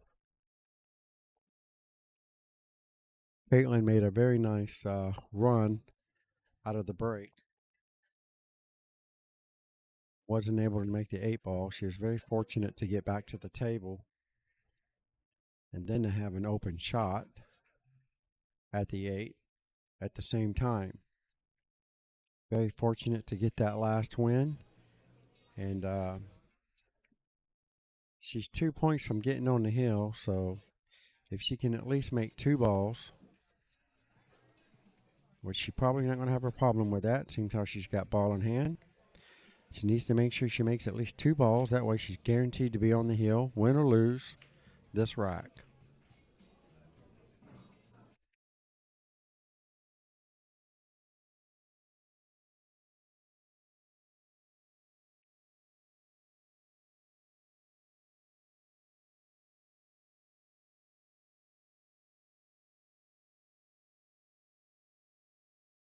All right, so she's got 1 down. She needs to get at least 1 more ball. That will put her at 22. You add 14 to 22. That makes 36. So that will put her on the hill, whether she wins this game or not. And there you go. So she's guaranteed to be on the hill now. So now, if she wins this rack, that means she's only going to need 2 points to win the match going into the next rack. Got a good shot here for the 1 ball. She's not liking the 1. She's looking at the tougher shot on the 5 ball.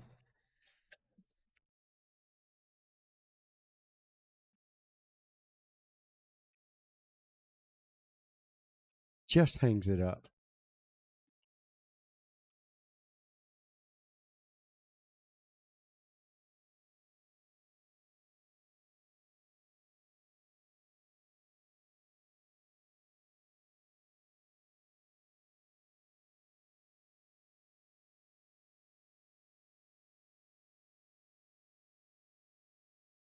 Well, everything is pretty much wide open for Karuna except for the 15 ball that's up there by the orange 5. So she's going to need to strategize here and figure out a way to get that broken open. She might be able to do it here if she takes and cuts the 13 in the side there and send the 3 ball up that direction really hard and possibly get it wide open for her. And that's exactly what she did. How good she hit that ball, folks. Wow, nicely done. Now the 15 ball goes next to the 5. 9 ball goes. She's going to need to, she is super straight on this 9 ball, so she's going to need to just draw this ball straight back.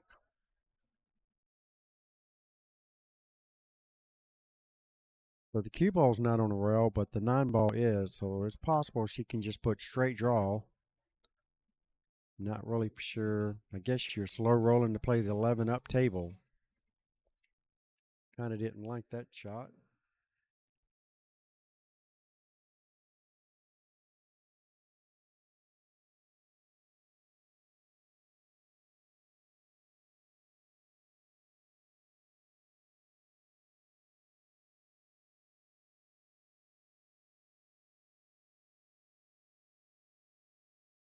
Hope you guys are enjoying the stream. If you don't mind, please do me a favor and let's get the share on.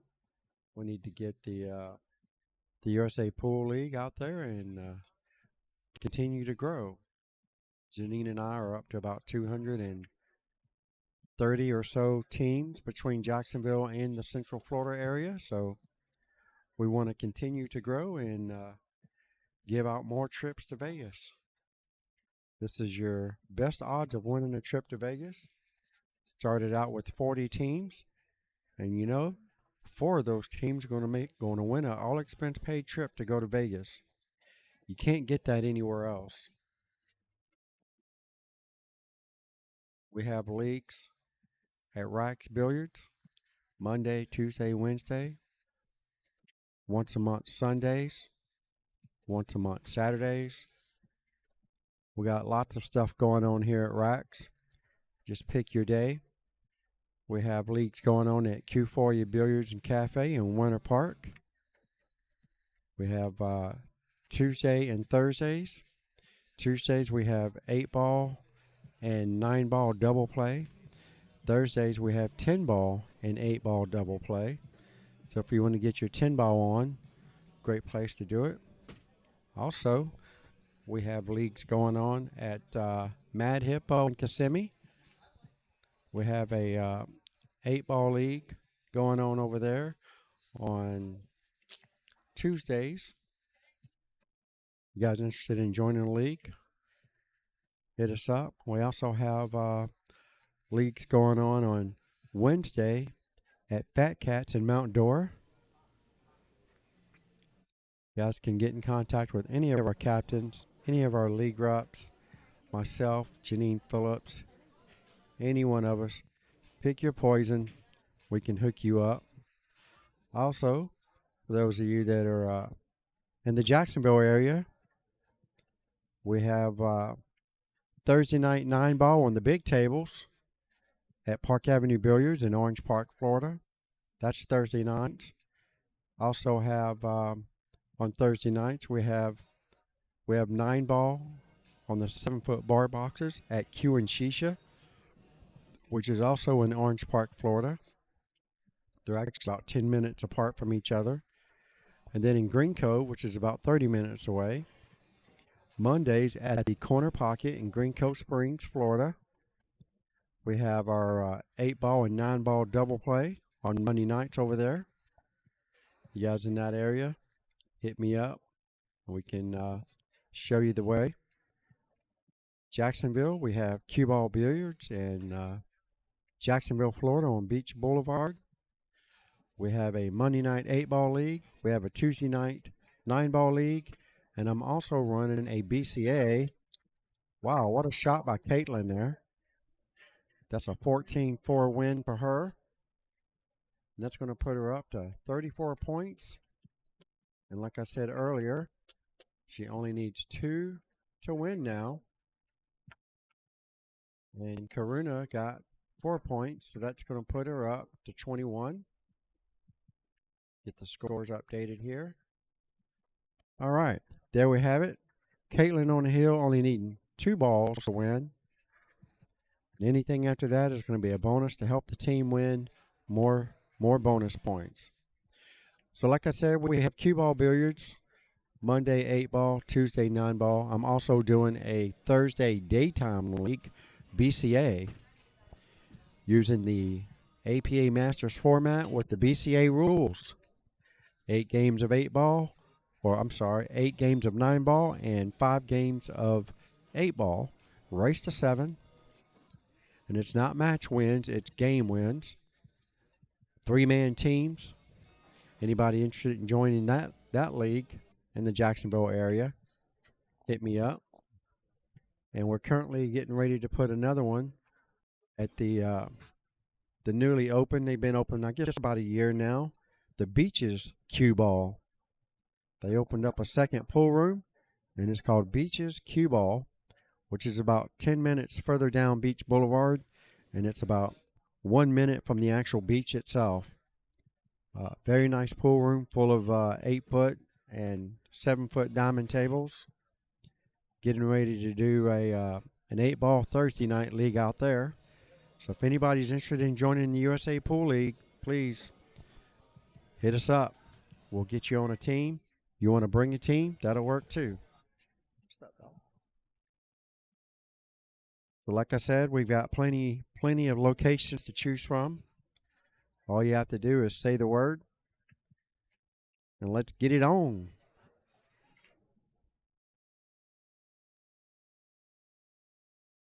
All right, so what do we got here? 1, 2, 3, 4, 5, 6.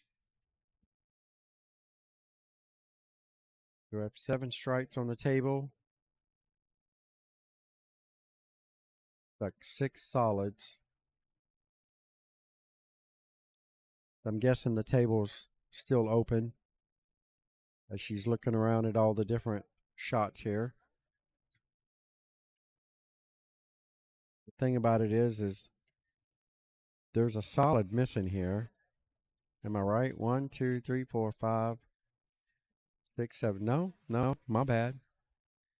So it was a dry break, and the table was still open. And Karuna chooses to take the stripes down, which is probably a good choice, considering all the solids are all clustered up. Oh, she just accidentally hit the 15 ball, and it's Caitlin's option to either put it back or leave it there, and it looks like she's choosing to leave it there. So Caitlin only needs to make 2 balls. Her team is ecstatic, just waiting for her to make them 2 balls. And there goes one of them. Hit it a little too hard. Just hoping to have a shot on the 1, and that's not going to happen. So now she's going to have to try to get something close to the pocket that she'll have an opportunity to make in case she gets another opportunity at the table.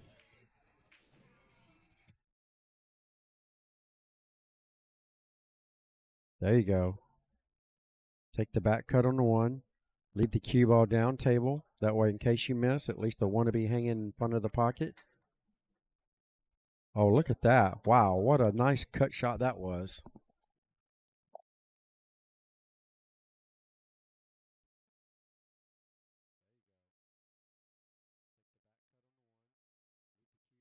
See that again.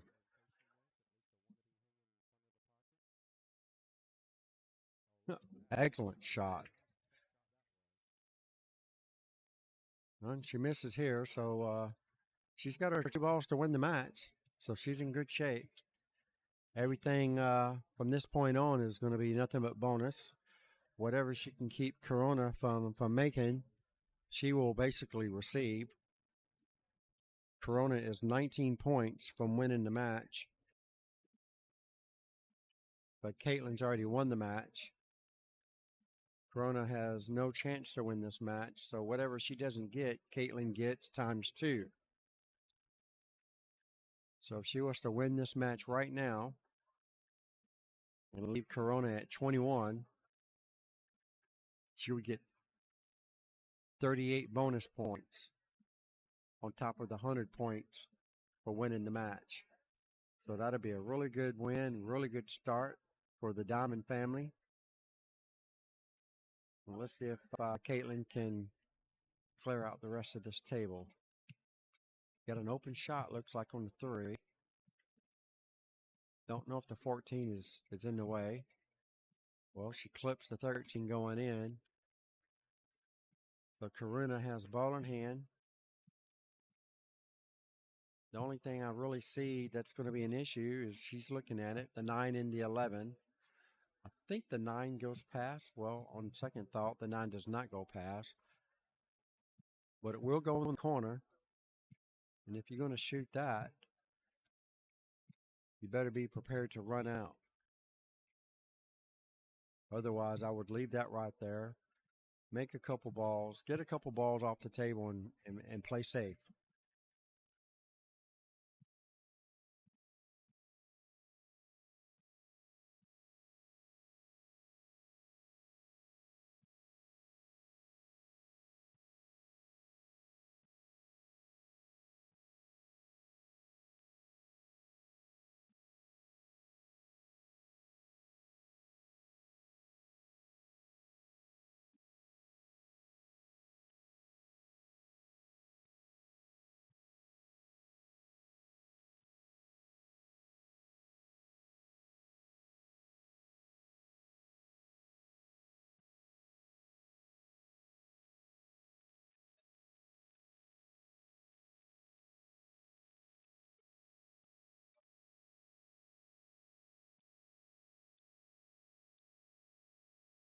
Oh, yeah.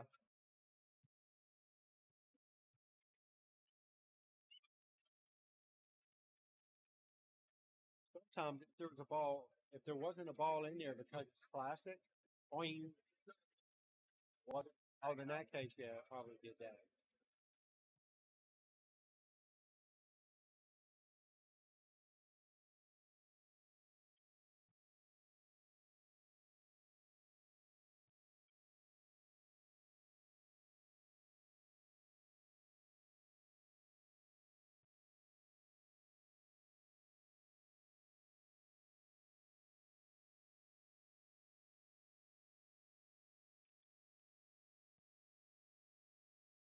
So they're not laying over there on that table your Jimmy was sitting at?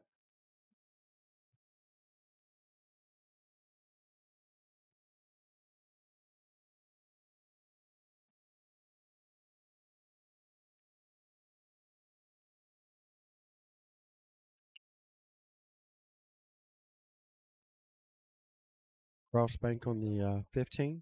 No, on the 3. That's right. She's solid. Solid. Look at that. Wow. Has a shot on the 2 ball. 7 doesn't go, so she can go ahead and 4 doesn't go. So she can hit this a little bit hard and try to get some separation. Not too hard. Oh, it goes right in between them. Wow. It's all right. She got the 5 balls back up. He's already won the match, so all she got to do now is just clean house. All right. Nice break open on the 7, and I don't know if she got a shot on it or not. If not, she's got a nice safety here. Just slow roll the up against the 7. Make sure the 7 gets a rail. Try to get the cue ball behind the 4. Did it very slow. Not sure she's calling it or not. Nicely done. Corona has a shot on the 15 ball. Thought she'd try to get it to squirt behind the 4 ball.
The opponent at the other table over there, or the player, not really the opponent. All right, straight in here on the 15. She'll need to roll this all the way up for a shot at the 11. And I think she needs a little bit more than that, but she should be okay with it. She shoots pretty good. It's close enough to the rail. Then cut on the 11, send the cue ball straight across. May have a shot on the 13.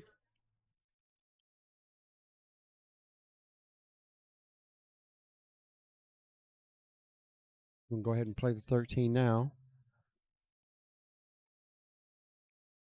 Wow. Very close to making that ball. But I believe that Caitlin may be out from here. Got a nice easy shot here on the 7. And not sure she knows how to get to the 4 ball.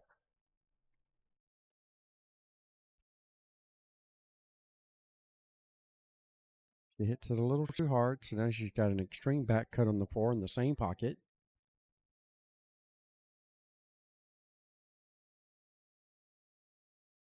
The only good thing about this is if she does make it and don't scratch in the same pocket, she should have a shot on the 8 ball. It was very close. Very close. She definitely would have had a shot on the 8 ball had she made the 4. She hit it pretty good. And Karuna, she's not getting anything easy to work with here.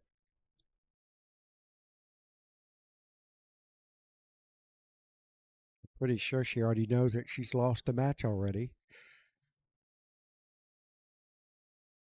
Right now, she's just trying to keep from losing this game to at least help the team out and get some more points on the board. At this point, that's pretty much all she cares about.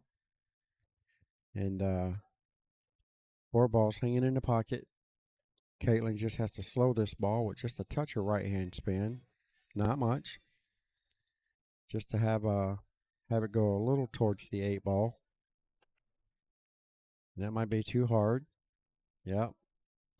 That's way too hard.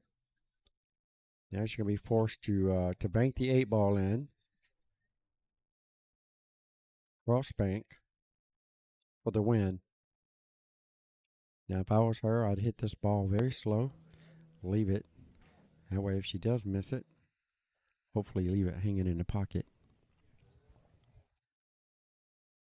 It's lined up pretty good. Wow. Look at that. Wow. She amazed herself.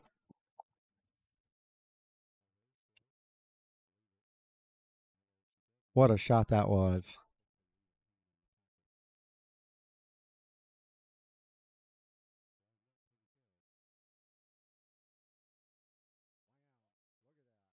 What a shot that was. Unbelievable. That's a 14-4 win for Caitlin. And for Team Diamond Family. What a shot that was. What a shot. Unbelievable. Okay, folks. We're going to wait and see who's next in line here. So that's one for the Diamond Family. A great win. Very good win for the Diamond Family.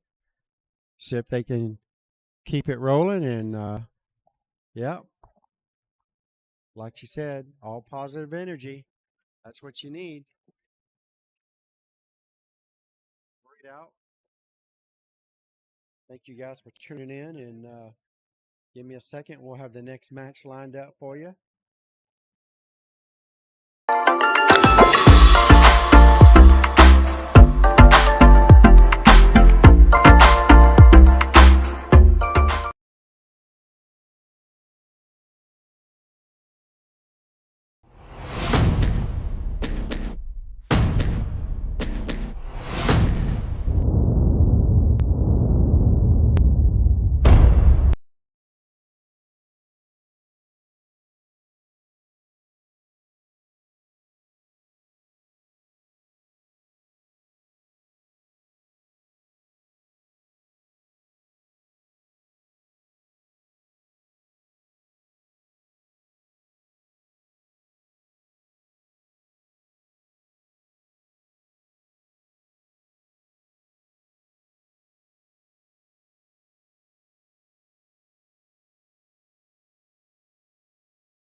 All right, here we go, folks. This is Bobby G. Zini Heezy coming to you straight out of Racks Billiards in Sanford, Florida, right next to Orlando. We have our second round match of a 5-match series. We've got Jacob Aguilar playing for the Diamond family, Fargo rate 476. He's playing Joe Englehart from Team 50 Shades of Safe, and his Fargo is 464. So we've got another really close matchup here. Jacob's got to go to 50 points while Joe goes to 48 points. And I've just recently watched Joe play last weekend. Plays pretty good. And it's been a while since I've seen Jacob play, but I know he's been playing all the time. So this should be a good match for you guys to watch. So you guys enjoy the show, and don't forget, share the stream. Let's get the USA Pool League out there. Show everybody what it's all about. You see how easy it is to win a trip to Vegas. Your best odds. Right now we have 40 teams playing in the Vegas Cup. And out of those 40 teams, 4 of them is going to Vegas. That's pretty good odds. All right, so here we go. Jacob to play a combo, 6-5 combination.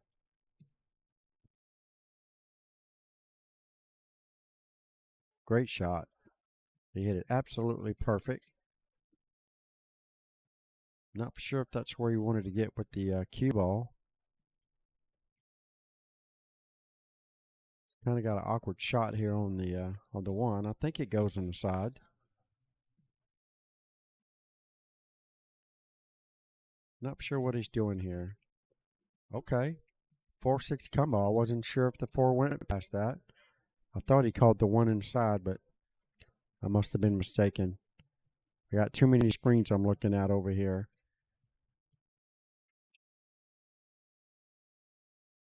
Well, Caitlin certainly pulled off some very nice shots here to win the first match for the Diamond family.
Good shot here if you can make this ball.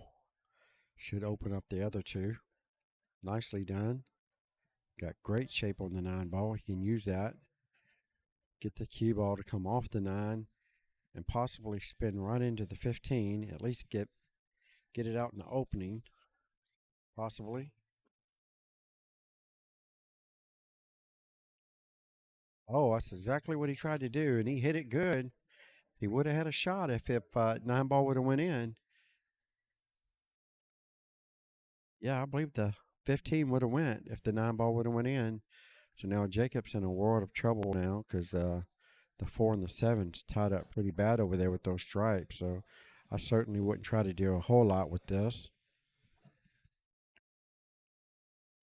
He's looking at playing the 7-4 combination to go ahead and take care of that 9 ball. I don't think I'd want to do that right now because it could turn out really bad for you and leave Joe an open shot here on the 15. Don't really like this plan here.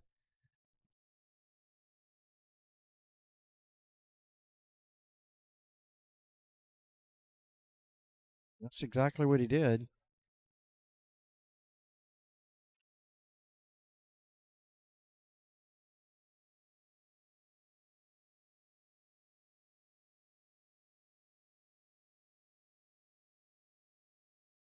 Well, wasn't a whole lot that Joe could do with that. But he did make the one ball where Jacob's going to have to play a good shot to get on it. So that's definitely a good thing. It's just called the 4 ball. Going to need to get the get a shot on the 1 ball, and he's going to be golden. The 1 does go in that left-hand side pocket.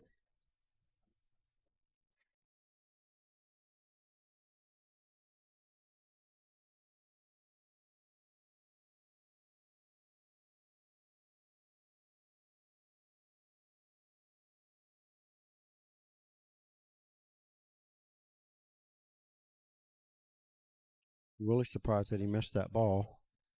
He's very fortunate to not leave a shot.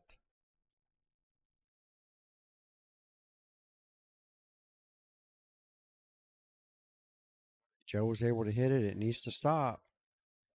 All right, good speed, and that's a tough shot for Jacob. I don't think he has any open shot. So Jacob's definitely going to have to play some kind of safe. And he may be able to go rail first on the 4 ball, but that's a lot of work there. Gonna have to hit it slow. Oh, we just got a timeout called.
Cross banking the 2 and sending the cue ball to the top rail. That's a pretty good shot selection.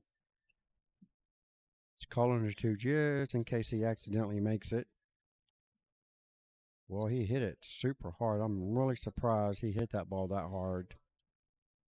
And he just left Joe an open shot here on the 15 ball. Don't really understand why he hit it so hard. His ultimate goal was to play safe.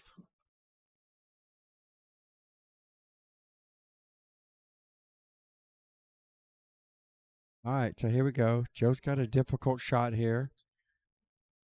Not the easiest of shots, but if he makes it, the cue ball's going to go off the 1. Oh, he caught a cross corner bank. Wow. I'm pretty sure that 15 ball, well, maybe he didn't have yeah, the 8 ball I think was in the way. And he got a nice little row out of it. Jacob's got a long shot on the 1. He does come with reward, so you got to shoot at it. He can still play it as a 2-way.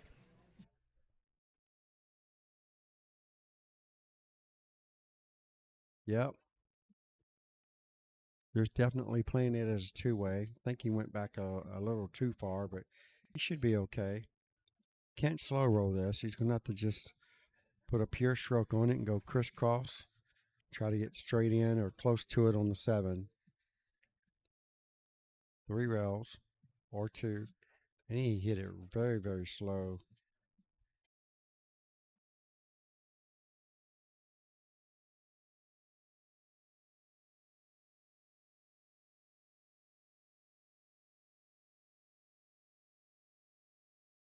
Good shot. Shot here on the 8 ball. Shouldn't be a problem. Smooth follow through. And don't let the cue ball run away from you. There you go. Fired that ball in the hole like it had eyes on it. That's a 14-6 win for Jacob.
Here we go. Jacob Aguilar to break. Second rack.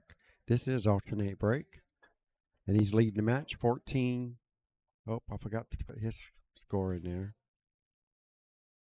Actually, I thought I did have that score in there and somehow it went away. 14-6 is what it was. Try this again. All right, there it goes. Updated that time. 14-6. Jacob Aguilar over Joe Englehart. You guys are watching the Central Florida USA Pool League 8-ball Team Vegas Cup Championships. We will have 4 teams that we're giving trips to by the end of the day. And you're watching one of the 4 right now. 2 of the 4 is going on across the way there. As you can see at the other side of the stream table. They're also playing for a trip. And then we have the winner's bracket going on the other side of the pool room, trying to catch up. And you're going to be 2 additional more after it's all said and done from over there, which will eventually move over here to the stream tables and play for 2 more Vegas trips.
Wow. Smart shot there by Jacob.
Wow, how good did he hit that ball? Solid. It's one more solid hit. Get shape on the 8.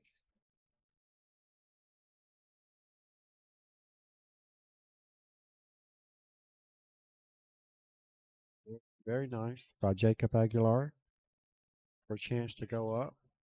28 points here. There you go. That's a 14-6 win for Jacob. Puts him up to 28. Joe up to 12. Nicely done by Jacob. Made some pretty good shots there. Very impressed that that shot he did to get the 12 ball out of the hole, or the 10 ball. He made a really good shot to get the 10 ball out of the hole and put the one of his solids in there. And that made a world of difference on that particular game. Then he chooses to take the long shot on the 5 first instead of the easy 4 ball hanging in the pocket. Definitely a good out by Jacob Aguilar. Shooting pretty good these days, I see. It's been a while since I've seen him play. He's played on my team before. He didn't play like that when he played on my team. But that's usually what the case is anyways. I get them started and they move on. Good for him. Shooting good.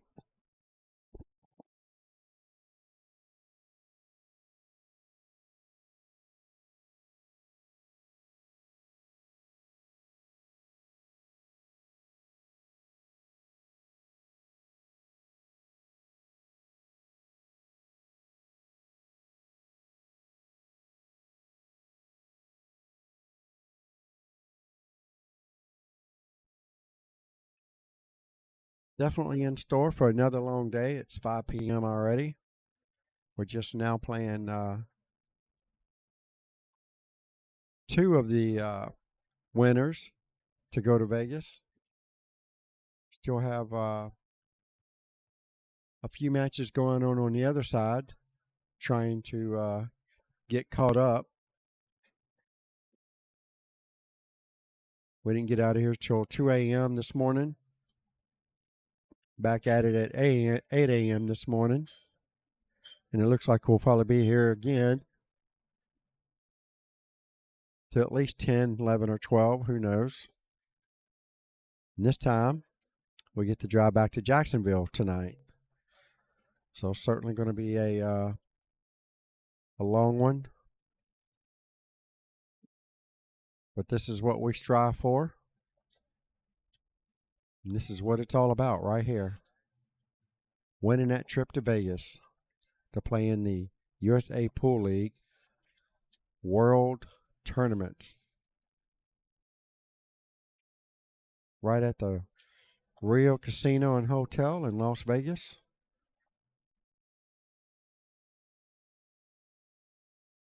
where I believe they've got renovations underway now as we speak, trying to improve the hotel and casino. Well, it was a nice jump shot there by Jacob. Unfortunately, he hits it really, really hard. And flies off the table.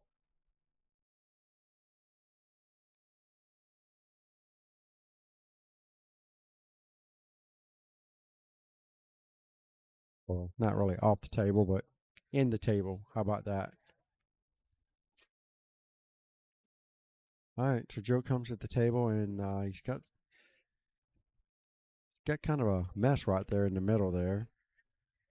What is that? Looks like the 6, 8, and 7.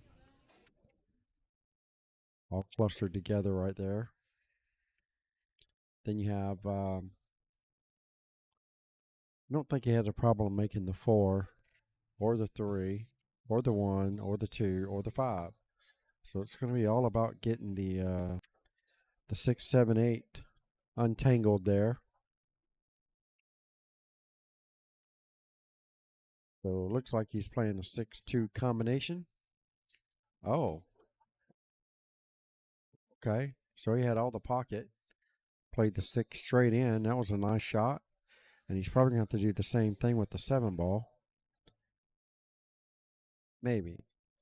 Unless he can get it broken up before he gets to it. I don't think he hit that hard enough.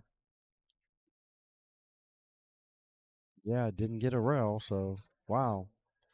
Very unfortunate there for Joe. Just did not touch the rail. Jacob comes to the table with ball in hand.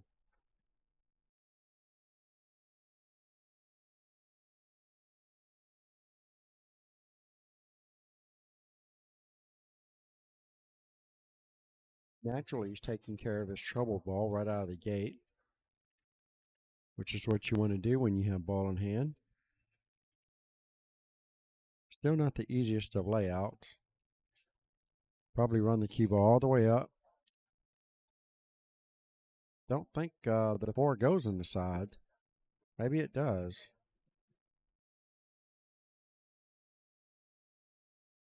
It doesn't look like it goes, but maybe it does. If it does, he'll be able to roll forward and play the 13 in the top corner up there. Still got the 8 ball to deal with. And obviously by the 6 ball going in the side pocket by the 2, that means the 8 ball will go in the side pocket by the 2. So Jacob clears these last 3 stripes. Obviously, that was a very tight pocket there.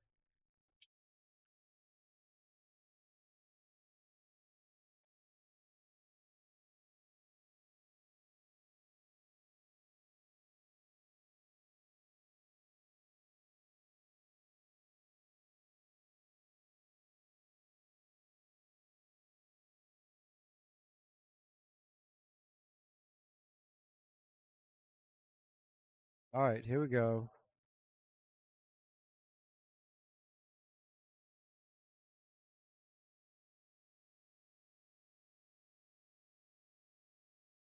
Not for sure why he hit it like that.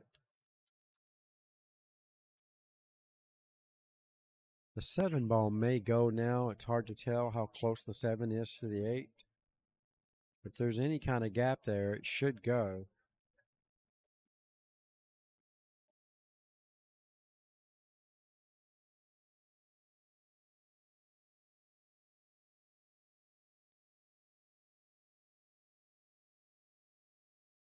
There we go. Playing the safety off the 5. Nice shot. Hit it a little hard. Jacob's going to have a shot on the 13.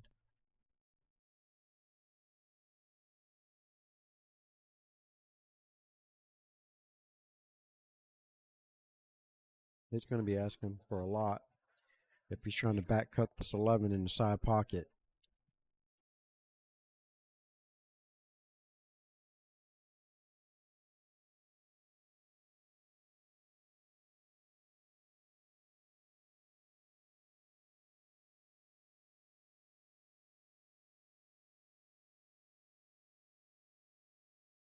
Yeah, I didn't think so. Good shot for Jacob. Don't leave anything too easy here. So Joe's going to come to the table and he's going to be forced to play another safety. Nice hit. The ball's rolling really close, and that's going to leave Jacob a shot. Still don't think the 11 even goes past the 2, even if you get straight in on it. I don't think it goes past the 2, so he's going to have to try to develop a shot here. I'm thinking play the 9, drift the cue ball with a little bit of draw and slide it over to the left and try to get an angle off the 13 to run into the 15 or the 11, whatever that is. Yeah, that's the 11 ball that's sitting next to the 2 ball.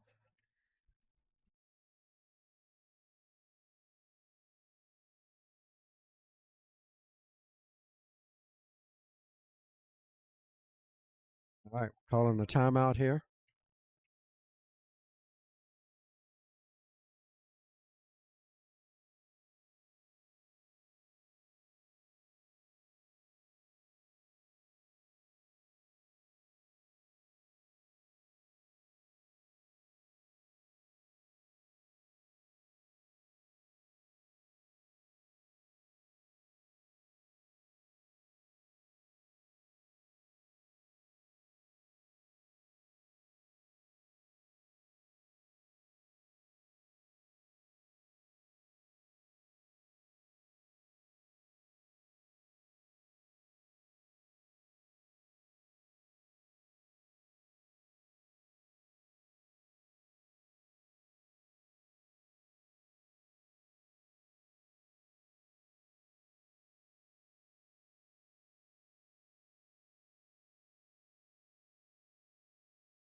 All right, here we go. We got the plan.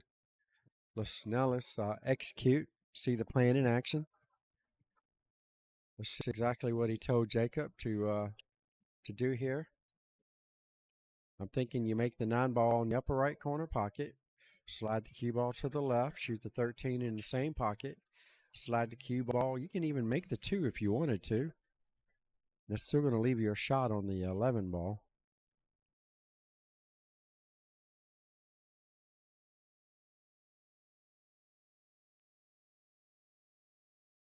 All right, well, he didn't slide it enough, so he's going to be forced to just make this ball. Still don't think this 11 goes past the 2. Don't think he can bank this ball. We're fixing to find out what the plan is now. He's calling it. So obviously there's enough room to get it there. Now all he has to do is execute and put it in there.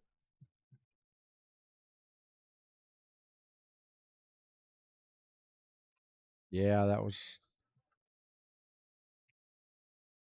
it was a tight squeeze. I'd much rather him try to break that up. If he got the right angle on the 13, he could have slid right over into the 2 ball and end up straight in on the 11. And Joe's gotten very fortunate here. I say fortunate. Jacob doesn't have an easy shot, but he does have a shot. Jacob's got an easy 1 rail kick. 1 rail kick at pocket speed. If he makes the 11, they'll have position on the 8. He's got to kick this 1 rail, not 2.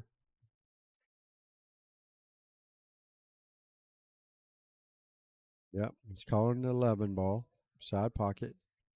And he needs to just slow roll this ball. Just hard enough to make the 11 ball inside pocket. Don't try to do anything fancy. Just make the ball. Pocket speed. He hit it Wow, so close. I mean, he hit it really hard, for one. Really close to making that ball.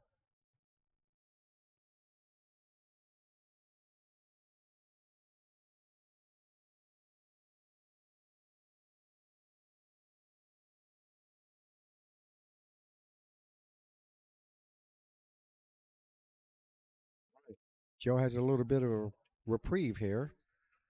Redeem himself. He's made a few errors, and this is kind of one of them. Left himself a back cut. This cue ball is going to be wanting to go past the 7, so he's probably going to have to play the 7 in the same pocket. Not sure if he can hold it. Okay, he held it pretty good. Unfortunately, wow. Forgot to make that ball. Yeah, he's going to have to, he needs to work on his finesse game. His finesse game is missing here. If he works on his finesse game, he'll be able to dial that shot right on in. And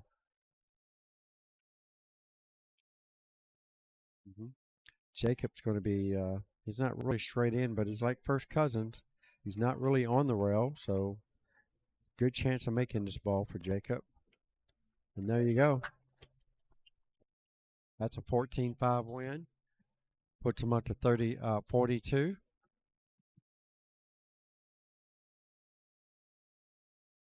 And Joe's up to 17. Okay, so Jacob is on the hill and on the verge of taking match number 2 to be up 2 matches to 0 over 50 Shades of Safe.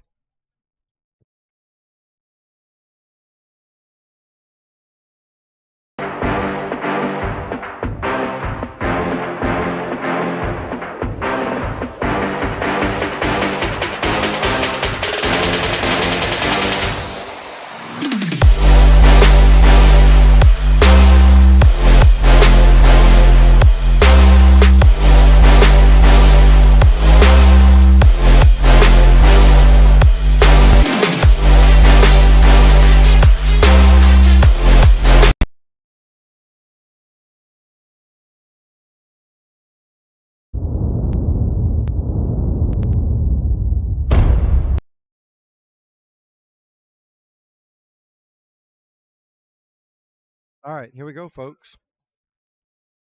This is the 4th rack. Jacob Aguilar's at 42 over Joe Englehart's 17.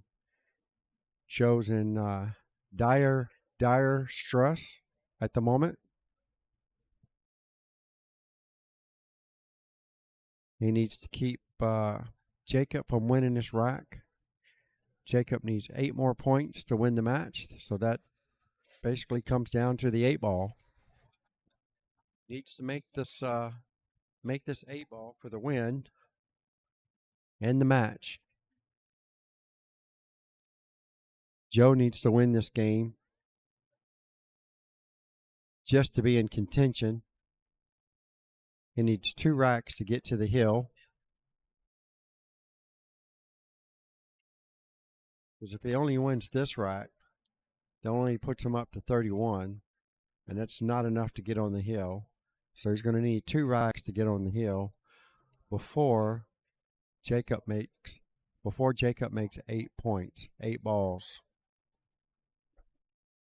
Can be done.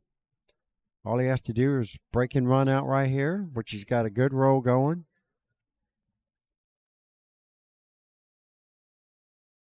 Well, he was playing to break open the 12 ball, but I don't think it got anywhere. I don't think it got anywhere special for him. Maybe it did. Looked like he's shooting it straight in the side pocket. Well, it ain't quite straight, but it's like first cousins. Close enough. All right. Use the 9 to break open the 11 and 14, or what is that? The 14 ball. My bad. And he missed it. Cross corner on the 14 ball. cross corner bank. Then you got the 8-ball that's there's no chance of getting on the 8-ball from there.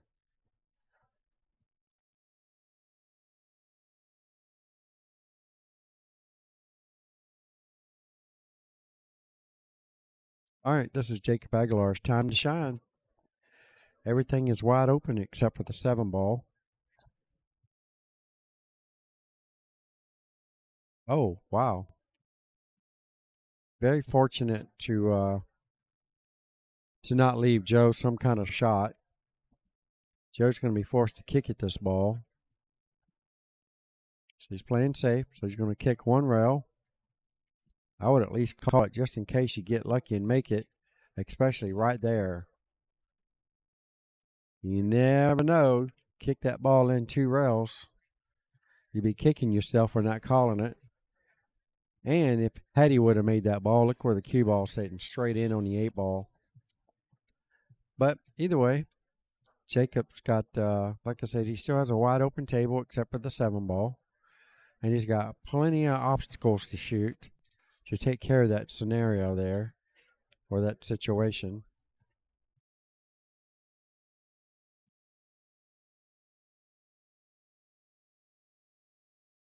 Guys have to excuse me. I get tongue twisted sometimes, especially after being up almost 3 days in a row here. But the end is near, thank goodness. We're in the ripening it up stages at the moment. Hopefully after this round is over, the losers bracket matches over there will be prepared to play the losers of these matches.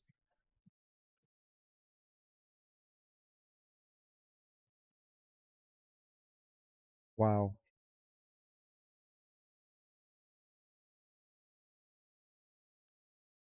So these guys here, the losers of this match, will have one chance to redeem themselves.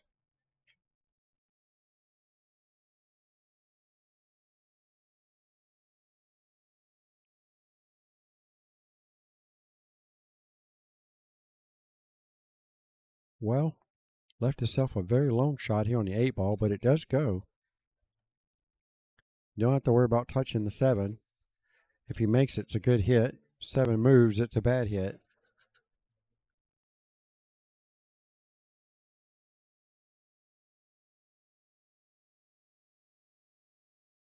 Ooh, wow. So close, so close. It was a tough shot for sure. He almost had it. It was very close. Jacob needs to make sure that if he's going to take a shot, he's got to know that he's going to make this ball. Nicely done.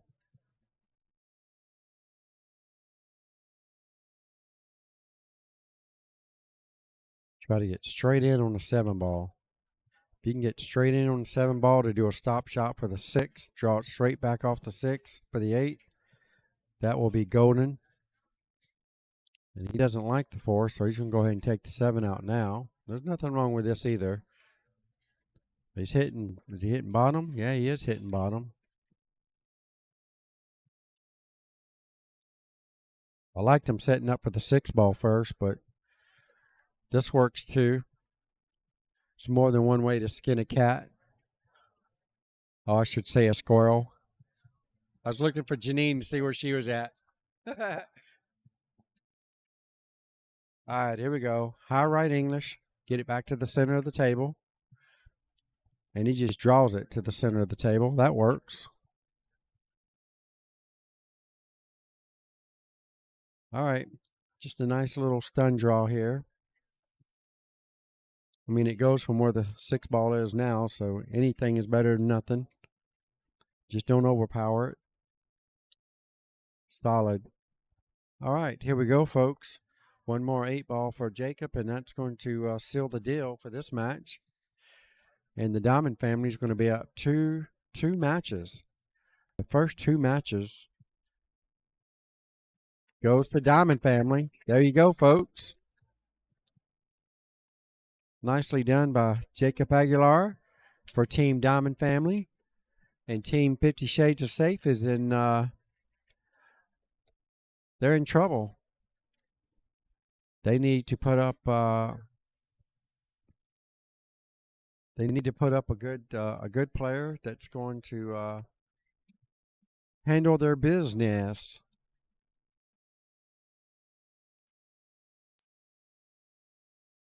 Tough action here.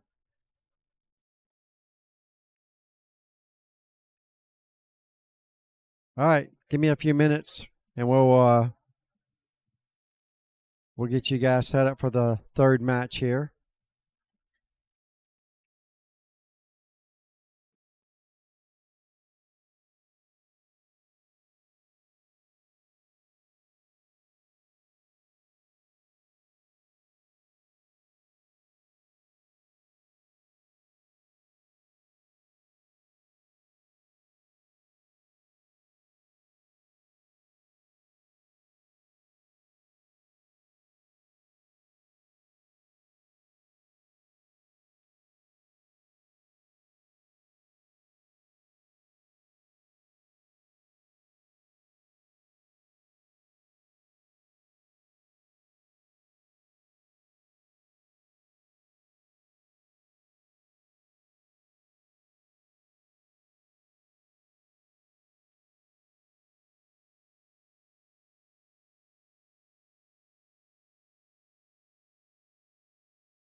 All right, here we go, folks.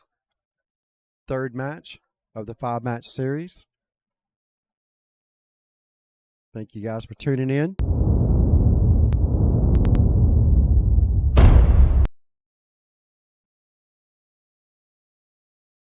This is Bobby GZ and Heezy coming to you straight out of Rike's Billiards Sports Bar right here in Sanford, Florida. This is the third match of the 5-match series. You guys are watching the Central Florida USA Pool League 8-ball team Vegas Cup Championships. Right now for Team Diamond Family, we have Manuel Lagos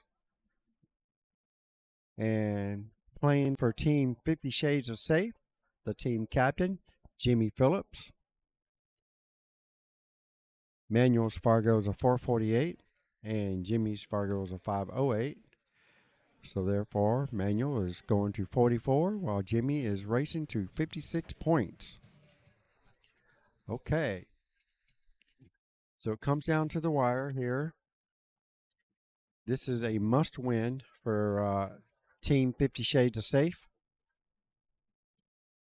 If they don't get it done here, I don't believe that they're going to have a chance to win this this Las Vegas trip to go play in the USA Pool League World Championships in Las Vegas, Nevada. So we could have an early series here if Jimmy can't pull this one off. You guys stay tuned and let's see what's going to happen here.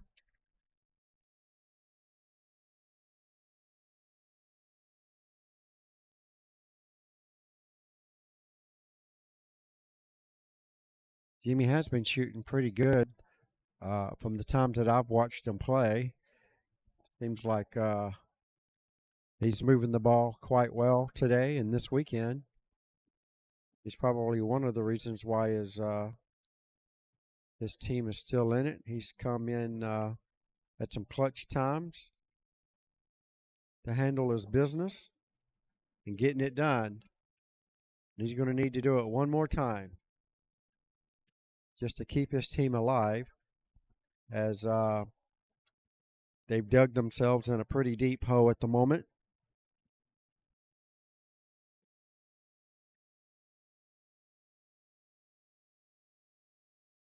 So you'll see Manuel's skill level is not quite as high as Jimmy, so you'll see Manuel poke at a lot of balls versus where you see when you see Jimmy shoot, you know, he'll have a much more solid base.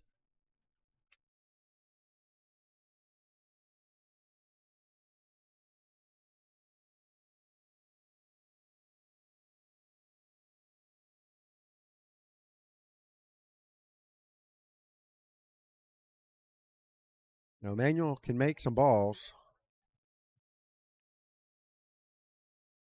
But when it comes to precision pool, he's just about getting a shot. And as long as he can connect the dots, he's going to play pretty good. But like I said, his precision game is not there yet. It's more of a run and gun, make the ball, try to get something on the next ball, or at least get close to it. Unfortunately, he's hampered over the 5 ball, so let's see if he knows how to jump. I'm sure this is going to be an aerial attack. As he comes back for the short cue. No, these guys cannot hear me. I've got a plexiglass here blocking me from them hearing my sound, my voice. All right, so here we go. Manuel Lagas to jump the 5 and make the 8. And he jumps right in between the 6 and the 8 ball. So that's a foul. It was a good attempt. He did get over the 5 ball. Just didn't hit it very straight. Jimmy comes to the table with ball in hand. And I'm pretty sure there's a lot of nerves kicking. And he needs to go ahead and take care of the 6 ball first. Jimmy's a run-out player, so he should have no problem taking care of the 6 ball first. The 6 ball only goes in, naturally, it only goes in one pocket. And that's the one where the 3's at. So if he leaves the 6 ball for last, more than likely he's not getting out. So he's got the 7. He's going to be playing either the 2 or the 1 in the side pocket. I don't think he has a whole lot of angle on this 7. If he does, he'll spin it up. All right, so he's playing safe. So he's just going to make the ball and bring it back behind the 2 and the 1, which he didn't quite get there. So Manuel definitely can hit this 8 ball. He really needed to get that ball behind the 2 and the 1 and make Manuel kick at this ball, possibly miss and get ball in hand. But Manuel's got an open shot at this 8 ball, and they just called a timeout, so I'm pretty sure that his coach is going to tell him to not hit it very hard.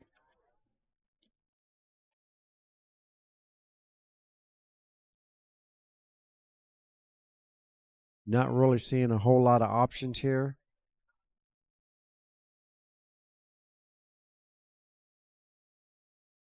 Don't think he can hit all of the 8 ball. I think he can only hit the right edge of the 8 ball.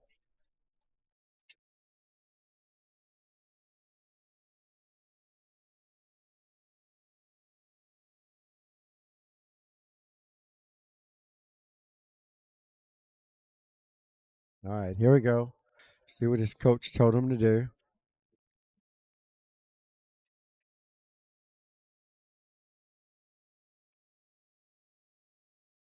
Good shot, except he didn't want the 6 ball to come up. Fortunately, the 6 ball came up, and Jimmy's going to have a shot on 6 in the corner pocket or the side, whichever he chooses. Whatever he feels more comfortable making. Doesn't really matter either way. He doesn't like it, so he's going to go ahead and play safe again. Don't want to go in the hole. Wow. What a dream for Manuel. What a dream. Unbelievable. Ball in hand on the 8 ball from Jimmy Phillips.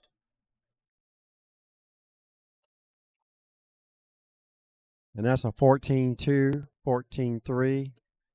Yeah, 14-3 win for Manuel.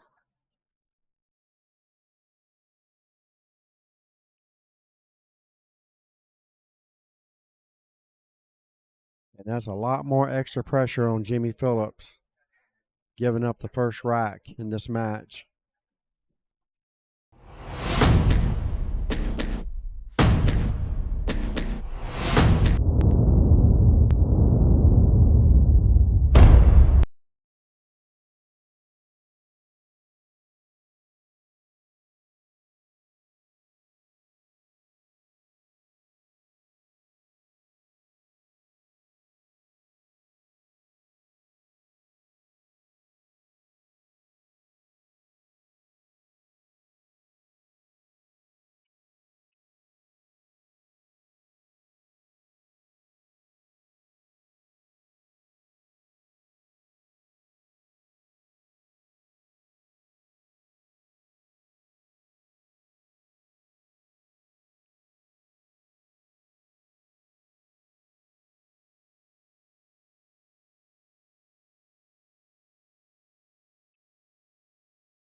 Well, it was a good break. There's not a whole lot to choose from here. 15 in the side pocket.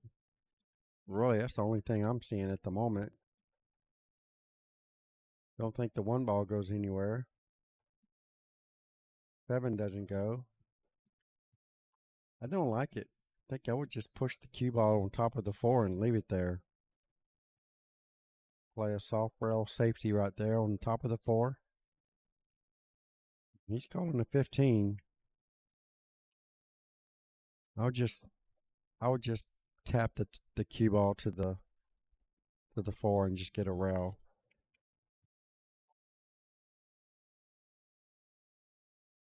It's kind of digging himself a hole here. Super tough to get out from here. Got the 10 ball up there by the 1. Playing the 11. Good shot, but what's he going to do after that? Not really for sure why he hit it so slow. Should have drew that ball back and got that 12 ball out of there.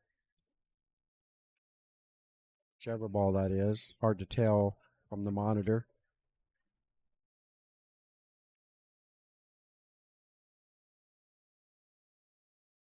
All right, that was a combination attempt there. 13 to the 9. Did not happen, and Manuel's can come to the table with the opening shot on the 4 ball.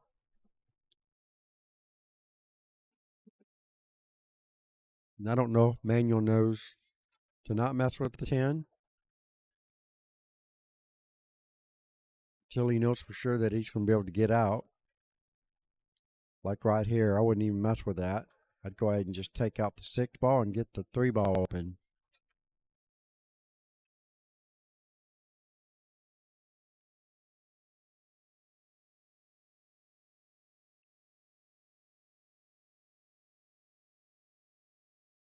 Can't believe that ball went in. Wow. Somebody must be living right today.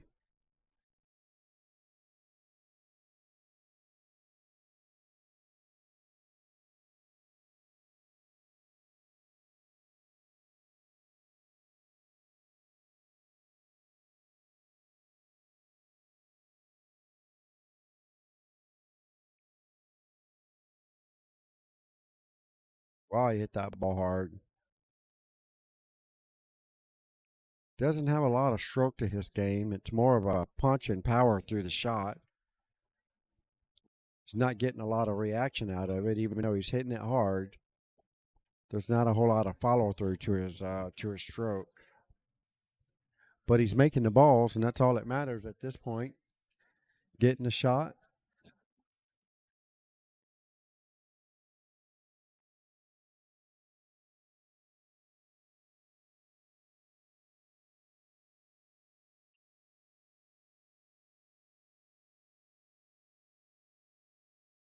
That was a great shot on the 7 ball. All right, here's his chance right here. Make the 6 and break open the 3. Wow. Wow. Well, his work's not done yet. I believe he can make the 3. Getting on the 8 is going to be a different story. As hard as he hits the ball, I expect him to go here, here, back over here, and watch him end up right here. That's 4 rails.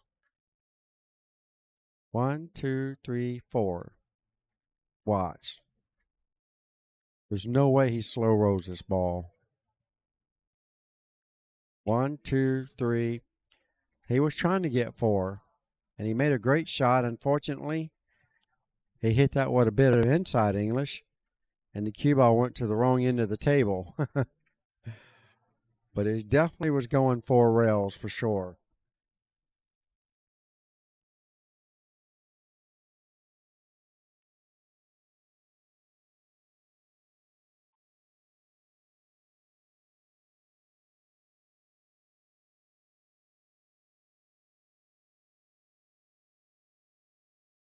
One rail kick into the 8, misses the whole ball.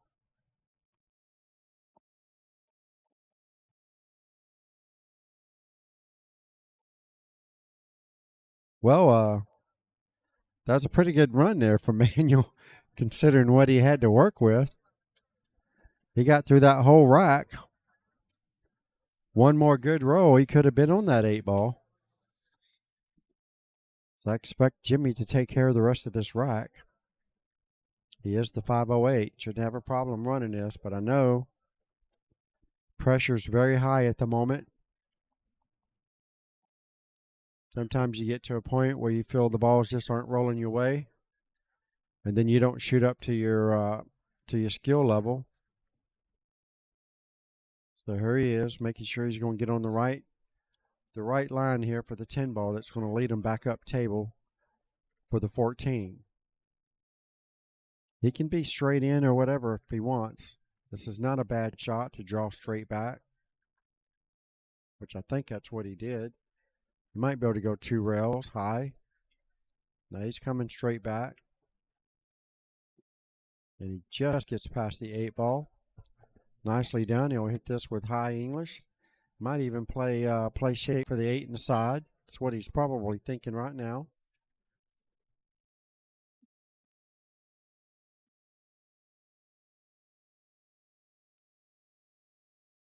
Well, left himself a long shot here on the 8 ball. I think I'd have went ahead and pulled it on up table and got a shot on the 8 inside. But he makes a great shot.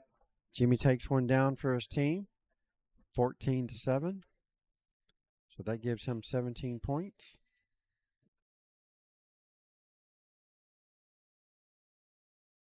$21 for Manuel. All right. Manuel needs one more rack to get on the hill first. And Jimmy needs at least 2.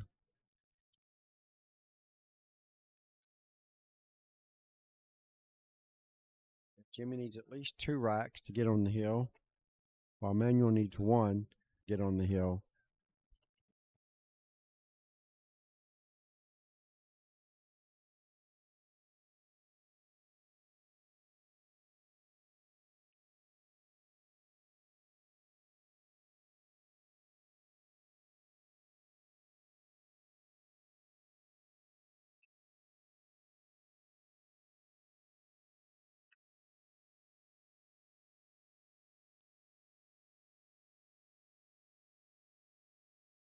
What a break that was for Jimmy. As Manuel scratches, Jimmy comes to the table with the ball in hand and a very wide spread. And I am definitely looking at taking the stripes. We got 1, 2, 3, 4, 5, 6. All the solids are on the table, so I would definitely take the stripes. Go ahead and take the 15 ball. You're looking at it. It is the toughest shot on the table.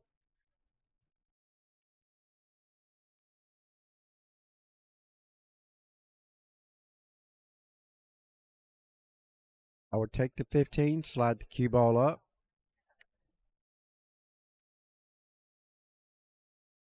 This is basically how I see it. Shoot the 15 here, put the cue ball right here on the rail. And that way when you shoot the 15, your cue ball slides right here with just a little stun action. If you play your cue ball right here, you've got 3 balls to choose from.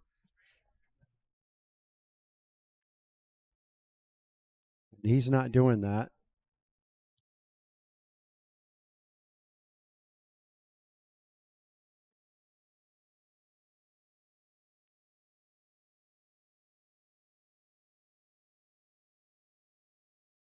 So he didn't like the solids.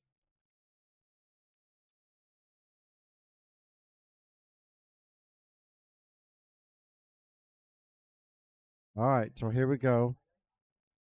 This is the moment. 6-3 combination.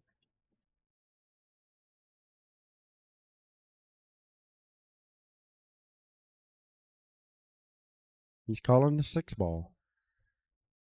So he's going to push the 3 out of the way. He's going to need to play shape for the 7.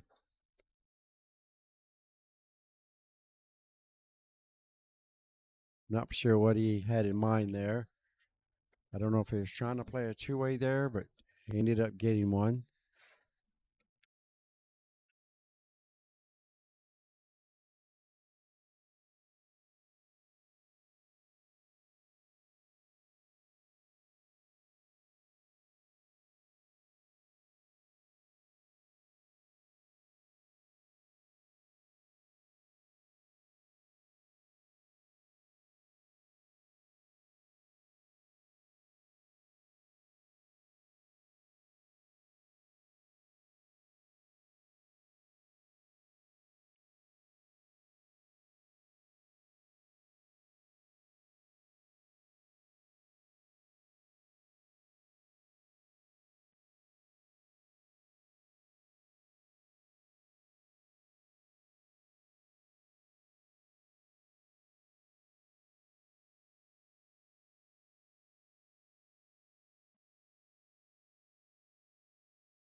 Unbelievable. He hits that ball so hard.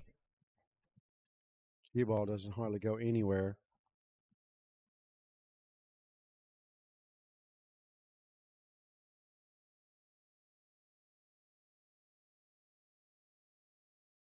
Now for his next trick. 13 in between the 3 and the 6. And he didn't hit that ball hard. Wow. Okay then.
Good out there by Jibby.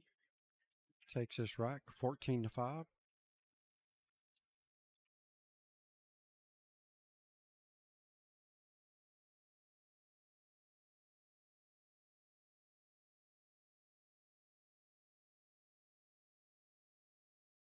Right. 26-31. Manuel still just a little under from getting onto the hill first.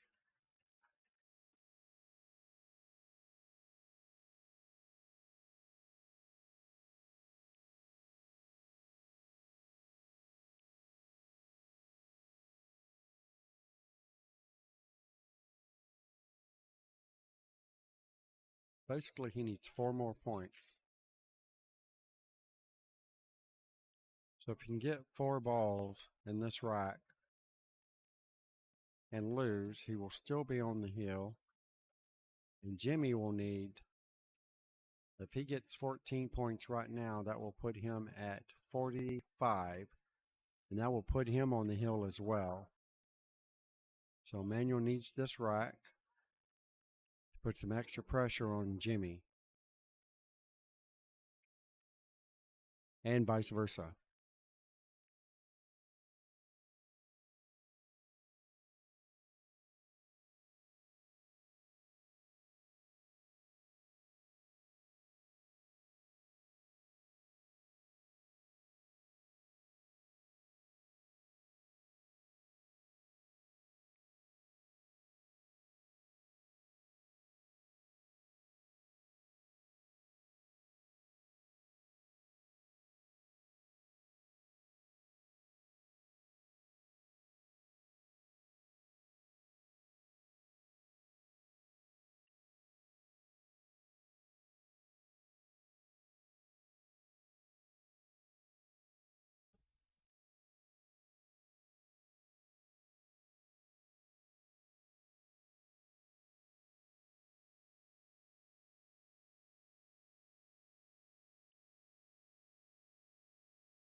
Yeah, we got you, Haley. We know who you are.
right. 8 ball out of turn is a loss of game. Jimmy gets 14 points. And Manuel got 7.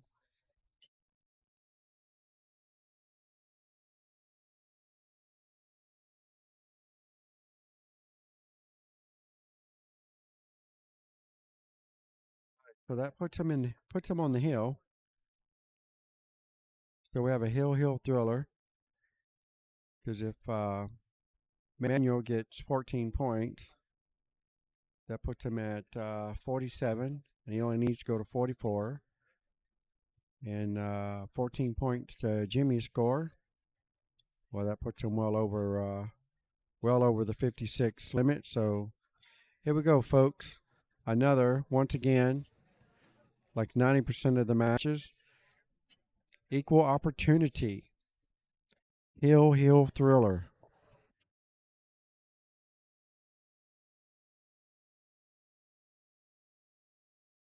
Sometimes the best man wins. Sometimes the luckiest man wins. What's it going to be in this rack? Can't afford another early on the 8.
One of the chocolate chip ones. Bring me one, Ruben. I already know the dark ones are off the chain. Yeah, them are off the chain.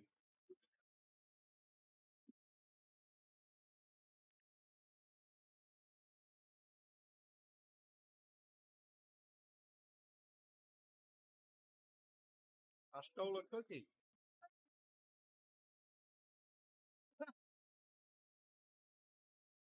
Hey, the dark ones are really good.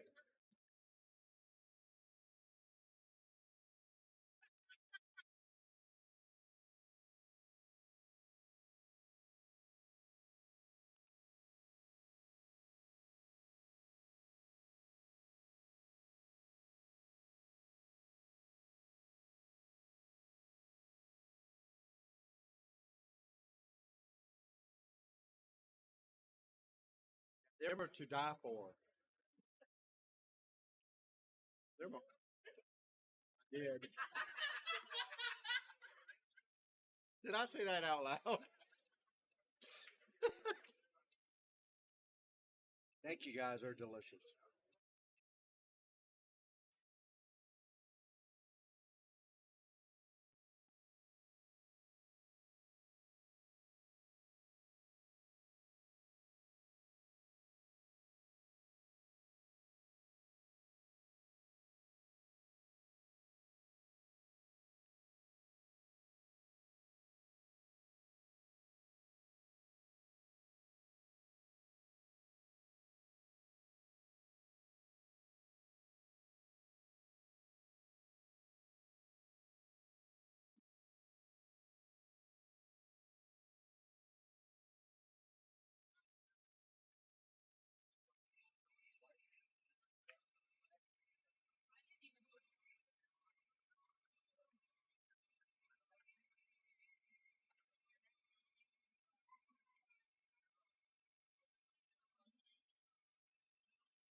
Well, Haley, your dad cannot hear you or see you for that matter because he is the one playing the match and I'm the one streaming the match. So maybe he'll go back and watch the match and see all your comments. How about that?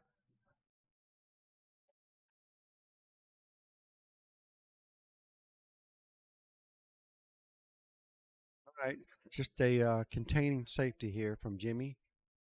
And Manuel might have a shot on the 9 in the side pocket off the 11. Maybe. Tough to tell from this angle here. He may have a back cut on the 14 ball or a bank shot, and he's playing safe. He's probably just going to get the cue ball to the end rail and leave it there. Or he can get a nice nudge here, as my friend used to call it, fortuitous nudge off the 14. Put the cue ball in the perfect spot. Jimmy has no shot here. He's going to have to go rail first, and he's going to play the 2. I mean, he has a 508, so the opportunity's there. If he can make this 2, it's not that far-fetched. He'll have a shot on the 7, and he ends up missing the 2 altogether. And luckily enough for him, he does hit the 7, which is his ball. So no ball in hand for Manuel, but he does have a nice open shot here in the side pocket.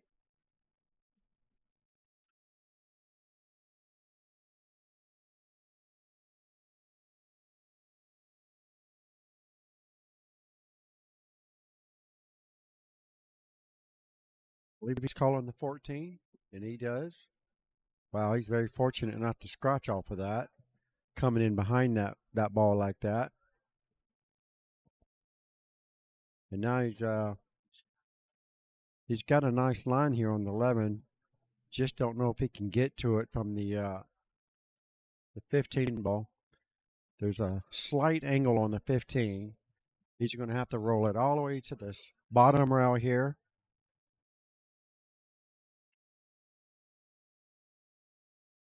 Really no purpose in leaving the ball right there. There's nothing for him to shoot here other than he could do a safety here on the 12 ball. He should do a stop shot.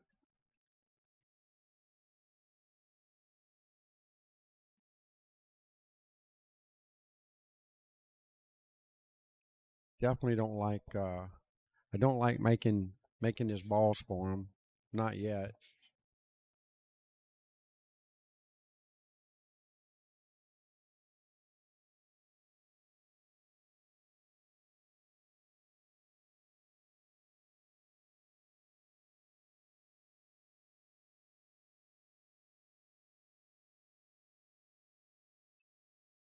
All right, so Manuel straight in on the 12 ball.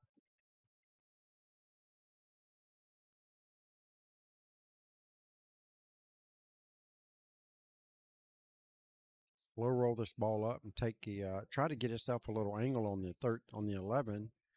Not sure why he hit that ball so hard. Roll that ball slowly forward, create you a small angle on the 11, and that gives you the ability to break open the 9 and the 13. Got to be very careful because that 13 and 8 look like it's wired to the corner pocket. So he's definitely going to have to make sure his team is going to have to call a timeout on him to make sure he doesn't make an early 8.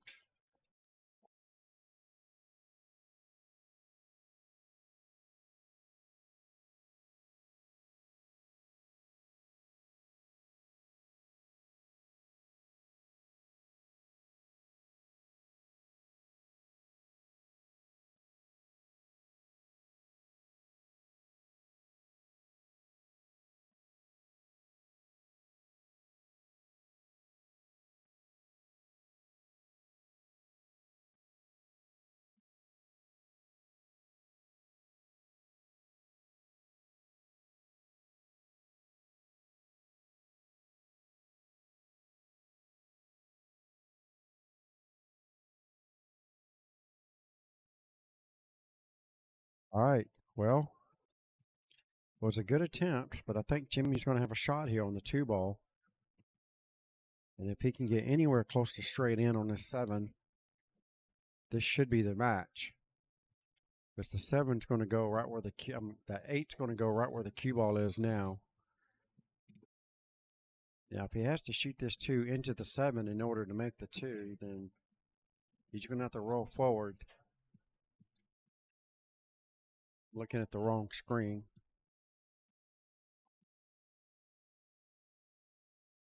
Try this again. Now I'm looking at the right screen. Just misses, and I think he's got a 2-way out of that. Nicely done. So Jimmy's going to be forced to go 1 rail into the 2 ball. He's got a really good chance to make this ball. There's nothing wrong with this shot. Slow roll it. Should make it. He doesn't want to slow roll it. He can angle it more towards rail first, and that way the cue ball goes this way. But then you're going to risk getting behind the 8. So I will not advise that particular shot. I'll just slow roll it, take your medicine, and he's playing safe. Not for sure how he can get safe here. Misses the whole ball. And Manuel comes to the table with the ball in hand.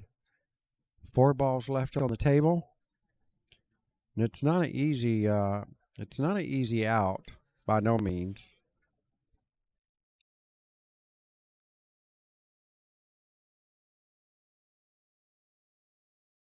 Not for sure if the 8 passes the 7 and the 2.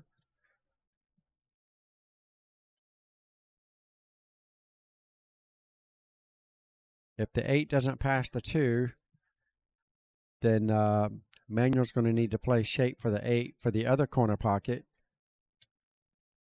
All right, so we have a timeout.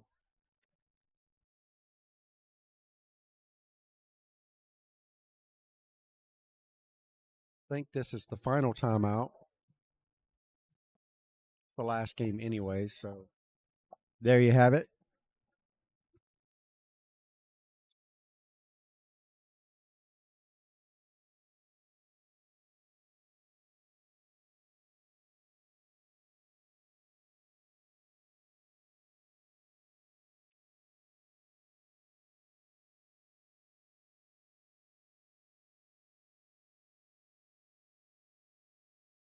So let's see what the plan of attack here is. I don't really see anything easy as far as a pattern's concerned.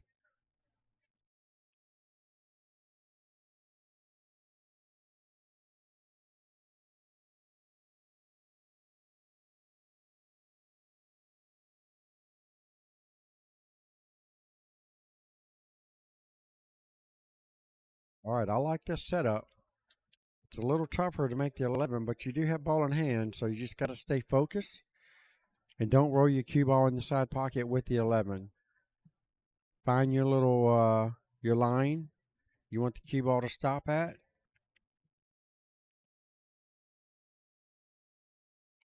And that's pretty good. That is pretty good.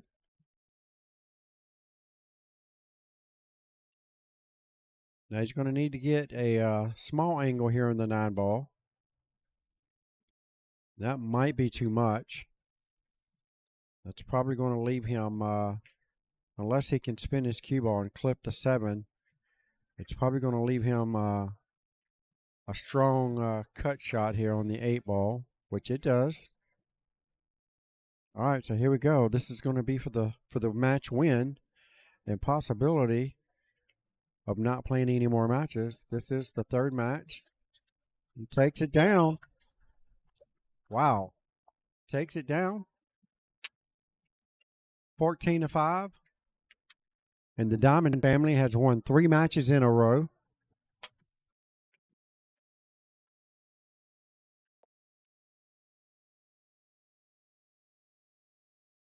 Depending on the points, I don't think 50 Shades of safe has a chance to win. So they may be forced to forfeit the last 2 matches. If they're anywhere around the 400 range,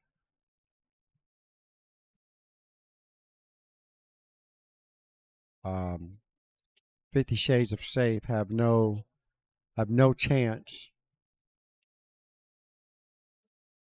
They would have to hold both opponents to 0. And if they put their lowest ranked players up there, which they just put up Alex, so they have no chance of getting 200 points off of Alex. The best they'll be able to do, we're fixing to find out. Let me get the details and I'll get the screens updated.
Fireball.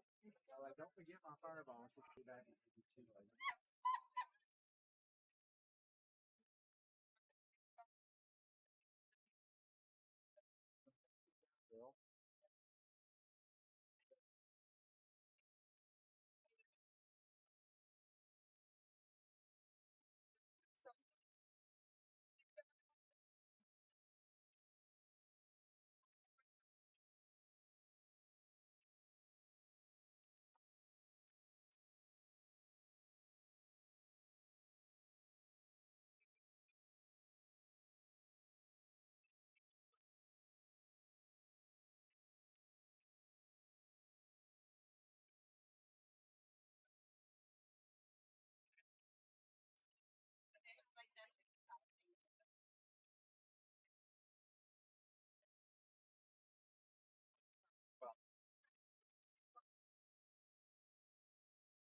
I have to go pick up an iPad or an iPad on it. It was on sale. So I was like, "Are you okay if I pick it up and then go there?" And he was like, "I can't believe you're even asking me." He's like, "You haven't been home 2 weekends, and you're asking me." And I'm like, and then he like just gets case on the phone, and I'm like, seriously? What the hell? I'm not a 5-year-old. Like, I didn't marry my dad. Am I asking, like legitimately? He's got to know what you love to do. I mean, you guys been together forever, it seems like. I don't know. How long? 7, 12? That would be. Okay. So,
All right.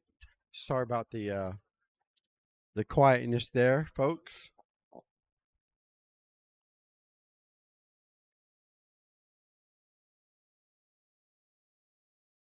Okay, Haley, I will tell your dad hi for you.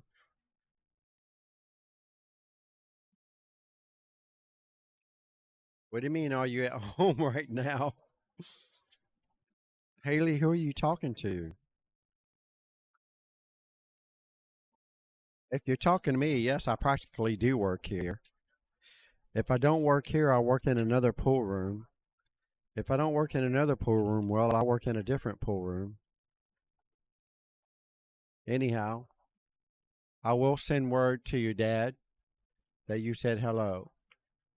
Not sure where he is at the moment, but when I see him, I'll make sure I let him know that Haley said hello. How you like that?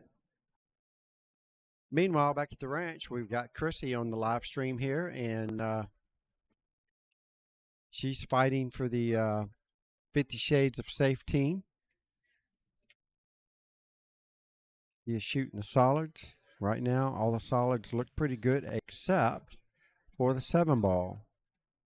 She's going to need to develop something on the 7 ball to have any kind of a chance to get on the 5 ball and win this match or win this set.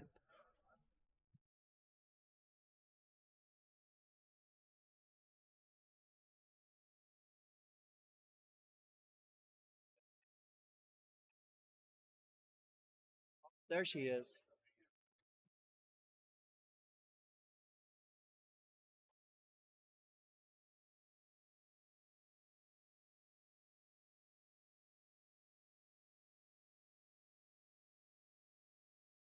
So close on the 2 ball for Chrissy.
All right. Well, that's a wrap for 50 Shades of Safe. I do believe they're coming back to play the losers bracket match sometime this evening.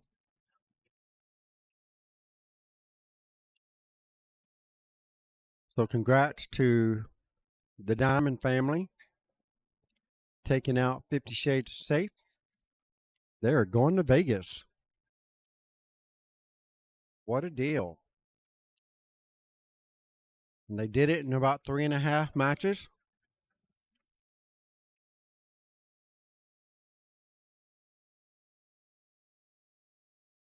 Means getting the team together right now and getting their pictures so they can get all the names of who's actually going to Vegas and whatnot.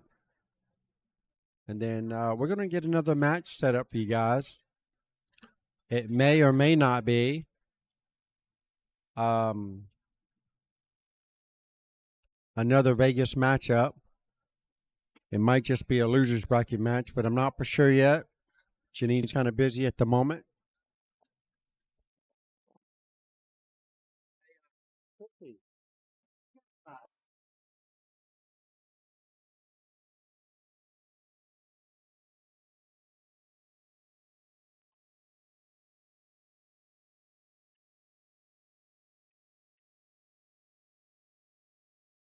You guys fixing to play now, or you still gotta wait?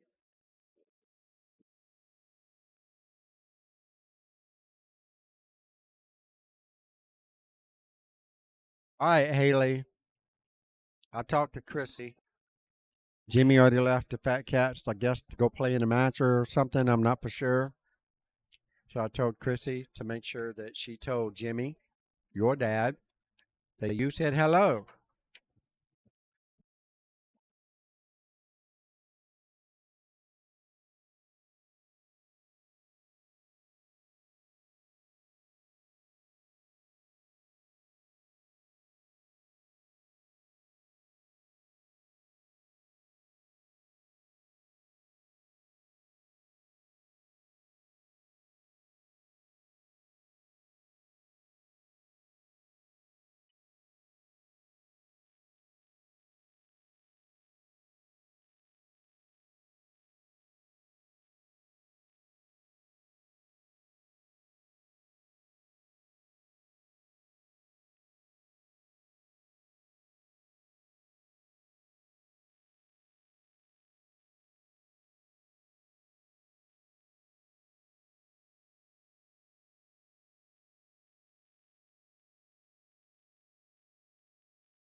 Got another Vegas match for you guys. It's going to be 50 Shades, which is the ones that just lost. That was a hot seat match. So now 50 Shades goes into the losers bracket match where they will face off with Suicide Squad. They're still getting everything ready. So give me a few minutes and I will get everything lined up. Get prepared to get started again.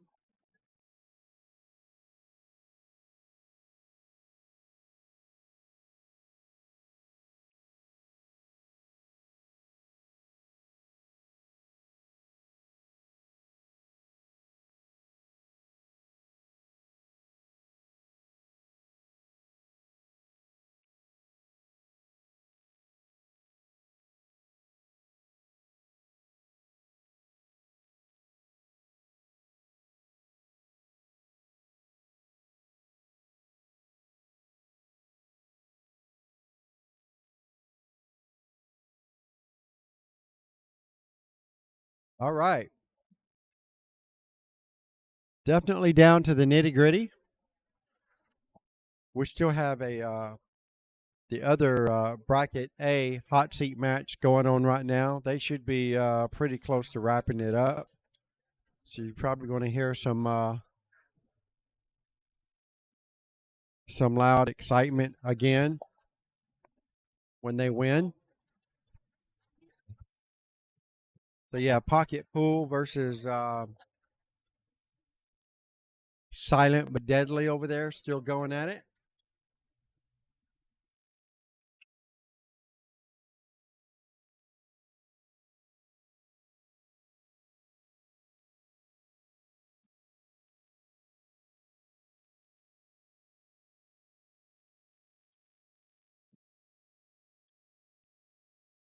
Getting a little loud over here.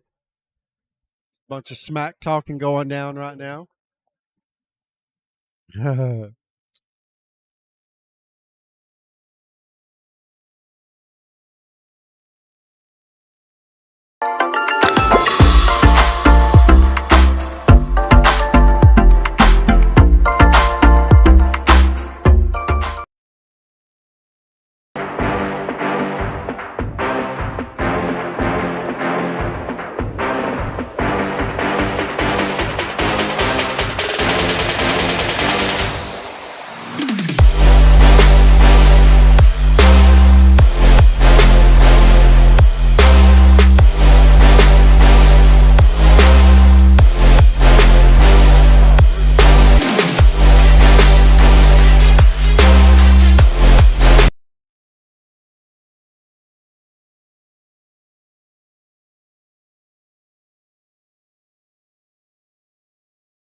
It was definitely funny. She'd be the only one that didn't think it was funny. No, not that part. The chain part.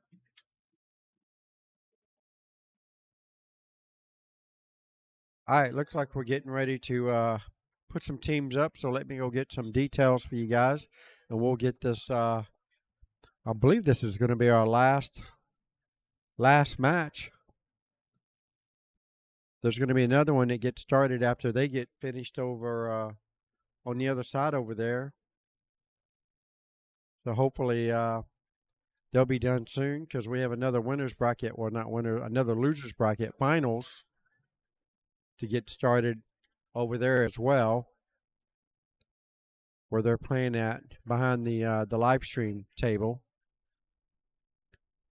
So whenever you hear some loud celebration over there, hopefully in the next few minutes, we'll know who won the Vegas trip, Silent but Deadly or Pocket Pool.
What I'm thinking doing is. Yeah.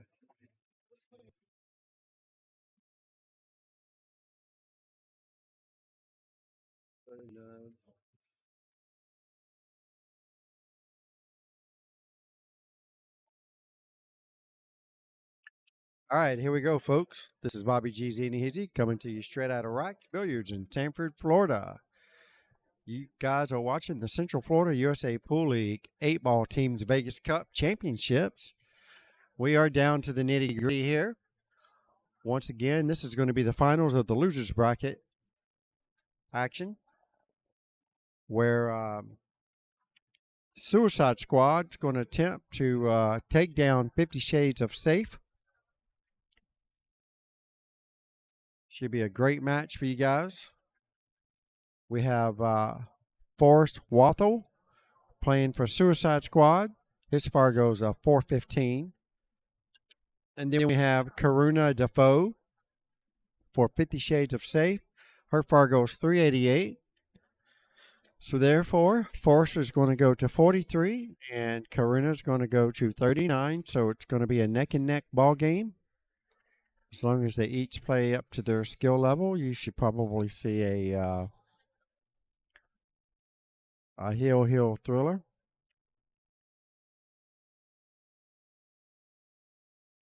So we're definitely down to our last. What do we got here? We have two teams playing over there right now. They started the same time that the other matches started that we just watched.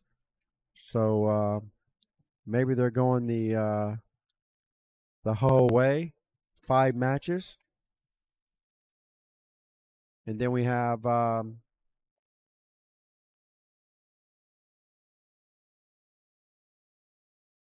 Suicide Squad and 50 Shades of Safe playing right now. And then we have 2 more teams waiting for them to finish over there so they can get started for their losers bracket finals. So now, right now, we have Forrest Waltho at the table for Suicide Squad.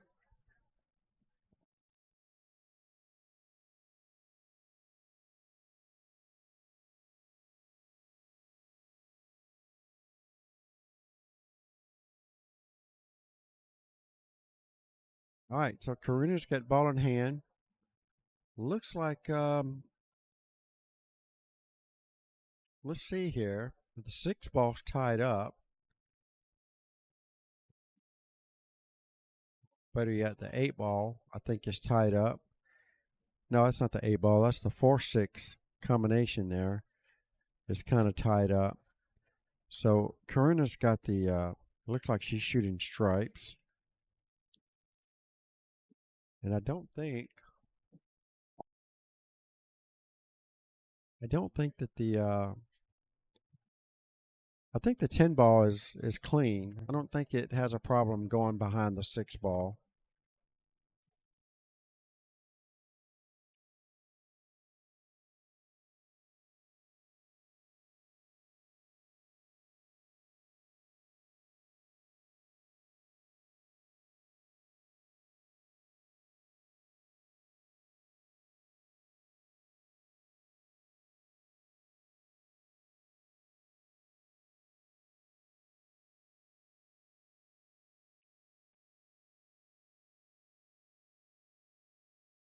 Got away with that one. He's not straight in with the 15, so she can either draw this ball back to the side rail and back out to the center of the table.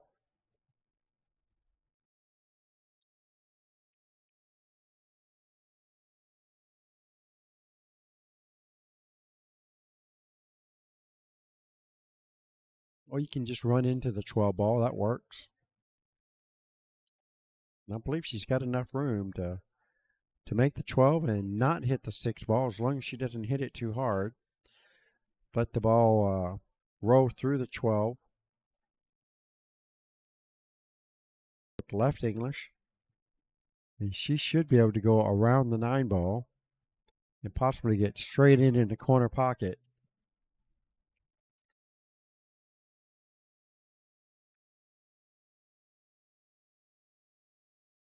Oh, she hit it really hard. She had no chance to go around those balls hitting it hard. She needed a soft roll with a slow spin. Let the spin grab when it hits the rail.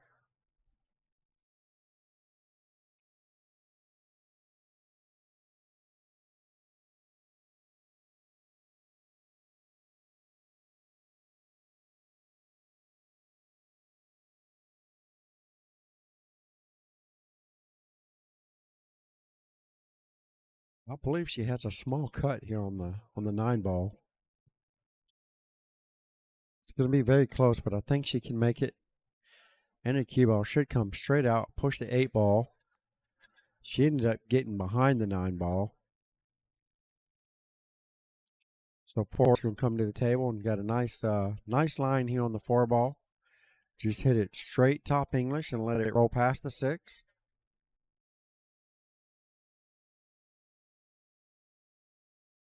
Just like so. I don't know if he got too much angle on this, but if he didn't, he can just roll straight forward and shoot the 3 in the side. And he went way too far for that. So now he's going to have an issue getting a shot here on the 3 ball.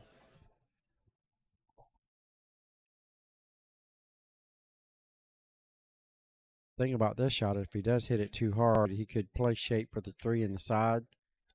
If he rolls it too hard, he could play the 3 in the corner, which is probably what he's got set up now. Unfortunately, he didn't make the 5 ball, though.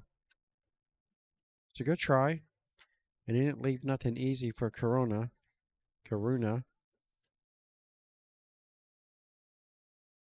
She may be able to bank this ball in. Pretty sure she can't cut it in. But it looks like pretty sure the bank is definitely there. The thing about the bank is all she got to do is shoot it at like a stop shot. Cue ball will stay right there in that vicinity. And she'll have a straight in shot on the 8 ball in the side pocket. Let's see if she shoots it that way. Don't have to hit it hard. And that was the good speed, but she hit it way too thin.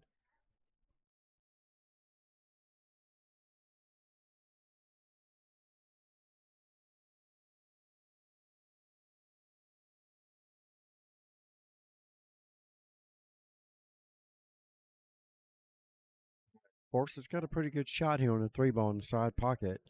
You don't really have to do a lot with the cue ball. Just get it to the side rail and back out, and make sure you don't hit it hard enough to go behind the 8. So pocket speed is all you need. Get the cue ball anywhere from 4 to 12 inches off the rail. And that was perfect where he got it. Unfortunately, the 3 did not go. So Karuna is going to have a nice shot here on the 9. She can go 1 rail and shoot the 8 in the side, or she can go 2 rail and shoot the 8 in the other side. If she knows control of the cue ball, she'll go 2 rails. If not, she'll just go 1 single rail and try to get as wide as she can. If she can get anywhere around the 3rd diamond where her hand is, she'll be golden. Oh, she hits the ball way too heavy.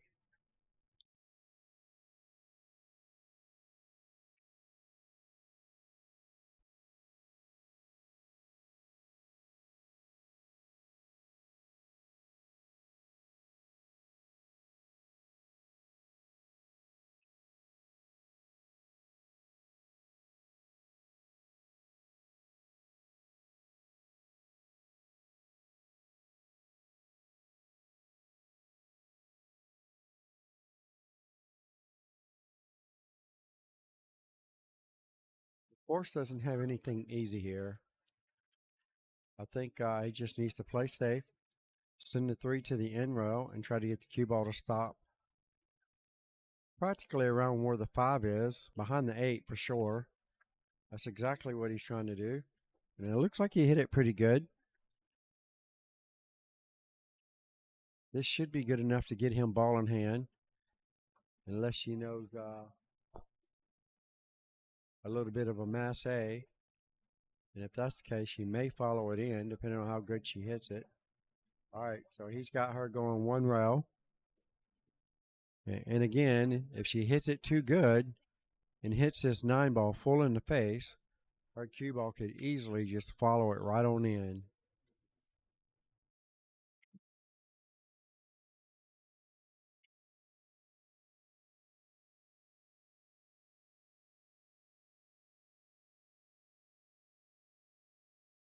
Just misses the 9-ball.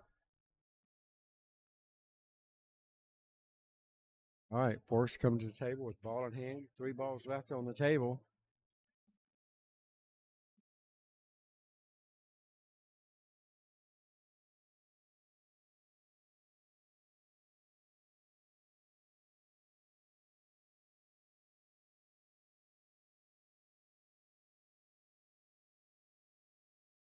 Slide it out just a little bit and take the 8 inside. Looks like that's what he's set up to do here.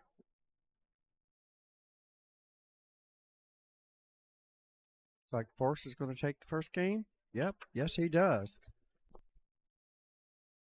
Forrest gets the first rack, 14-7.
You guys are watching the Central Florida USA Pool League. This is the 8-ball team's Vegas Cup Championships. The winner here will win a trip to Vegas for the whole team. All expenses paid trip, airfare, hotel, tournament entry, the whole 9 yards.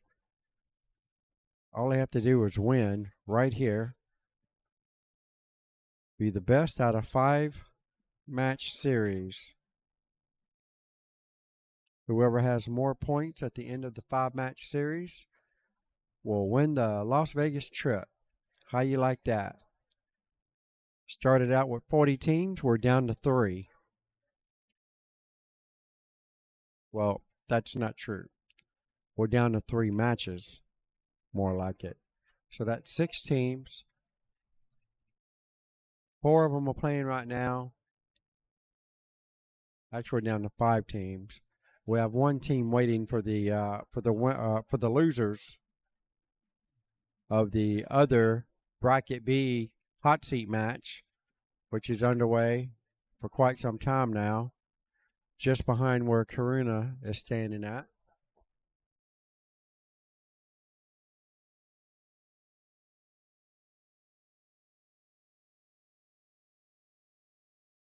So 40 teams, and we're sending 4 teams.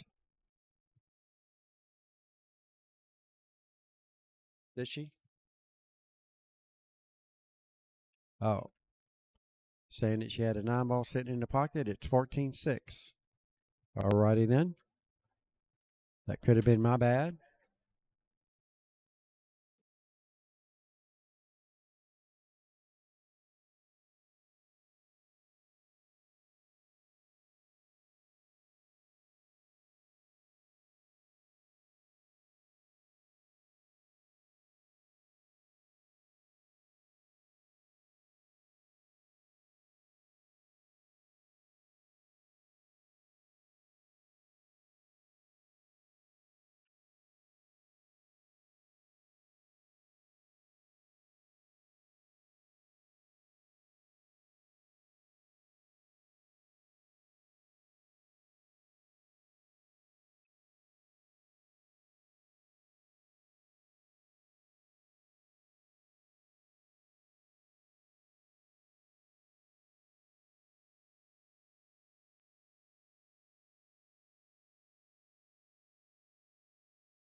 for once.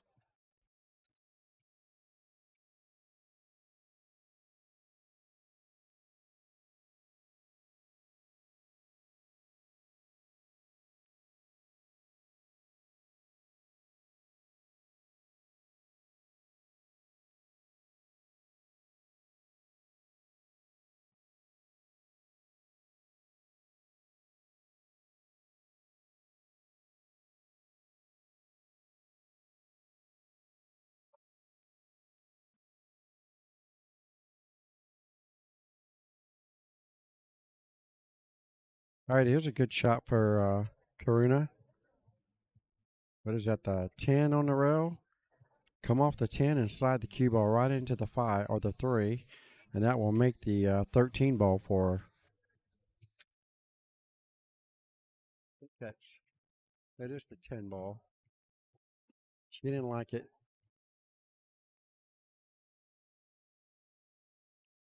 Oh, was I looking at the wrong thing?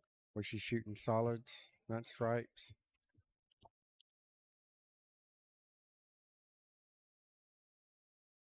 All that money waving around, among other things.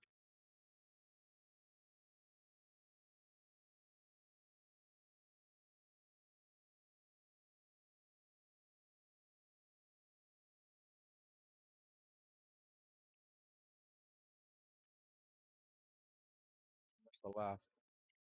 Wow, she didn't even say bye or nothing. What kind of friend is that?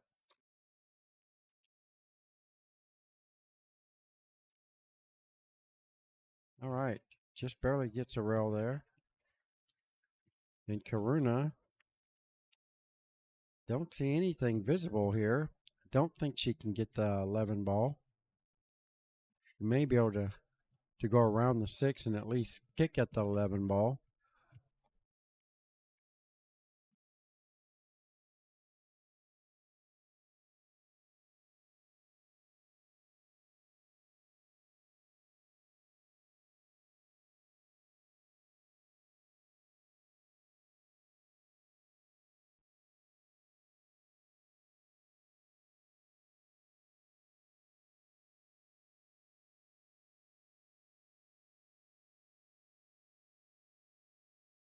Ball and Paul for Forrest.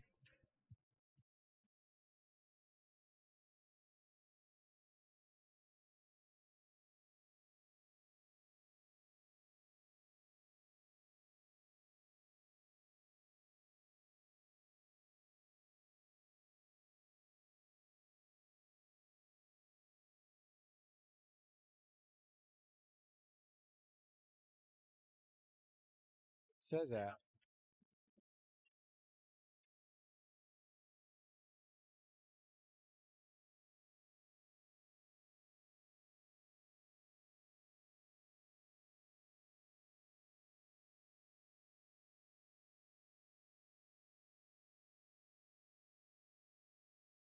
Nice shot by Forrest.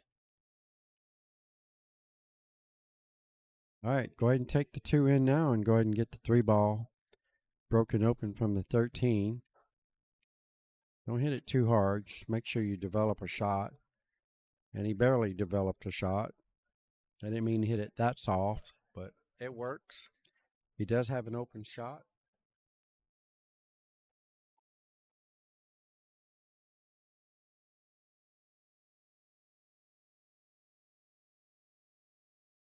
Just goes in. He thought he missed the ball.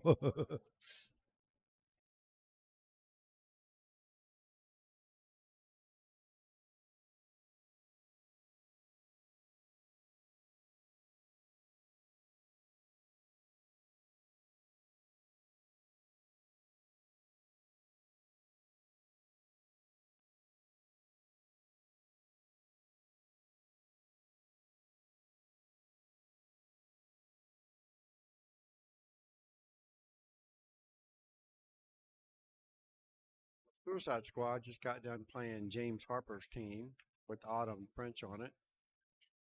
And their team they won 3 matches. Rob and James were neck and neck all the way to Hill. Rob wins the match. I believe that's how that worked. Rob loses the match, but he gets all of his points and a few extras. And the app showed whoever won the match was going to win overall. And when it came down to it, because Rob scored 2 or 3 points over what he was supposed to, he gets credit for those 2 or 3 points. And Rob's team, Suicide Squad, ends up overtaking their opponent's 3-match win by 1 point overall total score. So here we are. Suicide Squad gets a chance to beat up on 50 Shades of Safe. And James Harper and Autumn French and the rest of the gang on their team, I guess they settle for runner-ups. I think that's how that works. Really good shooting by their team. Had some great matches today. I was really expecting their team to make it to the final. And they're only down by 1 point. Wow. Unbelievable. Okay. Karuna takes this match here, 14-6. That puts her up to 20. 6 points to Forrest, and what do you know? That puts him up to 20. So we're at 20-20 right now.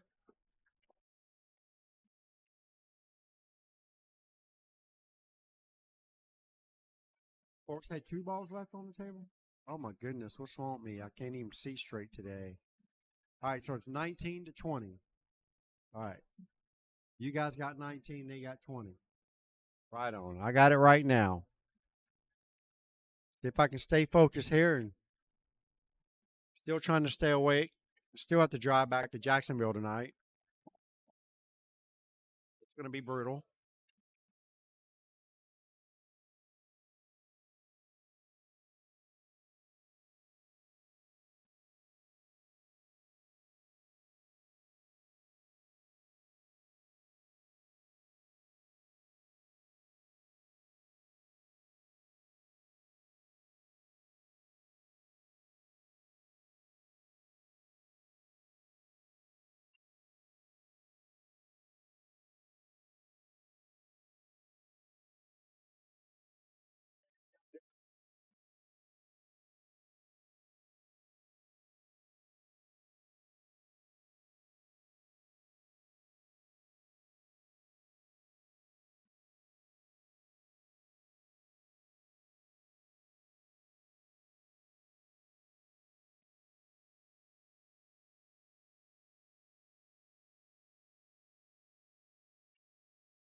Nice hit there by Forrest. Didn't leave anything easy for Karuna.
Well, that might leave a mark.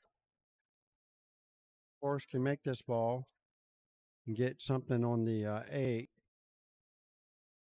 He might be able to draw this ball, at least softly, like so. Ooh. Speaking of mark, that might leave a mark as well.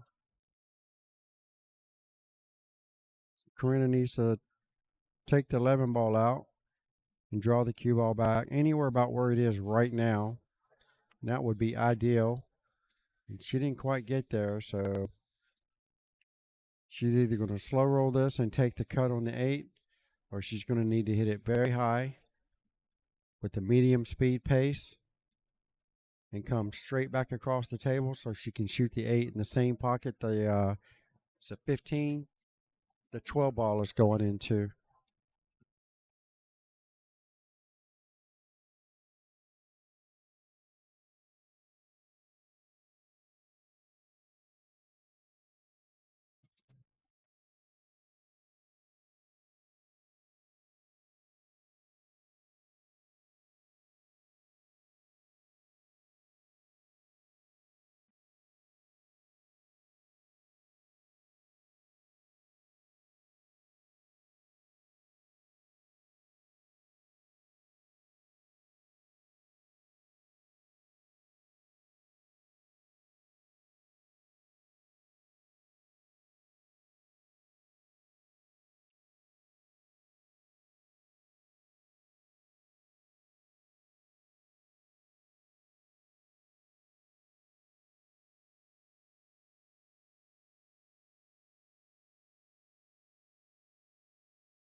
Good job.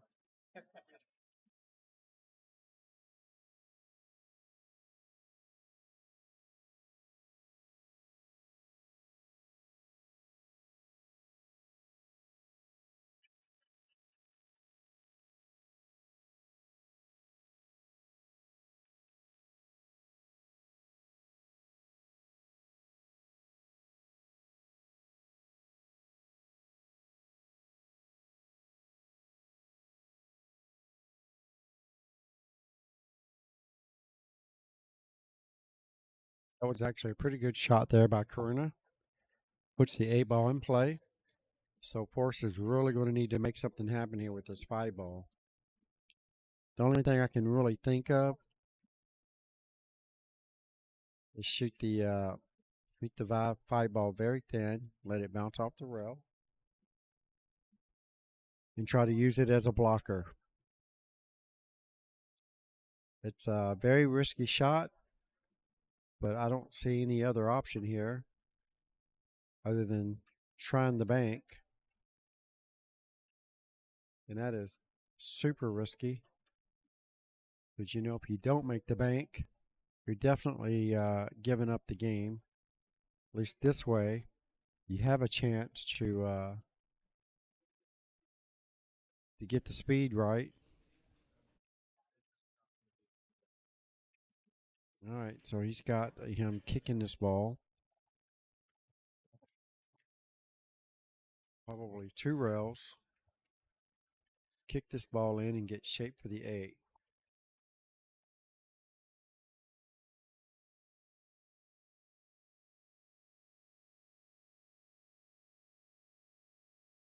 Wow. Really good try there. Really good try there for Forrest.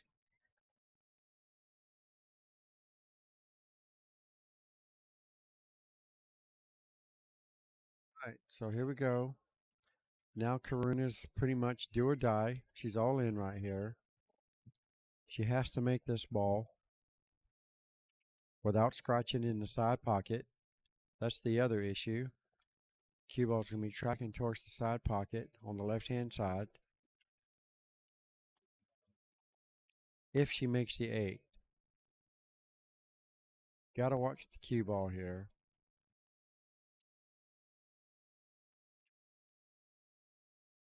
See if she would have made the 8. It's a tough shot. That wasn't an easy shot by no means. The Force going to see if we can stun this ball and hold for the 8 ball. Yeah, I didn't expect him to do that, but this just got really funny.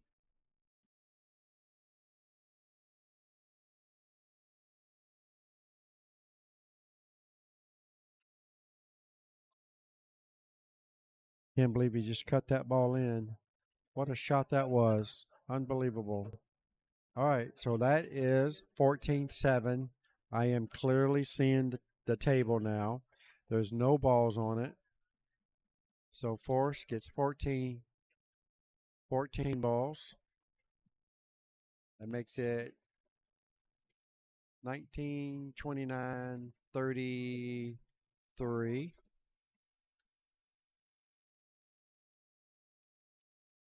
And Karuna gets 7 balls, so that makes her 27. Okay. So we're at a heel situation. Karuna got the balls that she needed to get in there like swimwear. And we have a heel thriller.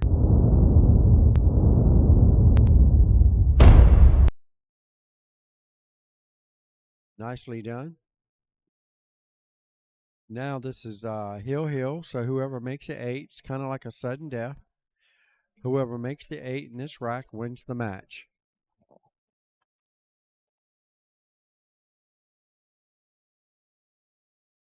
And it looks like we have Pocket Pool playing Silent but Deadly over there still. And it looks like they're on the last match. And I'm not for sure if it's heel over there. But you got 2 great players, Luis Hernandez, which plays really good. And then we have Jerry, not really for sure how to pronounce his last name, Rezu something. I don't know. He plays in our Wednesday night and Monday night leagues here at Rax. So they're going toe-to-toe right now. And basically whoever wins this match is going to win the trip to Vegas. So let's see. There's just a couple balls left on the table over there.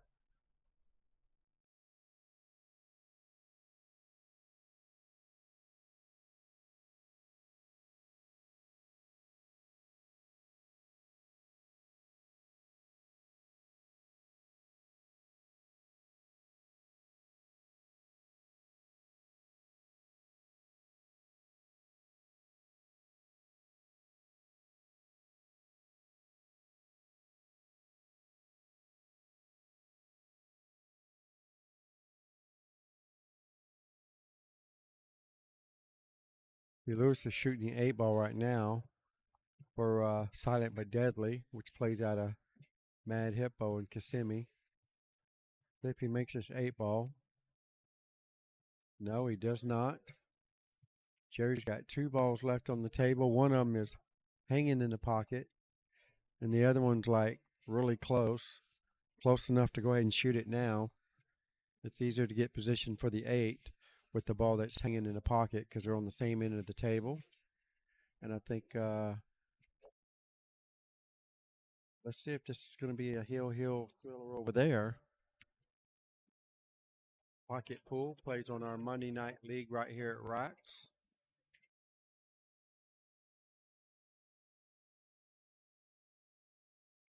Right. Jerry takes that rack, and they're not done yet, so they're racking the balls.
Good shot by Karuna. Nice touch inside pocket. You got the 11 ball hanging in the pocket. She got the 9, 15. Got lots of options here. She needs to go ahead and get shape for that 14 because that is not an easy.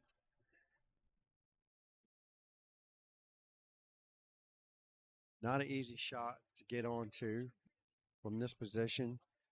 And she gets bad position on the 9 ball, so now she's probably going to be forced to go for a 9-11 combination. And she needs to make sure she hits this nice and slow so she can hold position for the 14. And that should give her a shot at the 9 ball in the same pocket where the 11 should be going. So let's see which one she takes.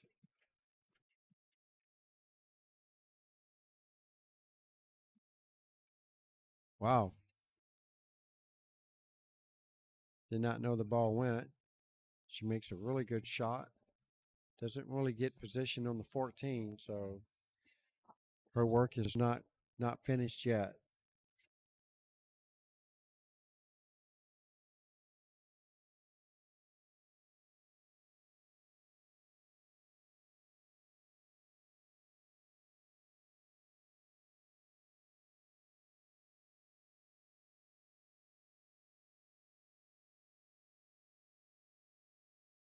Wow, look at that.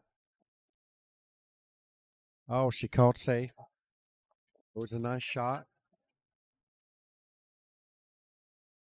That was a really nice shot. And she called safe.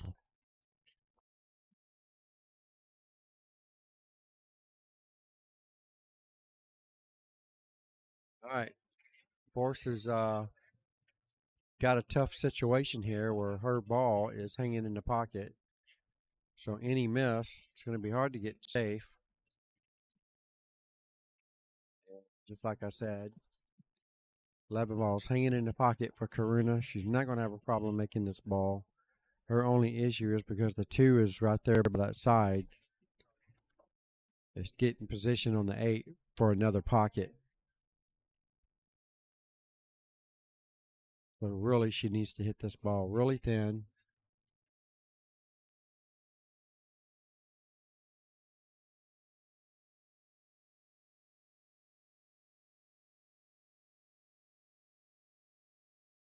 She hit it pretty thin, and she's getting good on the 8-ball. She's going to like this.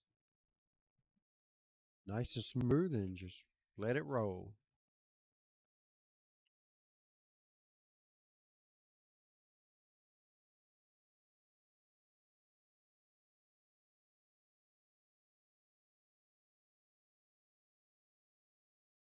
All right, there you have it, folks. Corinna takes her first match down for 50 Shades of Safe. Gets it done. It was definitely a close matchup. So that was the first round match of this 5-match series.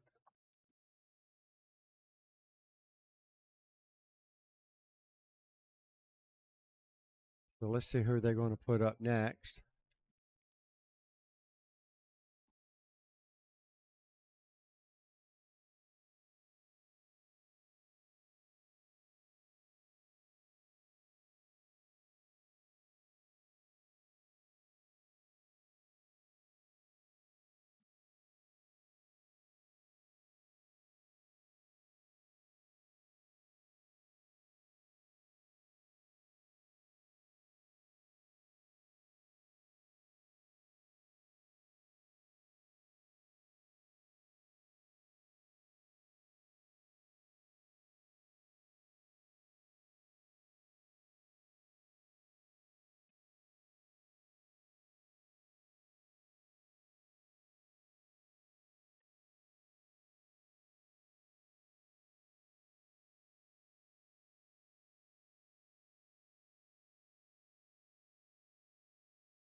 All right, here we go, folks. Second round action.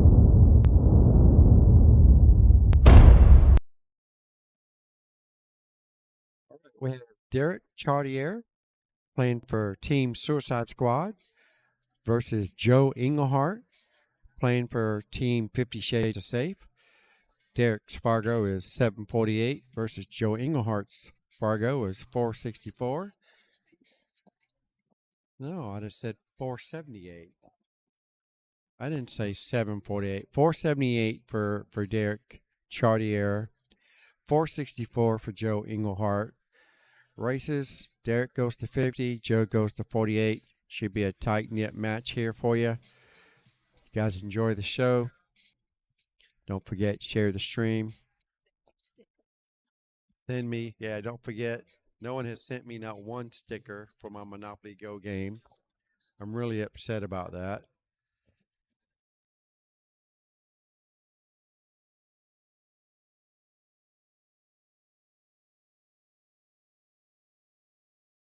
So anyhow, we have Derek Chartier at the table now, shooting for Suicide Squad.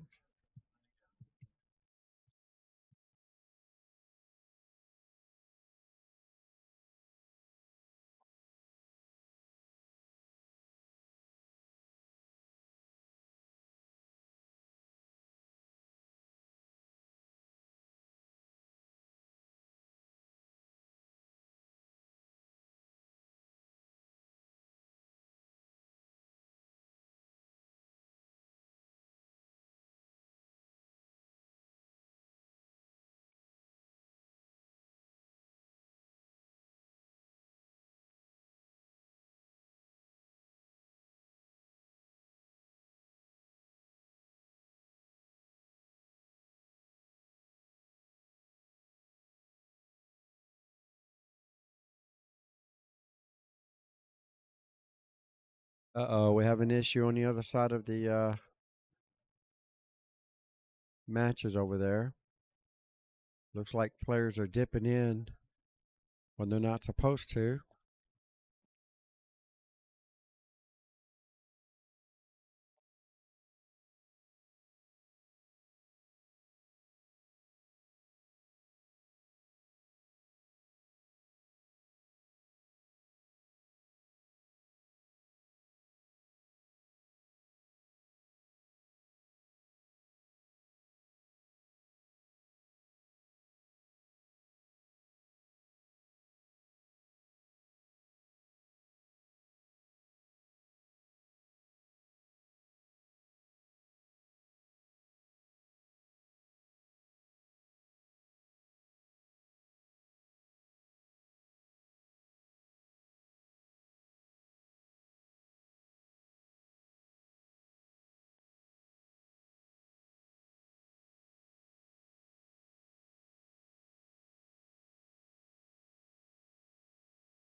Okay. 50 Shades of Safe. Joe Eagleheart takes the first rack, 14-2 over Derek Chartier, which is a 478 Fargo, by the way, not 748. If I said that, my bad.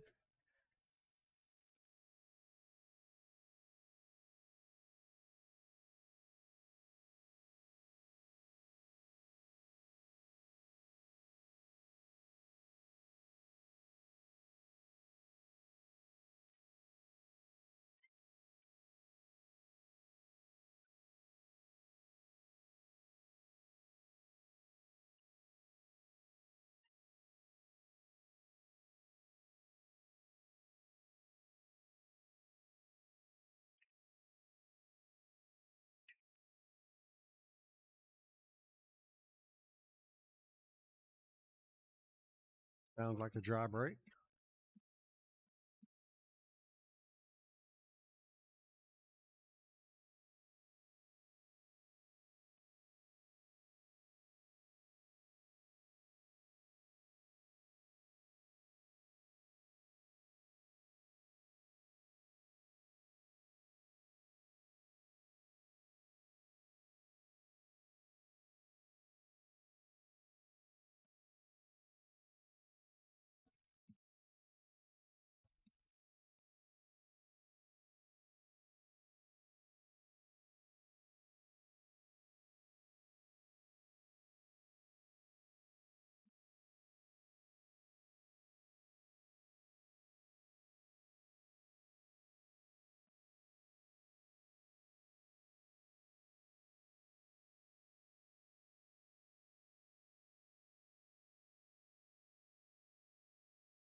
There you have it. Silent but deadly takes down Pocket Pool in the hot seat match. They're not done yet. Silent but deadly's done today. Done for the weekend.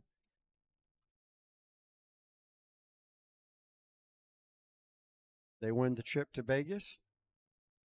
They play out of Mad Hippo and Kissimmee. Don't they play out of Mad Hippo? Yep, they play out of Mad Hippo and Kissimmee. They got a great team. So we'll be sending them off to Vegas to make us proud. Pocket Pool has one more chance. They'll be playing in the finals of the losers bracket. And whoever wins that, just like our matchup we're watching right now, the winner of their match will be going to Vegas also. And they're waiting for who are they waiting for?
Derek Chartier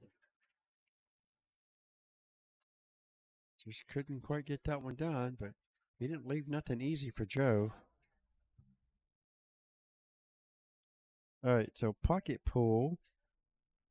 I did not catch the other side of the bracket, so I'm not really for sure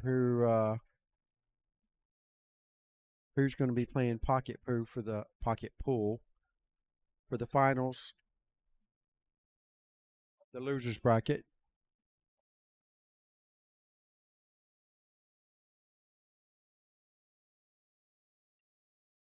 Oh, it looks like Woodall's team. Yeah, I believe it's Woodall's team that they have to play in the finals of the losers bracket, bracket A or so.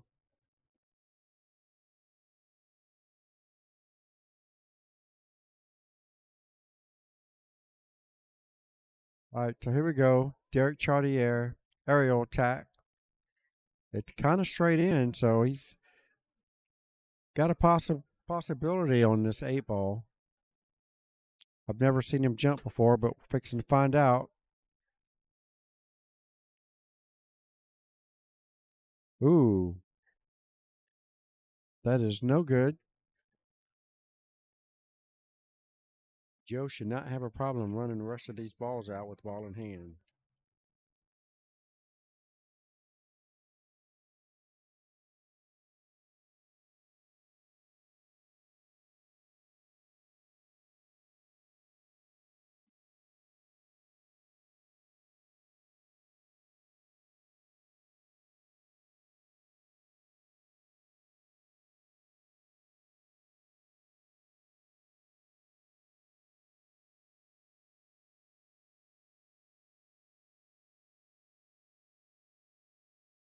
He almost ran his position, but he should be okay here. This will take a 28-9 lead. All right, so that's a 14-7 over there.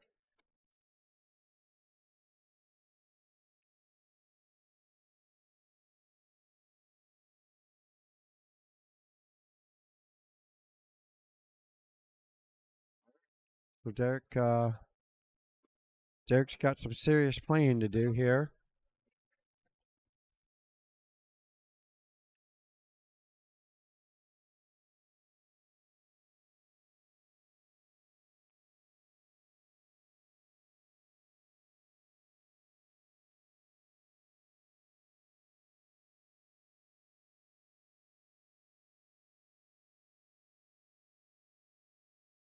All right, here's the break. Third rack, Joe Englehart for 50 Shades of Safe.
Wow, very close.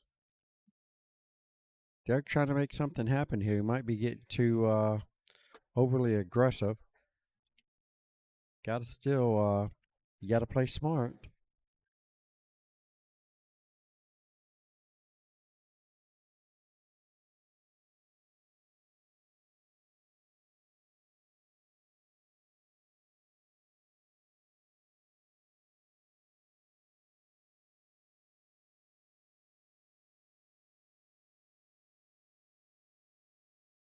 Here we go. Cut shot on the 5.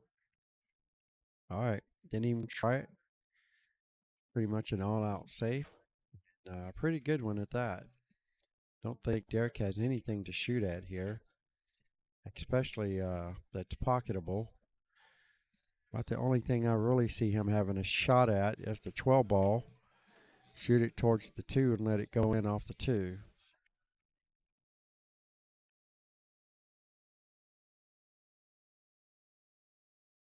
Derek doesn't even look like he's really trying all that hard at the moment. Just kind of free swinging at the shots. Not really walking around and seeing where he needs to tact his object ball.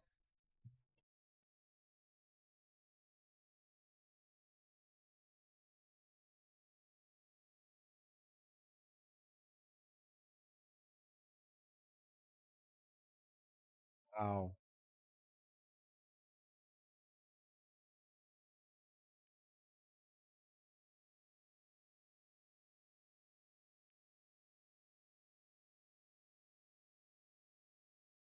Still has the same shot I was talking about on the 12.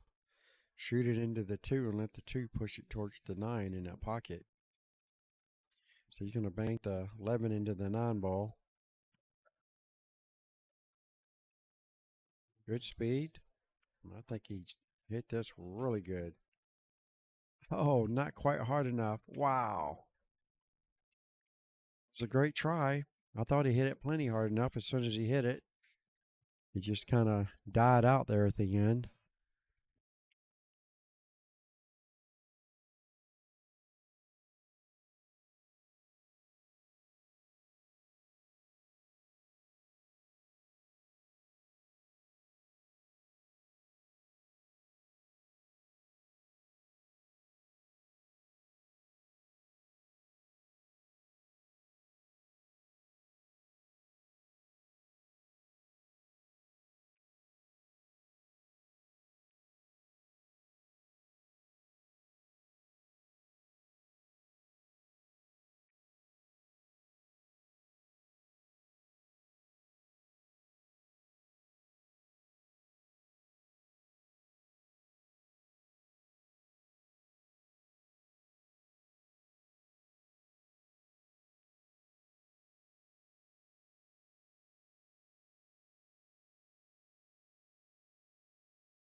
Trying to get the 2 ball out at the same time.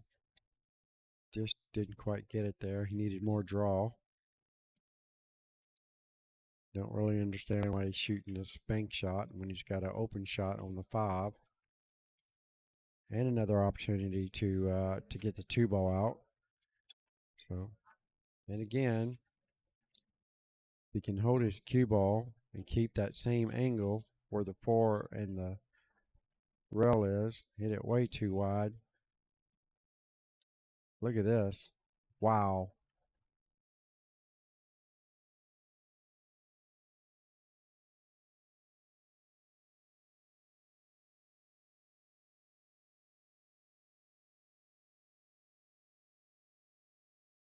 Not bad. Played a nice safety there on Derek.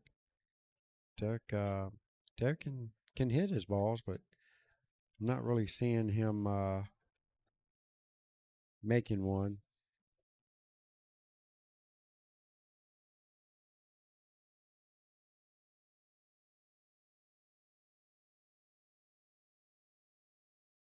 Good safety play.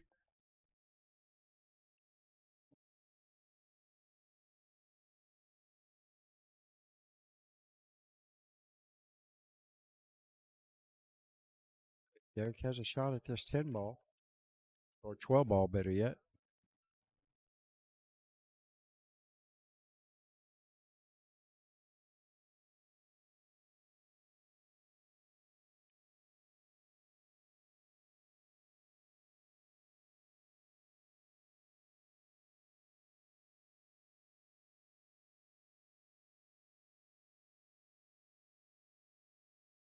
Doesn't even try it. Think I'd at least shot it towards the side pocket. Maybe get it close while sending the cue ball up table.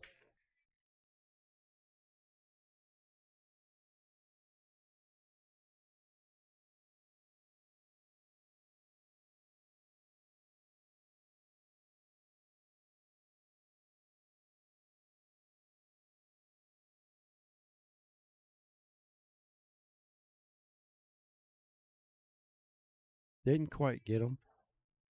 Derek's got a straight in here on the 14. Sinks it in. I don't think the 12 ball goes past the 11. If it does, it is super tight, but I'm pretty sure it doesn't go. So Derek might be forced to go rail first and try to make the 11 ball. If you're going to do this, you got to hit it very, very slow. Try to get your cue ball to hold up a little bit so you can get a shot on the 12 ball.